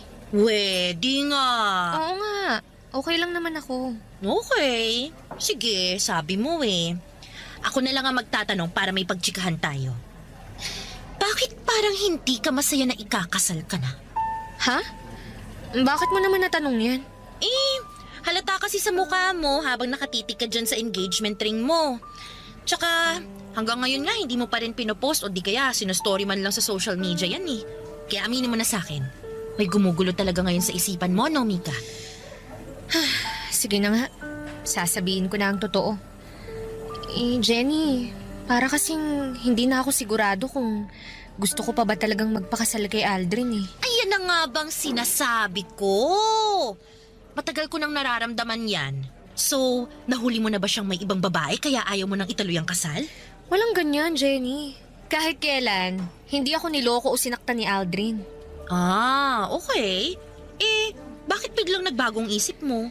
Hindi ko na kasi nakikita yung sarili ko na siya yung kasama ko habang buhay eh. Pakiramdam ko kasi hindi niya na ako maaalagaan ng maayos. Masyado siyang focus sa trabaho. Oo, alam ko na para sa aming dalawa din yun. Para sa akin o sa future namin. Pero hindi lang naman kasi yun ang kailangan eh. Kailangan ko rin ng presence ni Aldrin sa buhay ko. Gusto kong maramdaman na nakafocus siya sa akin at hindi lang sa future naming dalawa.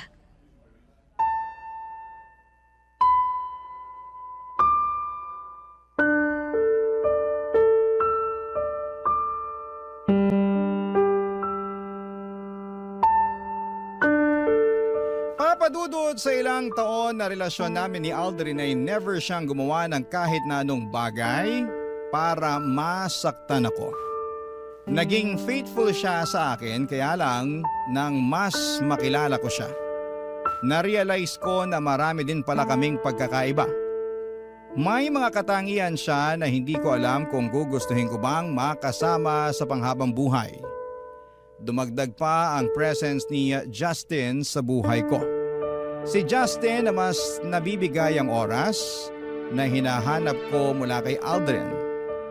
Pero mula nang tanggapin ko ang alok na pagpapakasal ni Aldrin sa akin ay naisipan ko na kailangan ko nang itama ang lahat sa buhay ko.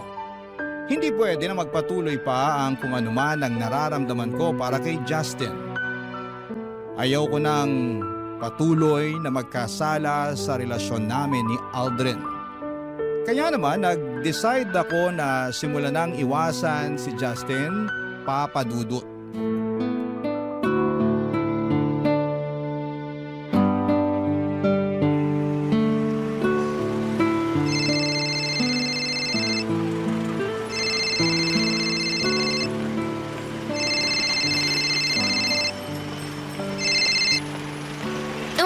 Napatawag ka? Itatanong ko lang kung pauwi ka na. Oo, kakalabas ko lang ng opisina namin. Bakit? Malilate kasi ako nang uwi sa apartment eh. May meeting pa ako ng 7 o'clock mamaya. Ganun ba? Pasensya ka na ha. Hindi kita masasabayan na mag-dinner. Ayos lang yun, Han. Nag-order na nga rin pala ako ng food para sa dinner mo. Pinakiusapan ko na lang yung kapitbahay na i-receive yung order kapag wala ka pa. Thank you, Han. Pero dapat hindi mo na ginawa yun. Pwede naman akong bumili ng pagkain bago ako umuwi eh. Pambawi ko man lang kasi ang sabi ko, sabay tayo magdi-dinner ngayon, di ba? Han, kailangan ko na rin bumalik sa loob ha. Tatawagan na lang ulit kita mamaya. Bye, I love you. Sige, Han, I love... Huh? Pinaba na pala niya. Ay, makapunta na nga sa may waiting shed para makasakay na ako ng taxi.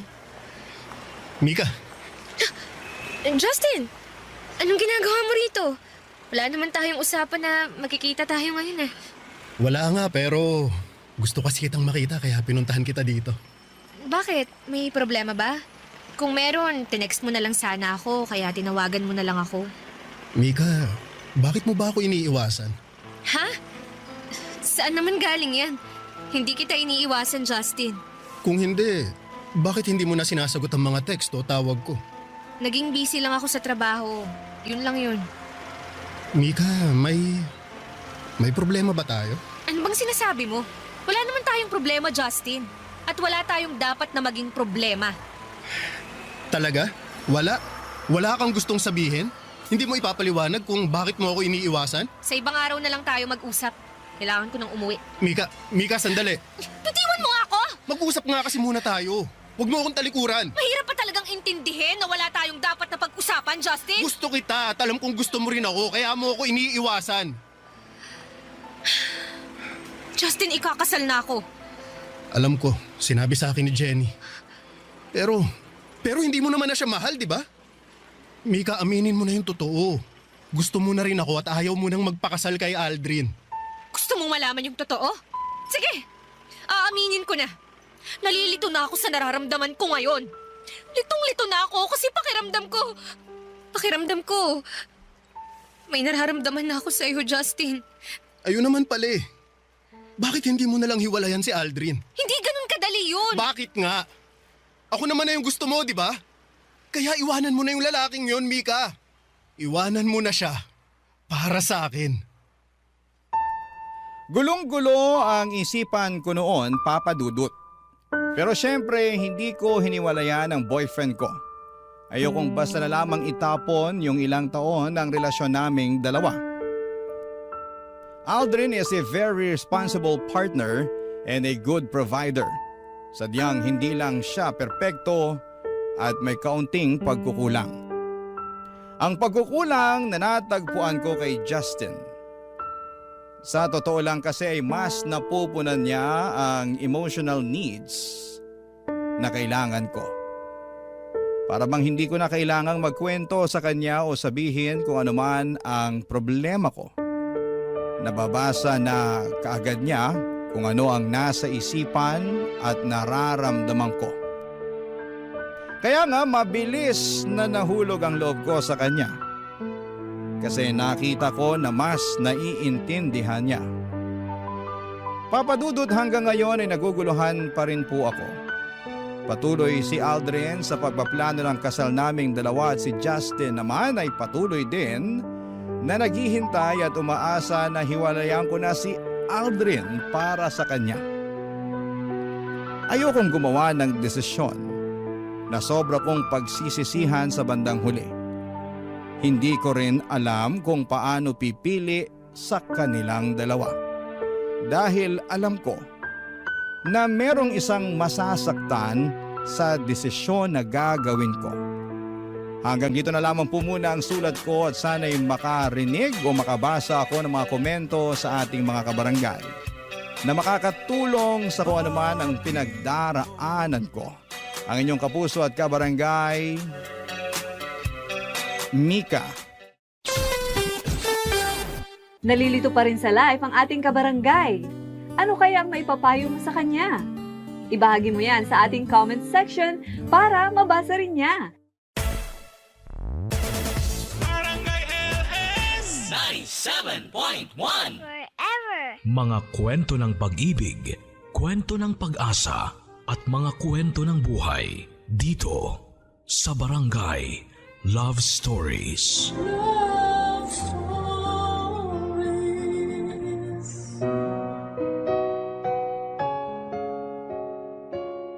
Kung marami ang nag-aasam ng anak ay meron ding iilan na hindi pa handang maging magulang.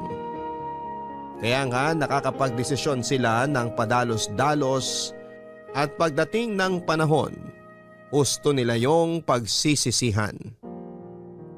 Ganyan ang eksaktong kapalaran ni Elena, ang ating kabarangay ngayong Sabado at naisin man niyang ibalik ang kahapon. Hinding-hindi na yon mangyayari at ang tanging magagawa na lang niya ngayon ay magsisi. Handa ka na bang makarelate sa kanya? Alamin natin yan sa kwento ng pag-ibig, buhay at pag-asa sa nangungunang Barangay Love Stories. Dear Papa Dudut, kumusta po? Itago niyo na lamang po ako sa pangalang Elena. 37 years old, taga Rizal at isang mananahe. Nakatira po ako sa bahay ng kapatid ko kung saan nagtatahi kami at nagbebenta ng mga damit pambahay, pambata, shorts, kurtina at mga punda ng unan. May pwesto rin po kami sa Tagaytay, Tiangge at online seller sa isang shopping platform. Bukod sa pananahe ay inaalagaan at binabantayan ko rin ang mga anak ng kapatid ko lalo kapag nasa Tiangge sila para magtinda. Close po kasi kami ng mga pamangking ko at parang nanay na rin ang turing nila sa akin. Masaya naman po ako kapag inaasikaso sila. Papa Dudut, thankful po kami sa mga blessings namin ngayon dahil kahit may pandemya ay unti-unti na po kaming nakakaraos sa araw-araw. Noong maliliit kasi kami ay sobrang hirap ng buhay. Nasa Tondo pa kami noon nakatira at napadpad na lamang sa Rizal dahil taga rito ang mga kamag-anak ni tatay. Kaya masasabi kong dito na rin ako nagkaisip. Namasukan bilang tindera ng isda at gulay si nanay sa isang talipapa sa bayan ng Angono samantalang tubero at karpentero naman ang hanap buhay ni tatay. 3 po kaming magkakapatid at ako ang panganay. Siyempre lahat ng magulang walang gusto kundi ang makapagtapos ang mga anak nila sa pag-aaral. Yun din ang pangarap sa amin ni nanay at tatay, Papa Dudut. Kaya ginagawa nilang lahat para maigapang lamang ang pang-araw-araw na baon at gastusin namin sa school. Lagi rin nilang pinapaalala sa amin na unahing makapagtapos bago mag-asawa. Simula bata ako ay tumatak sa akin ang bili na yon ng mga magulang namin. Kaya nga hanggat maaari ay iniiwasan kong i-entertain yung mga batang lalaki na nakikipagkaibigan sa akin. Wala po ako naging boyfriend mula elementary hanggang high school, kaya tuwang-tuwa si nanay at tatay sa akin. Lagi nila akong binibida sa mga kumari at kumpare nila na mabait at masunuring anak daw ako.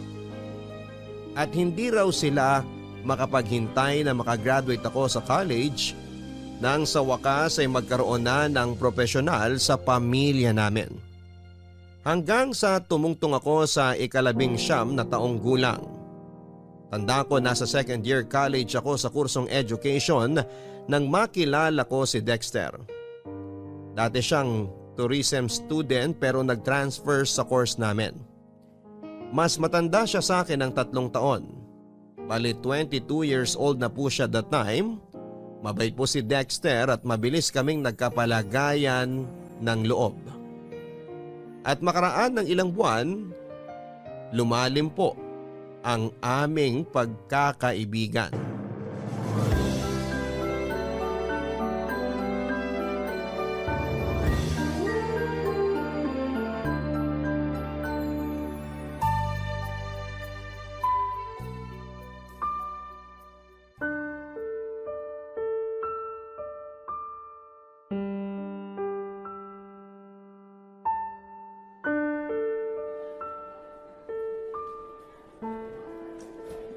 Dexter, ano ba?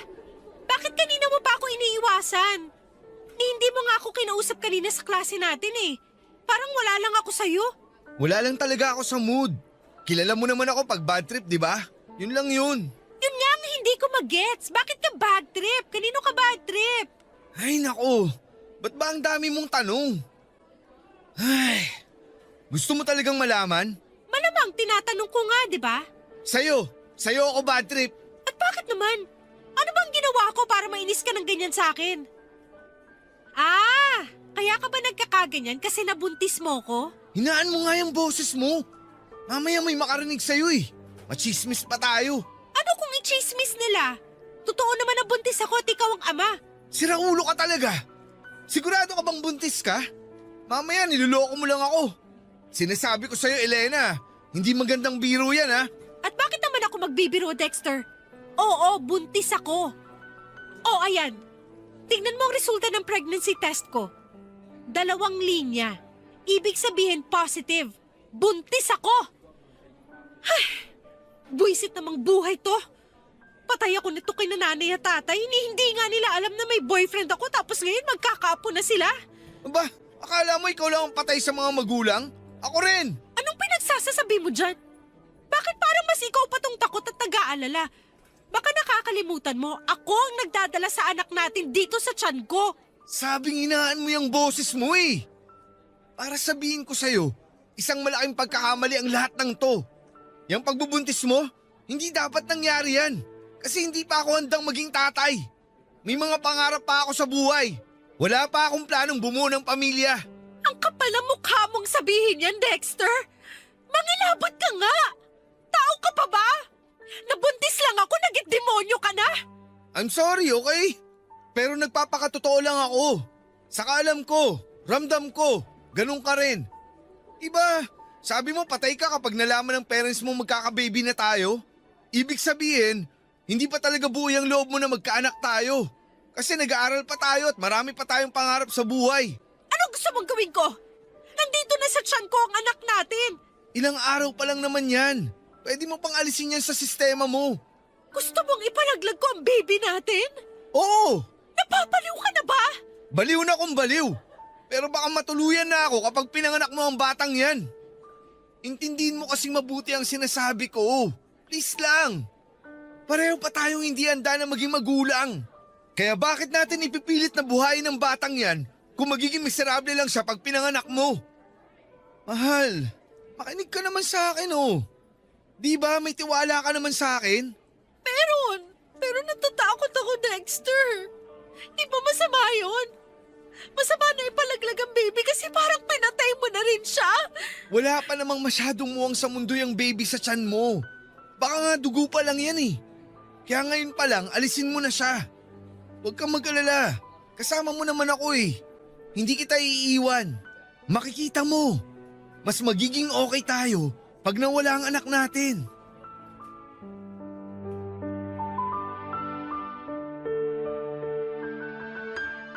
Papa Dudut, alam kong malaking kasalanan sa Diyos ang pagkakasundo namin ni Dexter na ipalaglag ang baby namin. Pero pareho po kaming lito at desperado ng panahon na yon. Siyempre masakit din sa akin yung reaksyon niya na hindi siya masaya at hindi pa siya handa sa responsibilidad ng pagiging tatay at padre de pamilya sa aming baby. Aaminin ko na para akong pinagsakluban ng langit at lupa dahil pinamukha niya sa amin ng magiging anak niya na malaking pagkakamali yung nangyari sa aming dalawa. Naging kami po ni Dexter, Papa Dudut, pero sekreto lamang po yun, lalo sa parents namin. Kung may nakakaalaman, mga barkada lang po namin at nag-promise naman sila na hindi ipagkakalat. Fast forward. Dahil sa aming kapusukan ay may nangyari sa amin at nagbunga po yun. Ang totoo ay hindi pa rin po talaga ako handa na maging magulang dahil meron pa akong pangarap na makapagtapos ng college. Maging lisensyadong guro at makapagturo. Hindi ko po yun matutupad kung meron akong anak na aalagaan. Kaya natuloy po ang pagpapalaglag ko sa baby namin ni Dexter sa tulong ng kakilala ng isang kaibigan namin. Pagkatapos noon ay bumalik po sa dati ang relasyon namin ni Dexter na parang walang nangyari. Kaya lang hindi pa nagtatagal simula nang mag-decide kaming alisin sa tiyan ko ang anak namin ay napansin ko na biglang nanlamig ang relasyon namin ni Dexter. Yun naman pala ay meron po siyang nilalanding babae na isang HRM student. Siyempre may tenga ang lupa, may pakpak ang balita. May nakapagtimbre sa akin na kakilala ko sa course na yon. Na napapansin nilang may katext lagi ang naturang babae at hindi nagtagal ay nalaman nila kung sino ang lalaking kalandian nito. Walang iba kundi si Dexter na boyfriend ko. Sobrang sama po ng loob ko, Papa Dudut, dahil kahit sekreto lamang ang pagiging mag-on namin ni Dexter, still kami pa rin po ang magkarelasyon. Galit na galit ko siyang kinumpronta ng araw na yon. Bakit mo ginawa yun, Elena? Ang kapal naman ang mukha mo tanungin kung bakit kita sinampal. Alam mo, kung Aray! tutuusin, Ano kulang ba? pa nga yan. Dapat sa'yo sinasaktan ng gusto. Napakasama mo. Pwede ba? Tigilan mo na ang kasasampal sa akin. Ano ba kasing ginawa ko? Nambababae ka! Yan ang ginagawa mong animal ka! Akala mo ba bobo ako? Tanga? Inosente? Akala mo yata ganong klaseng babae ako pwes nagkakamali ka! Huling-huli ka na! May ebidensya ako rito ng mga pictures nyo na palihim na nag-uusap kapag di tayo magkasama! Aminin mo na kasi, niloloko mo akong lintik ka! Okay, sige! Inaamin ko! Napakasama mo, Dexter! Napakademonyo mo! Elena, ano ba? Kung mag-eskandalo ka ng ganyan, baka patulan na talaga kita. Mahiya ka nga. Mamaya may makarinig pa sa atin tapos isipin nag-aaway tayo. Aba, bakit? Mukha ba tayo nagkakasiyahan dito ngayon? Tsaka teka nga, bakit parang ang yabang mo pa dyan? Inamin mo na nga na nambababae ka pero parang ang dating normal lang yun sa'yo? Paano naman kasing hindi ako titingin sa iba? Ganyan ang ugali mo. Habang tumatagal, nakakabwisit ka na, alam mo ba yon? Ang dali mong magselos. Lahat na lang pinagseselosan mo. Barkada ko, classmates natin. Tapos nasasakal na rin ako sa relasyon nating dalawa.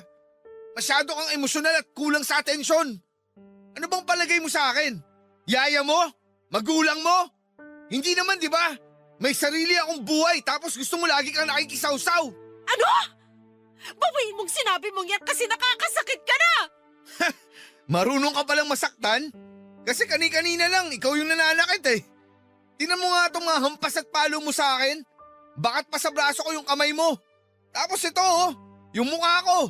Sigurado akong pulang-pula na sa sampal mong gaga ka. Ano na lang sasabihin ko sa parents ko pag nagtanong sila kung na paano to? Hindi ko naman yan gagawin sa'yo kung naging matino ka lang sana. At hindi ka nang bababae. Tigilan mo na nga ang paninisi sa akin.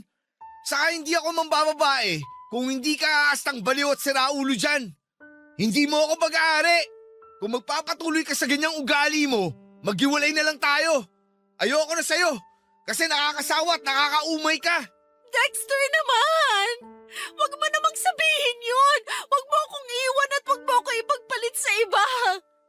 Hindi ko kasi kaya kapag nangyari yun, please lang! Ang gusto ko lang naman, ako lang! Ayoko nang may kahati sa'yo kasi sakit ka lang dapat! Baliw! Sira ulo! Sinabing hindi mo ako pag-aari, lintik ka! Mabuti pa, dyan ka na!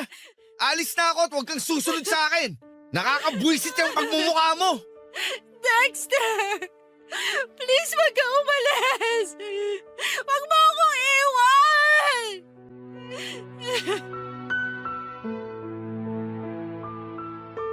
Yung masama na ang loob ko kay Dexter lalo pong sumama pagkatapos ng pagtatalo naming yon, Papa Dudut. Sa isip ko sa aming dalawa ako at wala nang iba ang mas may karapatang magalit at maghinanakit dahil sa katarantaduhan niya. Pero bakit parang ang ending ay kasalanan ko kasi masyado akong clingy sa kanya at pakiramdam niya ay nasasakal na siya.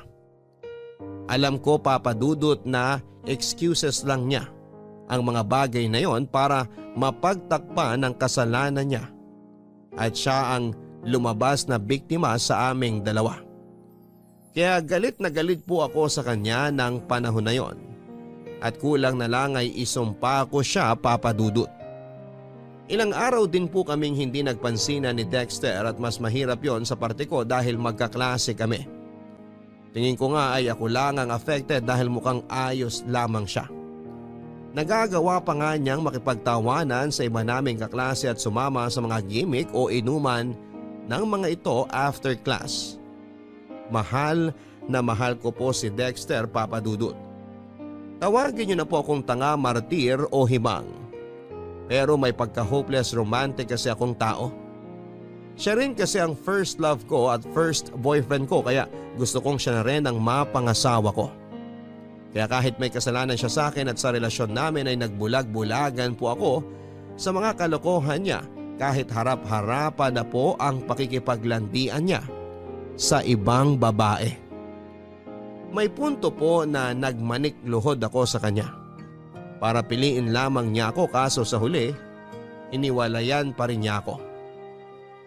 Hindi ko po kayang ipaliwanag yung sakit na nararamdaman ko ng panahon na yon. Daig ko pa ang sinaksak ng libu-libong patalim sa dibdib, sa braso, sa binti at sa katawan, pero buhay pa rin ako at nasasaktan. Hindi po ako kaagad nakapag-move on lalo na nang mag-drop out si Dexter sa pag-aaral. At nawala na lang bigla. Ang resulta, nawalan po ako ng gana. Tumigil na lamang ako sa pagpasok sa klase namin at hindi ko na natupad ang pangarap ng mga magulang namin na makapagtapos ako sa kolehiyo. Papa Dudut, disappointed po kasi sa akin ng parents namin at kitang-kita ko ang kalungkutan sa mga mata nila nang mag-decide akong tumigil na ng tuluyan sa pag-aaral. Nahihirapan po kasi akong mag-concentrate sa klase namin at para bang gusto ko na lamang magkulong sa bahay namin at magmukmok. Siyempre, palaisipan sa pamilya ko ang pinagdadaanan ko ng panahon na yon. Akala pa nga ni nanay ay may sakit ako. Kaya nangutang pa siya sa amo niya ng pera. Mapa-check up lamang ako sa doktor. Pero normal po ang mga medical test result ko. Kaya nakahinga ng maluwag si nanay. Sinabi ko sa kanya na huwag na siyang mag-alala sa akin dahil magiging okay din ako. Pagkalipas ng ilang buwan ay nag-decide po ako na tigilan na ang pagmumukmuk ko. Pero imbes na bumalik ang gana ko sa pag-aaral ay naisipan ko maghanap ng mapapasukang trabaho para makatulong sa mga magulang namin. Nag-apply po ako sa mga convenience store at swerteng natanggap ako bilang cashier. Tapos ay nagtrabaho din po ako sa fast food bilang all-around crew. Hindi nagtagal ay niyaya po ako ng isang agent na nagre-recruit ng panahon na yon sa fast food ng isang mall kung saan ay nakatambay lang naman ako at naghihintay sa kaibigan ko. Bale, sinama niya ako sa grupo ng mga ino-orient nila para maging call center agent. At dahil kahit papaano, tiwala naman ako sa English at pronunciation ko ay sinubukan ko. Tapos nakapasa po ako at nag-start na mag-training. Nang maging regular po ako at sumisweldo na ng mataas kesa sa dati kong trabaho, nakatulong na po ako sa mga gastusin namin sa bahay at pagpapaaral sa mga kapatid ko. Kahit papaano ay naging proud po ako sa sarili ko dahil nakikita kong nagkakaroon ng direksyon ng buhay ko. 1.5 taon na po ako noon bilang call center agent nang maglaro ang tadhana. Kung kailan kasi tuluyan na ako naka-move on kay Dexter na first love and first boyfriend ko, ay saka naman biglang nag-cruise ang landas naming dalawa, Papa Dudut.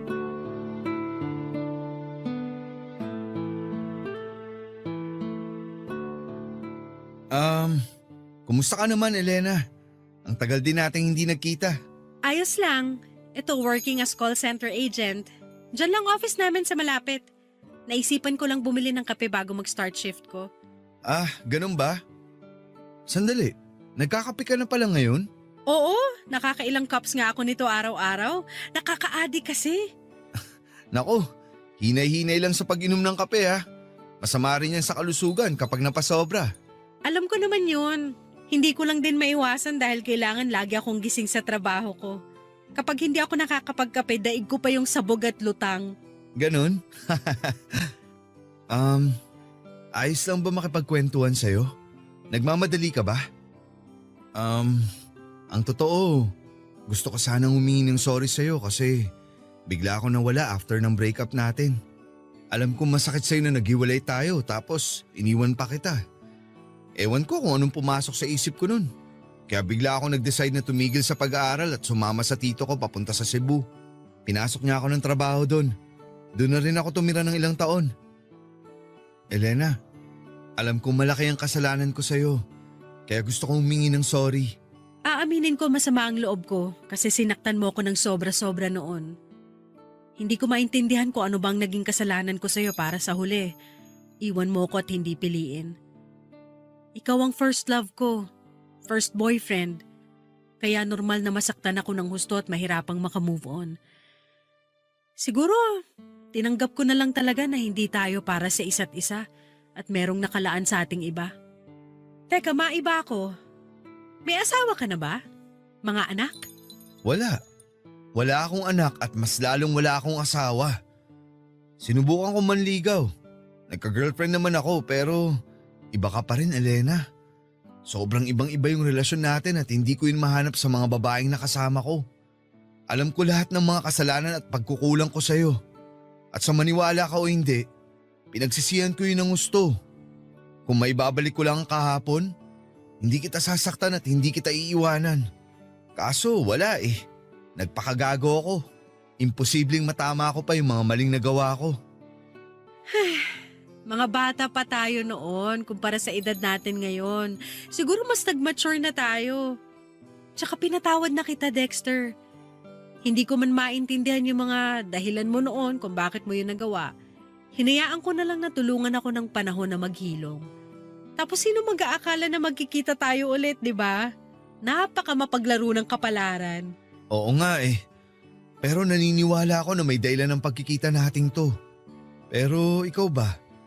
Meron ka na bang asawa o kahit man lang boyfriend? Wala akong asawa.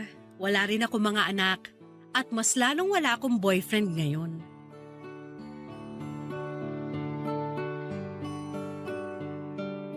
Papa Dudut, naniniwala po ba kayo sa kasabihan na first love never dies?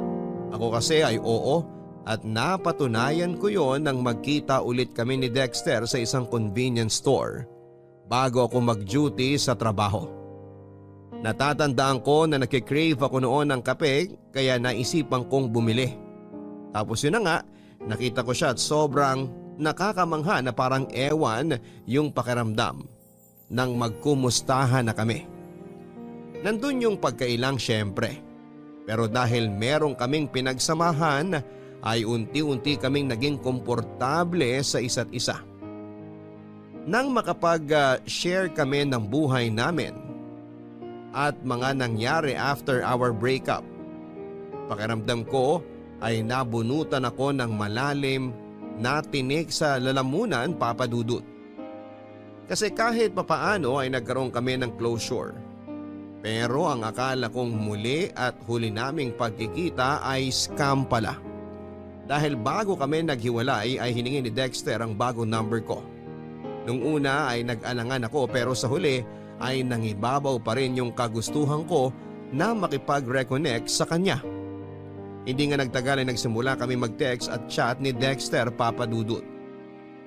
Aaminin ko na para kaming bumalik sa unang beses na nagkakilala kami kung saan bago sa amin ang isa't isa. Nakakatuwa at nakakakilig lang sa pakiramdam. Tulad noon, mabilis lang din kaming nagka-developan ni Dexter, Papa Dudut.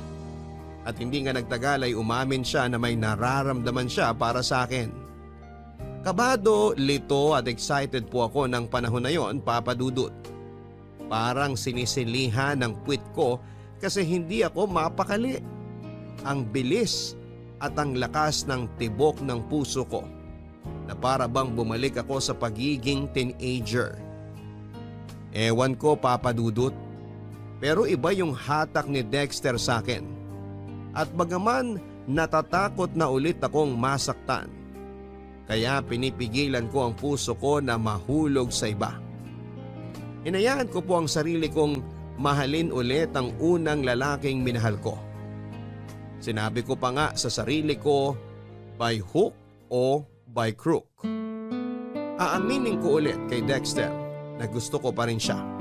At nangyari yon, nangyayain niya akong makipag-date sa kanya, Papa Dudut.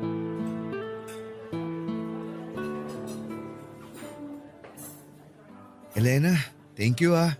Thank you saan? Sa pagpayag mong lumabas kasama ko. Bakit naman ako hindi papayag? Siyempre, hindi kasi ako sigurado kung, alam mo na, kung pareho pa rin tayo ng nararamdaman sa isa't isa. Ano ba to? Ang totoo kasi niyan, may feelings pa rin ako sa'yo. Tulad ng sinabi ko nung nagkita ulit tayo, iba ka sa lahat. At hindi ko mahanap sa iba yung katulad ng relasyon natin dati. Kaya nga sabi ko sa sarili ko, ngayon na nagkita ulit tayo, parehong single at walang commitment tapos pumayag ka rin makipag-date sa akin ayoko nang sayangin yung pagkakataon na binigay sa akin ng Diyos para bumawi sa'yo at itama ang mga mali ko. Sana hindi ka masyadong nabigla sa mga sinabi ko, Elena. Ano ka ba? Ayos lang. Actually, hindi lang ikaw ang may gustong aminin. Ako rin. May aaminin ka rin? Ano yun? Nakikinig ako. Ikaw rin kasi, malakas pa rin ang impact mo sa akin. Ewan ko ba? Hindi ko may paliwanag. Nung naghiwalay tayo, ginawa ko talaga lahat para kalimutan ka. May mga nanligaw sa akin, oo, pero hindi pa rin kita mapakawalan sa puso ko. Siguro nga kinukumbinsi ko lang ang sarili ko na nakamove on na ako sa'yo, na nakamove on na ako sa relasyon natin, kahit hindi naman talaga. Masaya ako nung nagkita ulit tayo. Kabado rin syempre kasi hindi pa ako ready na marinig mula sa'yo na pamilyado ka ng tao. Pero matapos mong sabihin na wala pang ibang babaeng nakahihigit sa akin dyan sa puso mo, umasa ako na baka may chance pa tayo, Dexter. Tingnan mo nga naman oh. Nakakatuwang isipin na sinadya talaga na magkita tayo ngayon para bumawi sa isa't isa. Pangako, Elena, magiging mas mabuting boyfriend ako. Ngayon na tama na ang panahon para sa ating dalawa. Walang araw na hindi ko ipagsisigawan sa mundo kung gaano ako kaswerte na dumating ka sa buhay ko. Yun eh, kung hahayaan mo akong ligawan kita. Ano, payag ka? Walang problema. Pumapayag ako. Basta promise mo sa akin na hindi mo na ako sasaktan katulad dati. Kasi kahit paano may takot pa rin sa puso ko. Pero syempre mas nananaig yung pagmamahal ko para sa'yo. Mahal din kita, Elena. Sobrang mahal. Pangako, magiging good boy na ako. Araw-araw kitang uunahin. Tiwala na akong mas magagawa at mapapatunayan ko na yun ngayon. Kasi nasa tamang edad na ako. Di hamak na mas mature na ako mag-isip kaysa noon. Kaya huwag kang mag-alala. Ligtas ka sa akin. At salamat pala sa pagkakataon. Huwag ka nang mag-thank you. Reserve mo na lang yan pag sinagot na kita. Ang tanong, sasagutin nga ba kita? Teka, di ba mutual na yung feelings natin? Oo, pero depende pa rin yun sa panliligaw mo. Naisip ko kasi baka magbago pa ang isip ko kaya dapat galingan mo. Matagal na yata akong magaling. Alam mo yan. Oo, at mayabang din. Kumain na nga tayo bago pa lumamig tong mga pagkain. The best daw ang steak nila rito. Oh, heto, tikman mo. Susubuan kita.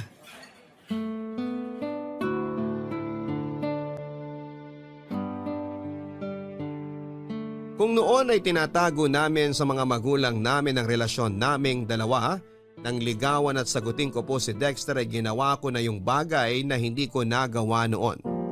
Yon ay ang ipakilala siya sa pamilya ko. Lalong-lalo na kina nanay at tatay. Kabado po kaming pareho nang dalhin ko siya sa bahay namin pero naging maayos naman ang pagkikita nila ng parents ko at ang pagtanggap sa kanya ng pamilya ko. Malaking bagay po yon sa amin dahil mas maluwag ang kahit na anong relasyon kapag tanggap kayo ng mga magulang ninyo.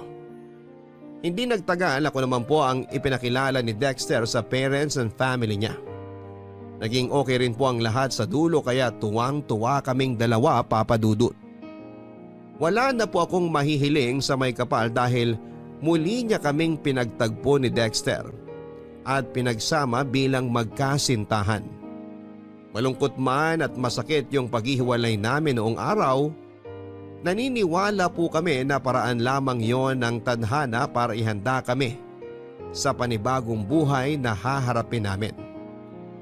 Ang tinutukoy ko po ay yung noong nag-decide kami ni Dexter na mag-live-in na at bumuo ng pamilya. Payag din naman po ang mga parents namin dahil pareho na kaming nasa tamang edad at may trabaho. Kaya na naming buhayin ang magiging anak namin, Papa Dudut. Kaya naman malakas ang loob namin. Walang pagsidlan yung kaligayahan ko sa puso ko matapos naming tumira sa isang bubong. Nangako si Dexter na balang araw pakakasalan niya ako. Kaya naman pinanghawakan ko yon, Papa Dudut. Pero that time ay hindi po namin priority ang wedding dahil gusto na po naming magkaanak. Papa Dudut, dream come true po ang pagsasama namin ni Dexter sa iisang bubong. at pangarap na bumuo ng sarili naming pamilya. Siyempre, umiidad na kami at kailangan na naming maghabol para naman hindi kami mapag-iwanan sa biyahe. Karamihan kasi sa mga common friends namin ay may mga anak na. Oo, nandun yung inggit kaya nga ang magka-baby ang priority namin that time. Ang sabi ko noon sa sarili ko ay tama na ang panahon at pagkakataon kung saan ay pwede na kaming bumuo ng sarili naming pamilya. Kaya simula noon ay ginabi-gabi po namin ni Dexter ang pagsisiping Papa Dudut. Umaasa po kasi kami na makakabuo kami kaagad kapag ginawa namin yon. Lumipas nga ang ilang buwan at wala pa ring nabubuo sa sinapupunan ko, Papa Dudut. May punto na pareho na kaming frustrated ni Dexter dahil consistent naman ang sex namin. Tapos pareho rin kaming healthy and capable. Alam ko yon dahil yon ang pakiramdam ko, Papa Dudut. Regular din kasi ang menstruation ko kaya dapat mas malaki yung chance na mabuntis ako. Pero lagi pong negative ang resulta ng pregnancy test kaya nalungkot kami ng husto. May isang beses na na-delay ako sa menstruation ko at akala namin ay buntis na ako. Deep inside ay nagsa-celebrate na kami ni Dexter dahil umaasa kaming sa wakas ay dininig na ng Diyos ang matagal naming panalangin sa Kanya. Pero pagkaraan ng 2 araw, niregla po ako, Papa Dudut.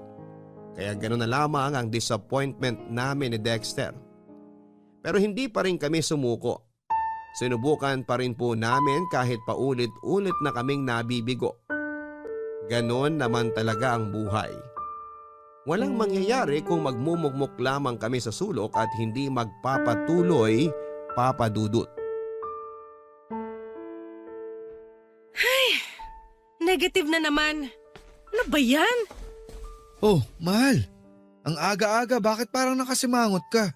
Sino bang hindi sisimangot? Negative na naman ang result ng PT ko, mahal. Tingnan mo, pangatlong beses ko na yan ngayong araw. Mahal, huwag ka naman stress. Ikaw din ang mahihirapan kapag inisip mo pa ng gusto. Paano hindi ako masistress? Ang tagal na kasi nating sinusubukan. Kaso wala pa rin. Bakit yung ibang kakilala kong babae, isang beses pa lang may nangyari sa kanila ng mga partner nila pero buntis na agad sila? Bakit tayo? Hindi ko rin alam pero baka hindi pa talaga binibigay sa atin. Alam mo, malapit na akong maniwala na karma natin to kasi pinalaglag natin ang unang baby natin noon, mahal. Ano bang pinagsasasabi mo? Naisip ko lang naman. At bakit bigla mo namang naisip yan? Pareho naman natin ginusto na ipalaglag ang baby natin noon ah. Kasi hindi pa tayo handang maging magulang. Wala pa tayong kakayahan noon. Di tulad ngayon. Hindi mo kailangan magtaas ng boses dahil naririnig kita at naiintindihan ko ang point mo. Ang akin lang kasi, naniniwala pa rin naman ako sa karma. At paano kung ito na yun, di ba? Kaya hirap tayo makabuo dahil nga kinakarma na tayo. Karma ka dyan. Kasabihan lang yun. Hindi yun totoo. Pwede ba? Huwag ka nga magpapaniwala sa mga karmang yan. Dami mong papaniwalaan yan pa talaga. Bakit ba hindi mo ako mag-gets? Siyempre babae ako. Kung frustrated ka dahil kahit anong gawin natin hindi pa rin tayo makabuo, pues mas frustrated ako. Ikaw lang ang gumagawa ng ikagaganyan mo, Elena. Oo, katulad mo, busit ako. Pero nasa katinuan pa rin ako. Sinasabi mo bang baliw ako, ha, Dexter? Aray! Ano? Sumagot ka! Bakit ka ba nananakit? Wala naman ako sinasabing ganun ah. May narinig ka ba lumabas sa bibig ko? Sa'yo kaya mismo nang galing yun, Elena. Parang gago naman talaga to, oh. At ako pa talaga ang gago, ha? Niya ka? Wala ka nga sinasabi pero yun na rin ang punto mo. Palagay mo sa akin, mahina po make-up? Aray! Sumusobra ka na! Grabe ka! Lumuwag na naman yata yung tornilyo mo sa utak. Ang aga-aga, ganyan ka. Makaalis na nga muna rito sa bahay. Diyan ka na! Buisit! Dexter! Bumalik ka rito! Hindi pa tayo tapos mag-usap!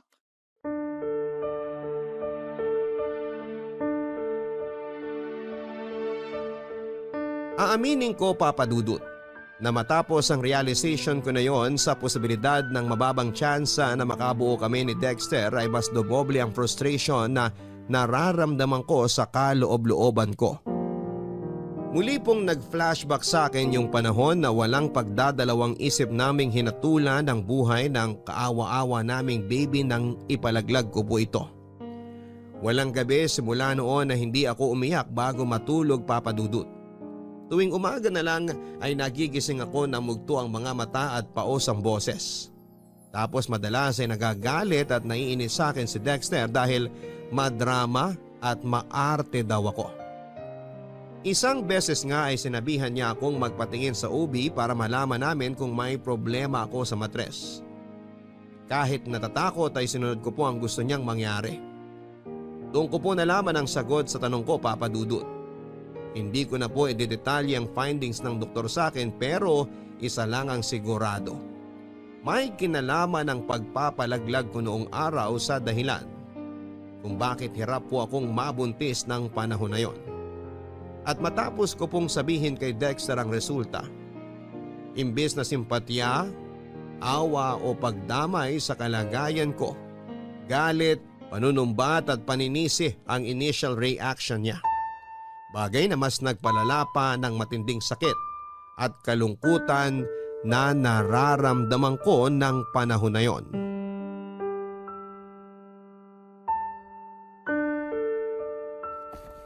Dexter, pwede ba huminahon ka lang? Tsaka ano bang ginagawa mo? Bakit mo iniimpake ang mga damit mo? Huminahon? Paano ako hihinahon? Sige nga! Pagkatapos mong sabihin sa akin na nagka-problema yung matres mo dahil sa pagpapalaglag mo noon, ano bang reaksyon ang inaasahan mo? Matuwa? Pwes, tong mukhang to, tuwang-tuwa ba?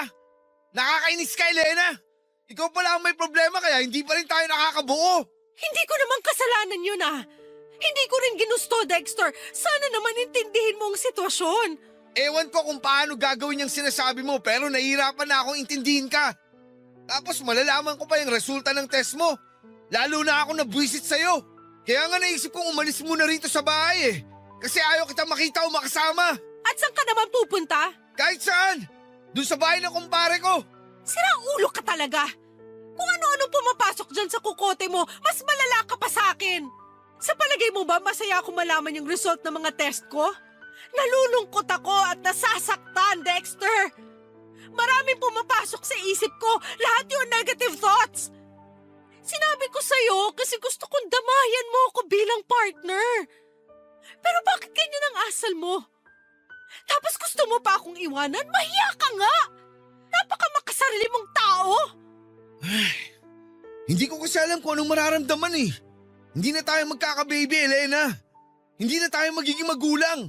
Hindi sa hindi, pero mababa lang ang chance. Eh di ganun din yun. Kasalanan mo talaga to eh. Ewan ko sa'yo, hindi ka nakakaintindi. Mababa ang chance pero hindi ibig sabihin 0% na ang posibilidad na makabuo tayo. Please, Dexter. Alam ko nabibigla ka lang kaya ganyan ang reaksyon mo. Pero naniniwala naman ako na kapag hindi tayo sumuko o huminto, magkakatotoo rin ang pangarap natin magka-baby. Magkakaanak rin tayo. Wala namang imposible basta willing lang tayong sumubok ulit. Huwag mo na akong pasahin kung sa dulo paulit-ulit lang din tayong mabibigo, Elena. Huwag mo kasing isipin na mabibigo tayo, Dexter. Huwag kang nega, okay? Tsaka partners tayo rito. Tapos bigla mo akong iiwanan. Nangako ka sa akin na hindi mo nagagawin namang iwan. Nakalimutan mo na ba? Nakakasama ka ng loob.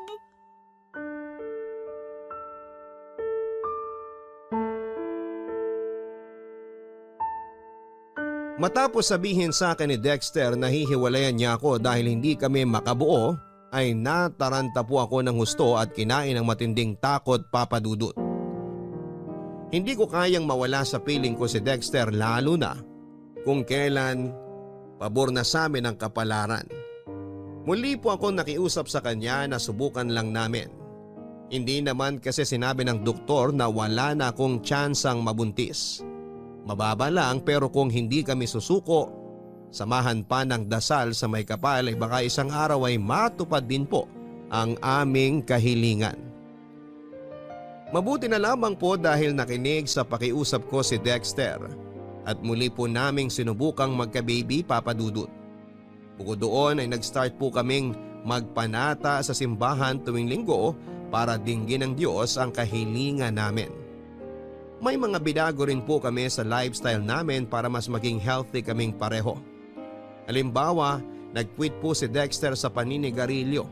Ako naman ay iniwasan na ang labis na pagpupuyat sa gabi kaya nagpalipat na rin po ako ng shift sa umaga. Hindi na rin ako masyadong nagkakape at mas madalas akong kumakain ng gulay at masusustansyang pagkain. Mabilis po na lumipas ang 2 taon na punong-puno ng pag-asa at pagkabigo. Sa wakas, nangyari ang matagal na naming gustong mangyari ni Dexter. Yon ay nang mabuntis na ako, Papa Dudut. Sobrang saya po naming dalawa ni Dexter, Papa Dudut. Dahil sa wakas ay nagkatotoo na ang matagal naming hiling. At yon ay nang sabay naming makita ang 2 guhit sa pregnancy test kit na ilang beses naming inulit makasigurado lamang na tama at positibo talaga ako. Naiyak pa nga ako noon matapos yakapin ng mahigpit ni Dexter, Papa Dudut. Kasi sino ba naman ang hindi magiging emosyonal, hindi ba?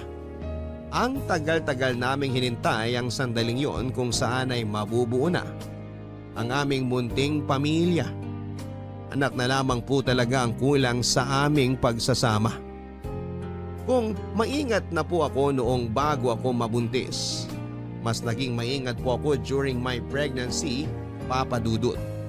Ganon din si Dexter sa akin hanggat maaari ay lagi niya akong sinasamahan sa check-up ko sa OB ko. May point na pinag-resign niya rin ako sa work para hindi nakukompromiso ang kalusugan ko, pati na ang baby. Hindi nga nagtagal ay unti-unti po akong nagkaroon ng baby bump kaya lalo kaming naging masaya at excited ni Dexter. Mabilis po na lumipas ang ilang buwan, kabuwanan ko na. At ng araw na mga anak ako, nasa tabi ko lamang po si Dexter, Papa Dudut, kaya nabawasan yung takot at pangamba ko. Hi, mahal. Handa na ang hapunan. Thanks, mahal. Kaso parang hindi ko kayang umalis sa tabi ng baby natin. Tingnan mo kung gaano siya ka-cute. Naku! Oo nga eh. Ang himbing ng tulog niya. Para siyang anghel. Ilang araw pa lang tayong nakakauwi rito sa bahay galing ospital. Pero mukhang komportable na siya agad. Akala ko nga maninibago siya eh. Mukhang mabilis naman siyang naka-adjust. Ay, hanggang ngayon hindi pa rin ako makapaniwala na may baby na tayo, mahal. Dati hinihiling at pinagdarasal lang natin siya pero ngayon tingnan mo, kapiling na natin siya. Kahit ako hindi rin makapaniwala, mahal. Minsan nga tinatapik-tapik ko pa ang mukha ko kasi baka nananaginip lang ako. Sampalin mo nga ako para magising na ako kung panaginip man to. Patawa ka rin, no? Seryoso ako doon. Pangako, gagawin ko ang lahat ng makakaya ko. Maibigay lang sa anak natin ang lahat ng pangangailangan niya. Alam kong hindi ako perpektong tatay, pero sisiguruhin kong hindi ako magkukulang. Magtatrabaho ako ng mabuti at kikita ng pera para paghandaan ang kinabukasan niya. Alam ko namang gagawin mo yon dahil mahal mo ang anak natin, Dexter. Hindi lang mahal, sobrang mahal. Ang tagal natin siyang hinintay. Akala natin hindi na siya darating. Pero mabuti na lang hindi tayo sumuko. Salamat, Elena, kasi hindi mo rin ako sinukuan ng mga panahon na ayoko na. Ay, nahihiya talaga ako sa iyo eh. Dahil sa inasal ko ng mga panahon na yon. Naduwag ako. Para akong hindi lalaki. Alam ko na kung may pagpipilian ka, hindi mo naman yun sasabihin. Lito at naguguluhan ka lang din noon. Naiintindihan kita, mahal. Ngayong natupad na ang pangarap natin maging isang buong pamilya, wala na akong mahihiling pa. Ako rin. Ikaw at ang anak lang natin sapat na mahal. Walang gabi simula nung malaman kong buntis ako sa kanya na hindi ako nagpasalamat sa Diyos. Akala ko hindi niya pakikinggan ang panalangin ko dahil nakagawa tayo noon ng kasalanan. Pero totoo na mapagpatawad siya dahil binigay niya sa atin ang anak natin. Hindi lang ikaw may pangako kay baby, mahal. Ako rin meron. Anak, salamat kasi dumating ka sa buhay namin ng papa mo. Hindi mo alam kung paano mo kami binago. Dahil sa'yo, nagkaroon ng direksyon ng buhay namin. Dahil sa'yo natupad ang pangarap namin ng papa mo na magkaroon ng pamilya. Ikaw ang kukumpleto sa amin, anak. Pangako, aalagaan, mamahalin at ibibigay namin lahat ng pangangailangan mo. Tama ang mama mo, anak. Mahal na mahal ka namin. Sobrang mahal ka namin. Totoo po na malaki ang nagbago sa buhay at pagsasama namin ni Dexter, Papa Dudut, matapos dumating ang aming anak. Mas naging responsable kaming magulang dahil gusto naming ibigay ang best namin para sa kanya. Kapansin-pansin din na mas ginanahan si Dexter sa pagtatrabaho dahil nag-promise siya sa amin ng anak niya na ibibigay niyang lahat ng pangangailangan namin. Papa Dudut, ako naman ay naging mas responsableng nanay. Bukod sa pagdating ng baby namin at tuluyang pagiging buo ng aming pamilya. Meron pa pong isang blessing na dumating sa buhay namin ni Dexter. Yon ay walang iba kundi ang maikasal kami at ganap na naging mag-asawa. Mabilis po na lumipas ang 3 taon. Naging masaya po ang aming pamilya, Papa Dudut. Kaso sino mag-akala na panandalian lang pala ang kasiyahang yon dahil nang sumunod na taon, nangyari ang ni sa hinagap ay hindi namin inaasahang mangyari ni Dexter. Yon ay matapos na ma-diagnose na may leukemia ang anak namin. Papa Dudut, dahilan para bawian po ito ng buhay during her medication. Masyado pong mabilis ang mga pangyayari at wala sa amin ni Dexter ang nakapaghanda. Bilang magulang na namatayan ng anak, kulang po ang salitang masakit para i-describe ang nararamdaman namin ng husband ko, Papa Dudut. Nang mga panahon na yon ay parang gusto na rin naming mamatay. At hanggang sa libingan ng anak namin ay hindi po namin siya mapitawan. Ngunit kasabay ng pagkawala ng anak namin, meron pa po palang matinding pagsubok na darating sa buhay at pagsasama namin ni Dexter. Bagay na lalong nagpadurog sa puso ko, Papa Dudut.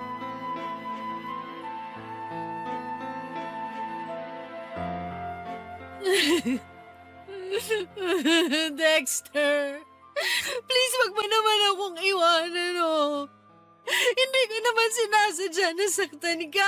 Nainis lang talaga ako sa sinabi mo na tamad ako at wala akong ginagawa dito sa bahay natin. Ganyan ka naman eh. Bigla ka na lang nananakit tuwing naiinis ka. Tignan mo nga tong labi ko. Pumutok na naman sa sampal mo. Saka totoo namang tamad ka. Hindi ka nga nagluluto para may makain na ako pagdating ko galing sa trabaho. Maghapon ka nga rito sa bahay natin. Wala ka namang ginagawang kapaki-pakinabang. So wala akong ganang kumilos, anong gusto mong gawin ko? Idadailan mo na naman ba ang pagkamatay ng anak natin kaya nagkakaganyan ka pa rin? Elena, ilang buwan na yun. Hanggang ngayon ba hindi ka pa rin nakaka-move on? Sinaulo ka ba? Paano mo nasasabi tungkol sa bagay na yan na para bang napakadaling gawin? Anak natin ang namatay, Dexter, hindi kung sinong bata dyan! Alam ko yun. At hanggang ngayon masakit pa rin sa akin ang lahat. Kaso lalo ako nahihirapan dahil sa'yo. Napakadrama mo masyado. Lagi kang umiiyak. Napapagod na akong aluhin ka, Elena. Kaya iiwan mo na naman ako. Ganun ba yon? Ay, hindi ko alam. Naguguluhan ako. Pero isa lang ang sigurado. Tuwing nandito ako sa bahay, naalala ko ang anak natin. Kung pwede nga na hindi na ako umuwi rito para makalimutan ko na siya kaagad. Ano bang kasalanan natin? Bakit kailangan tayong paglaruan ng tadhana? Bakit kailangan kunin ang anak natin ng maaga? Ni hindi pa nga nagtatagal mula nung ibigay siya sa atin tapos gano'n na lang kadali na binawi siya sa atin. Kahit sa ang agulo ko tingnan, hindi makatarungan. Kasalanan mo talaga to, Elena! Ano? Bakit ako? Hindi mo kasi inalagaan ang anak natin. Diba? Nangako ka na babantayan mo siya. Nasisiguruhin mo ligtas siya. Pero bakit dinapuan pa rin siya ng ganong klaseng sakit? Bakit namatay pa rin siya at nawala sa atin? Nasisiraan ka na ng ulo. Tsaka ginawa ko naman ang lahat para alagaan siya ni hindi ko nga pinapakagat Hanggat sa lamok ko pinadadapuan sa insektong anak natin tapos ang kapal na mukha mong sisihin ako at sumatan ako na pinabayaan siya? Maya ka nga, Dexter! Kahit na anong sabihin mo, kahit na anong katuwiran mo, hindi na may babalik ang buhay ng anak natin, Elena. Naisip ko, wala na rin saysay na magsama pa tayo sa isang bubong. Kaya nakapag-desisyon na ako iwanan ka. Dexter naman! Ngayon mo pa talaga naisip yan samantalang dapat nga magkasangga at magkasama tayo sa buhay. Wala na ang anak natin. Pati relasyon at pagsasama natin bilang magkasama gusto mo rin mawala at masira? Bakit naman ganyan? Wala naman akong kasalanan na tulad mo nagluluksa rin ako. Tulad mo namatayan din ako ng anak. Huwag ka naman maging unfair sa akin. Huwag mo akong dramahan, buwisit ka! Dexter! Dexter, please naman huwag kang umalis! Huwag mo akong iwan, oh! Please, Dexter! Nagmamakaawa ako sa'yo! Magbabago ako! Hindi na kita sasaktan! Magiging masipag na rin ako rito sa bahay! Please naman, Dexter! Huwag ka nang umalis! Maawa ka naman sa akin! Wala na nga ang anak natin! Tapos ikaw mawawala rin! Hindi ko na kakayanin!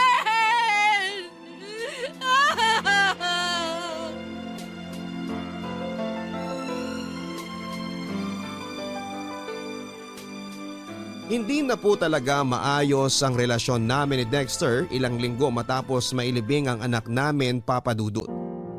Ramdam ko na naging malayo kami sa isa't isa dahil pareho kaming nagluluksa. Aaminin ko na napabayaan ko rin siya bilang asawa at nagkulang din siya sa akin. Tapos huli na bago ko na-realize kung gaano na kalaki ang agwat namin sa isa't isa. Madalas na kaming mag-away kahit na sa maliit na bagay lamang. Tapos nasasaktan ko rin siya physically. Nagsisi po ako ng husto dahil nagpadaig ako sa emosyon ko.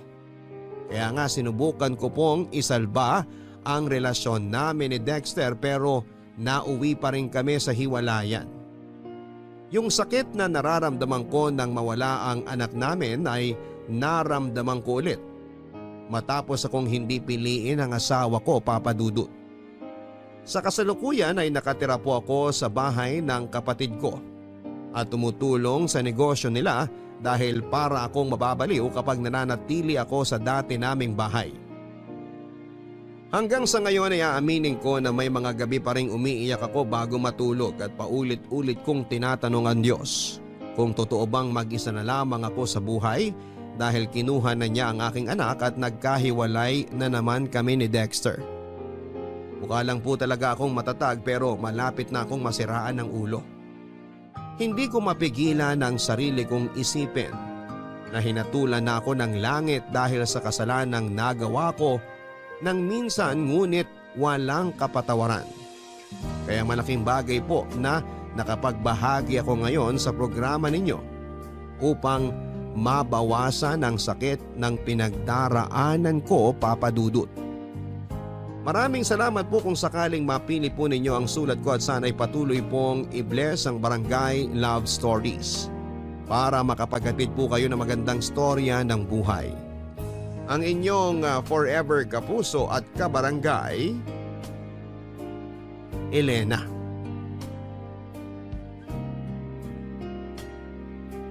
Maraming salamat, Elena, sa pagbahagi mo ng iyong storya at alam namin na mabigat ang pinagdaraanan mo sa buhay. Sana'y nagkaroon ng kaunting kapanatagan sa puso mo gayong naibahagi mo na sa aming programa ang kwento ng buhay mo. Mga kabarangay, kapag po tayo ay gagawa ng isang desisyon, siguraduhin po natin at pag-isipan po natin ito ng maraming beses. Dahil mahirap magsisi sa huli. Minsan kahit kapatawaran ay hindi na po ibinibigay sa atin dahil nahatula na tayo. Magkaganon pa man ay ipagpatuloy pa rin natin ang pagbabagong buhay at pagiging mabuting bersyon ng ating mga sarili. Hanggang sa muli, ako po si Papa Dudut sa mga kwento ng pag-ibig, buhay at pag-asa sa Barangay Love Stories #1. Mga kwento ng pag-ibig, kwento ng pag-asa at mga kwento ng buhay dito sa Barangay Love Stories. Love Stories.